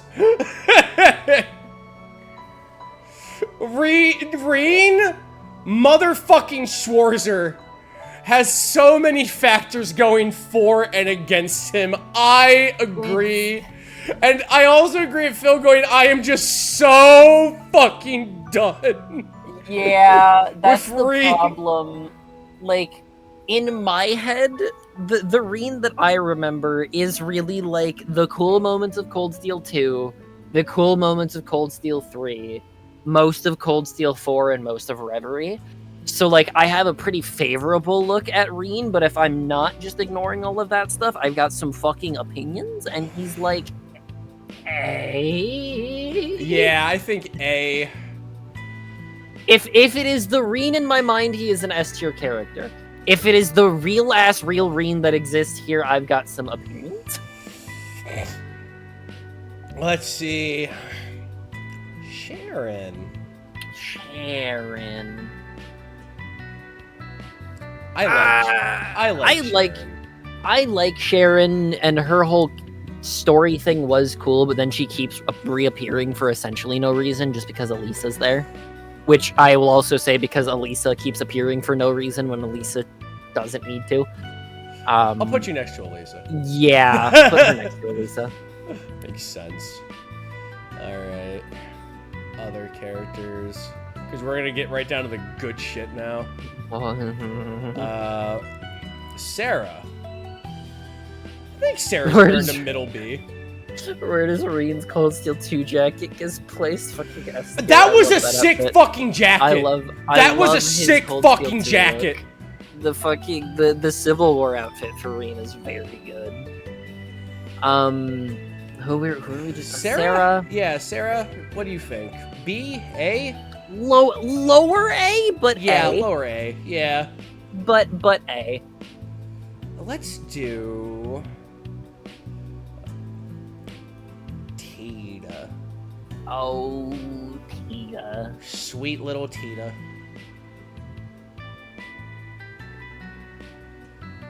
Nary a sweeter bean in the Zemuria. I think her showing up in Cold Steel is both helpful and a detriment to her character. There is both. I think I'm gonna put her in A with Shara. She's pretty good.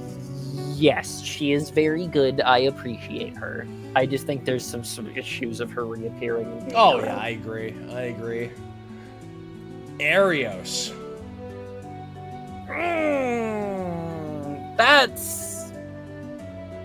That's a B tier character. That's like a solid B tier. B tier, huh? I was thinking like middle A for Arios because I like the redemption of it. But he does like the same thing twice. He like doubles back on being a dickhead after being taught his lesson the first time, and it just kind of feels like you should be smarter than this man. What the fuck? I'll put him next to Vault. Elise. I think I'm gonna put Elise in C. I'm gonna put her right. Yeah, here. I'm gonna put her right here.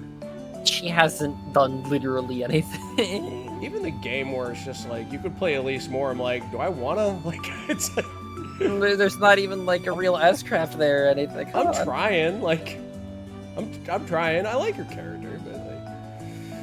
All right. Now we get to the fucking real wing slappers. Yep. Fucking, look, you know what it is, all right? It's us, all right? Let's just go there. We'll just start left to right. No, right to left. Do you want to do left to right or right to left? Right to left. Yeah. Agate motherfucking Krosner. Character assassination over the course of Cold Steel, sadly. Yeah. Mid-A? I think mid-A. Put her next to Tita. That'll go ahead and cause discourse. Because I did like that. I love Agate a lot. I really like Agate. It's just him and Tita being boiled down to what they were in Cold Steel is very irritating. So if I'm remembering the good of Agate, this I'm fine with. If we're adding in like the issues with Agate, I'm still also fine with this. Gotcha. Tio. That's fucking put her up there. Put her up there. Put her up there.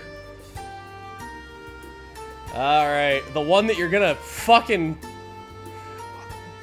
I hate that we're putting Rufus in S. Yeah, that's the sentence. You took it right out of my mouth. I hate we're putting Rufus in S. I hate that he's up there. I hate that that's real. Oh my god. And by association, their markers aren't here, but yeah, the rest of the kids with Rufus are also S. They're brilliantly written. Hey, wait, is Sarah talking with you, Phil? This is very adept here. Sarah, there's like 4,000 characters. Wesker 1! Wesker 1! Yeah, Swin, Nadia, and Lapis are also an S. They're gorgeously written. I love them all so much. The new Reverie characters are all so strong for only being in like the short-ish game that they are story-wise. Risha. That's... I like her more than... The thing I like about Risha is Risha never stops trying, no matter how bad it gets. So I want to put her next to like McBurn and Feed. Yeah, I think that's good. Risha never stops trying. Like, even like if it's super fucking bleak. Risha bothers me due to what Falcom are doing for her I mean, that's fair. It reminds me of a comment I saw in One Piece of us. If Robin's tits get any bigger, that's gonna be the One Piece, isn't it? Yeah. But the character herself, I do like. She never stops trying. That's fucking valiant. Even fighting against what she was, what she wants to be, what she's standing for. Like, she always tries. There's always a way in Risha's head. Yep. I'm just gonna Put him up there. put him up there. Put him up there. Put him up there. like he literally changed my perception of bards in media, and everybody has to live up to him. That's not fair. Like, it's just not fair. Let's give it up for Moose. Moose is M for Moose. M for Moose. Moose is A I like because of I a like lot Moose. of her character stuff in 3 and 4. Yeah. Like a very good A. A very good A. Milliam, this complete smooth brain dunderhead. Entity.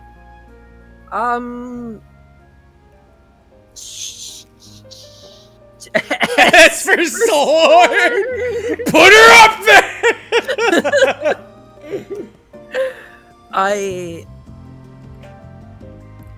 She also gets like just condensed into her one character trait after a while, which is sad because there was something there with Altina. Mhm. But like Altina just stole all of her depth.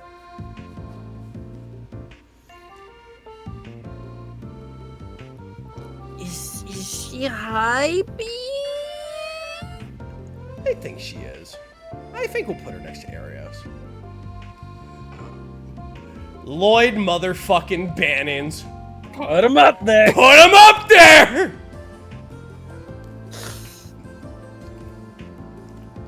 Eustace,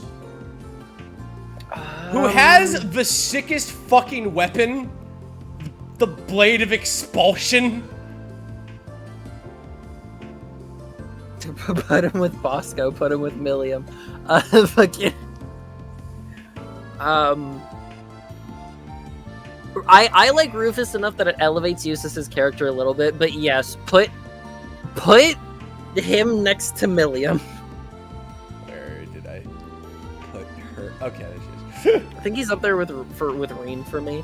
Put him next to Milliam. There we go. Yuna. Ooh, she's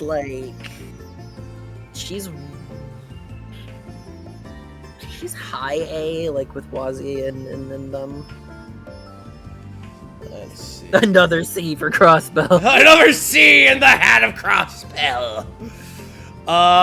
Fucking Gaius. Kaiji Tang. 2 jumps. 2. A guy who, yeah, he kind of, for being a girl's ritter, he kind of, Yeah, he's kind of a backseat driver mostly. yeah. I want to put him up high though.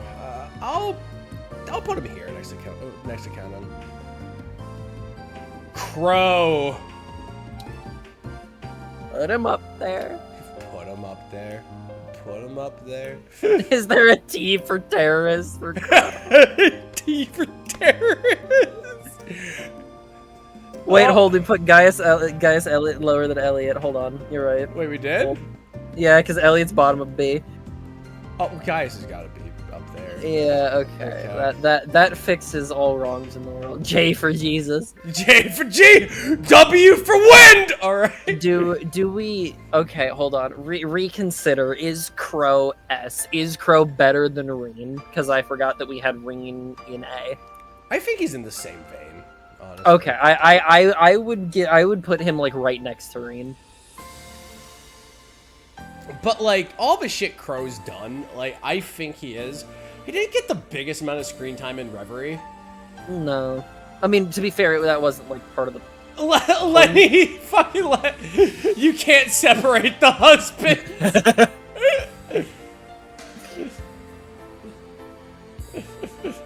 Emma's an S because she needs a quiet place to think from the husband.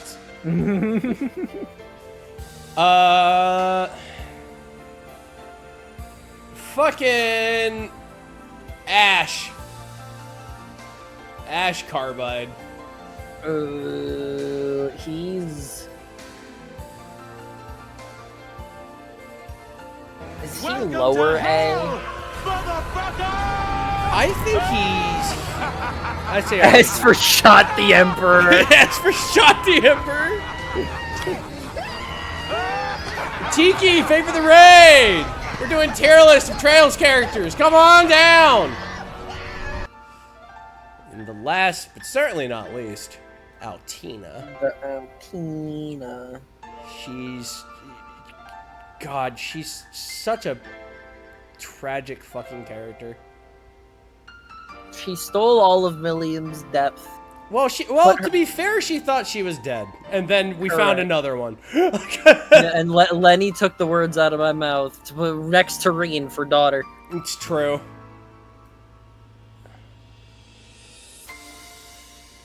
Well, there we have it.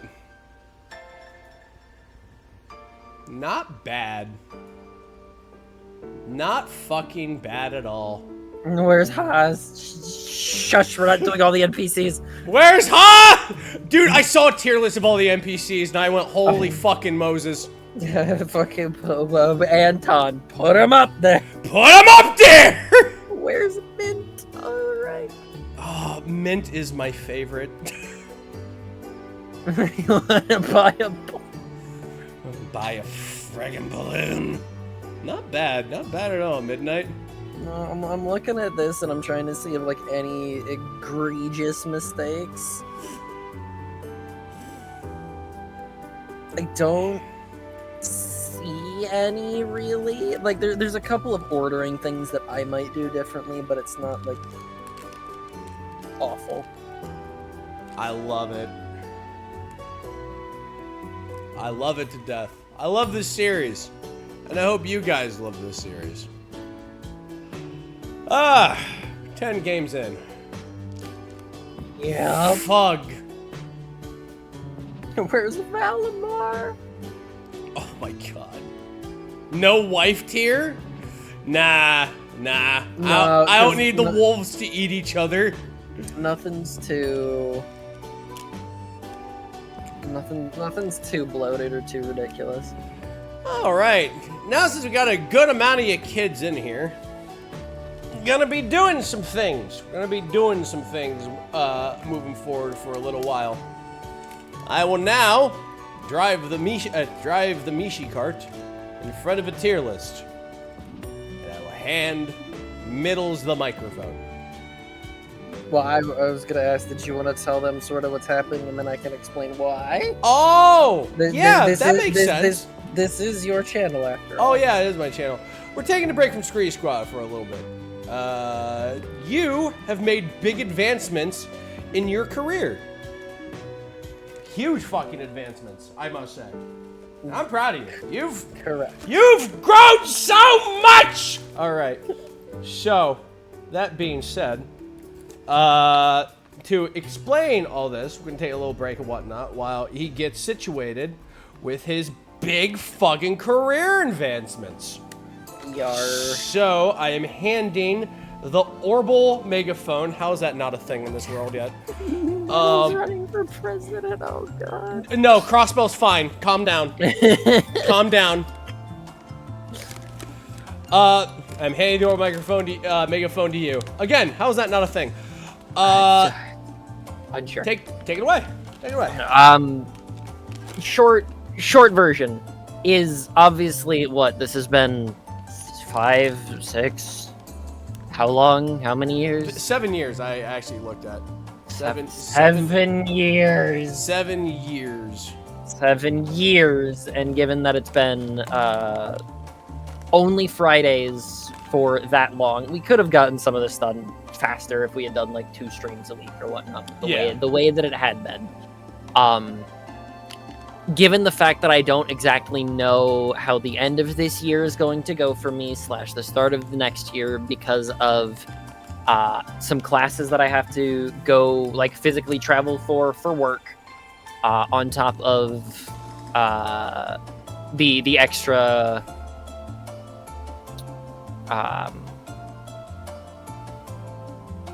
what the hell word am I thinking of? The extra responsibility that is going to be in my hands because of the things that are going on.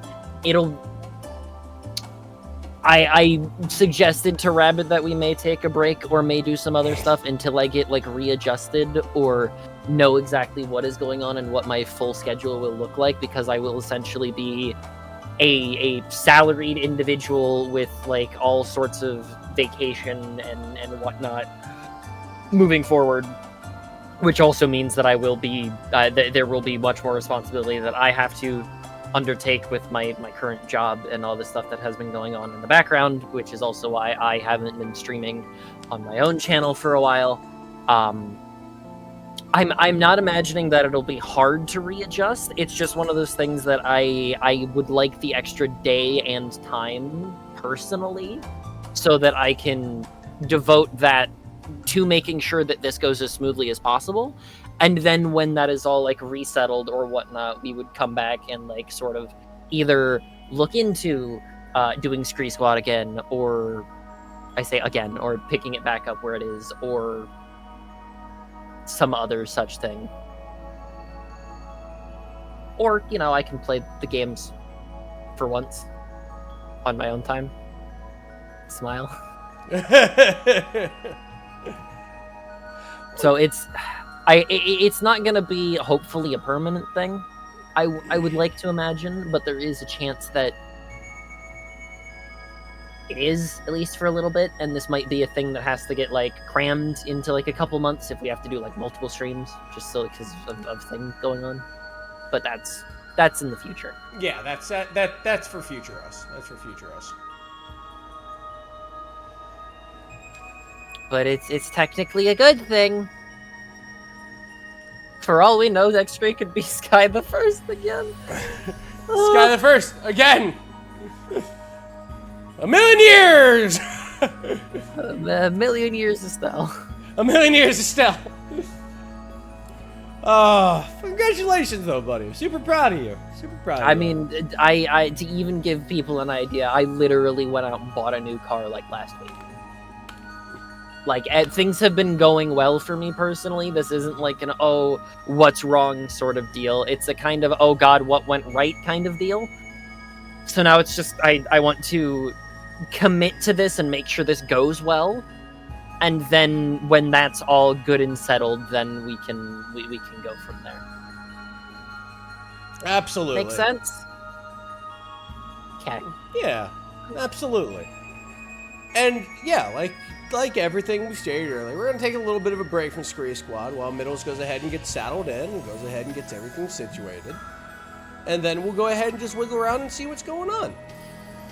But that's what we're gonna go on. So Scree Squad's gonna be on hold for a little bit. Just a little bit of a hiatus, nothing big, nothing major. And until that time goes ahead and squamps back up again. We'll still be doing stuff on Friday. I'll find something to do. I just asked you guys to announce the return of Scree very loudly. Oh, I will. I'll probably even make a video of it. I'll probably like kick out of my fucking closet or something. It's gonna be my own decision. It's gonna be my own decision of what I play. It might be more fucking RuneScape, honestly. Do you know I'm trying to platinum a fucking game that everyone says is insane and impossible to do? I'll do it. I'm the man. I'm the one who knocks. Do you know how many U-logs I am willing to burn for content? All right. That being said, that's where we're gonna end it. This is our tier list. So, thank you so much for being here, everybody. That's gonna go ahead and it's a lot of shit. It's a lot of shit we've gone through. Yeah. And I think this was a great send-off and a salute for everything that's really been the cornerstone of, it's just a tier list. I'm going to keep it up on stream. And you know what? I think it's a great send-off and a salute to, like, every single thing we've played since basically the inception of the channel. So, thank you all for being here. Thank you all for basically just taking time out of your day to watch us for so many Fridays. Yeah. And all the adventures we shared through Zemuria. Its highs and lows, its bigs and its smalls. And you'll be back one day. So with that being said, again, from the bottom of my heart and the bottom of his heart too, a lot deeper. He has a longer heart. It's so weird.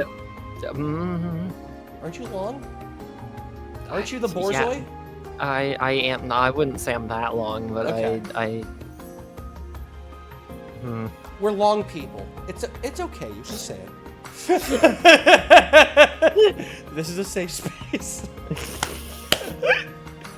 Thank you so much for being here, everybody. It means the world to us.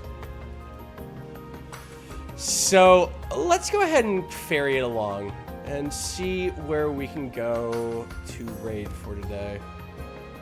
I see that with my little eye,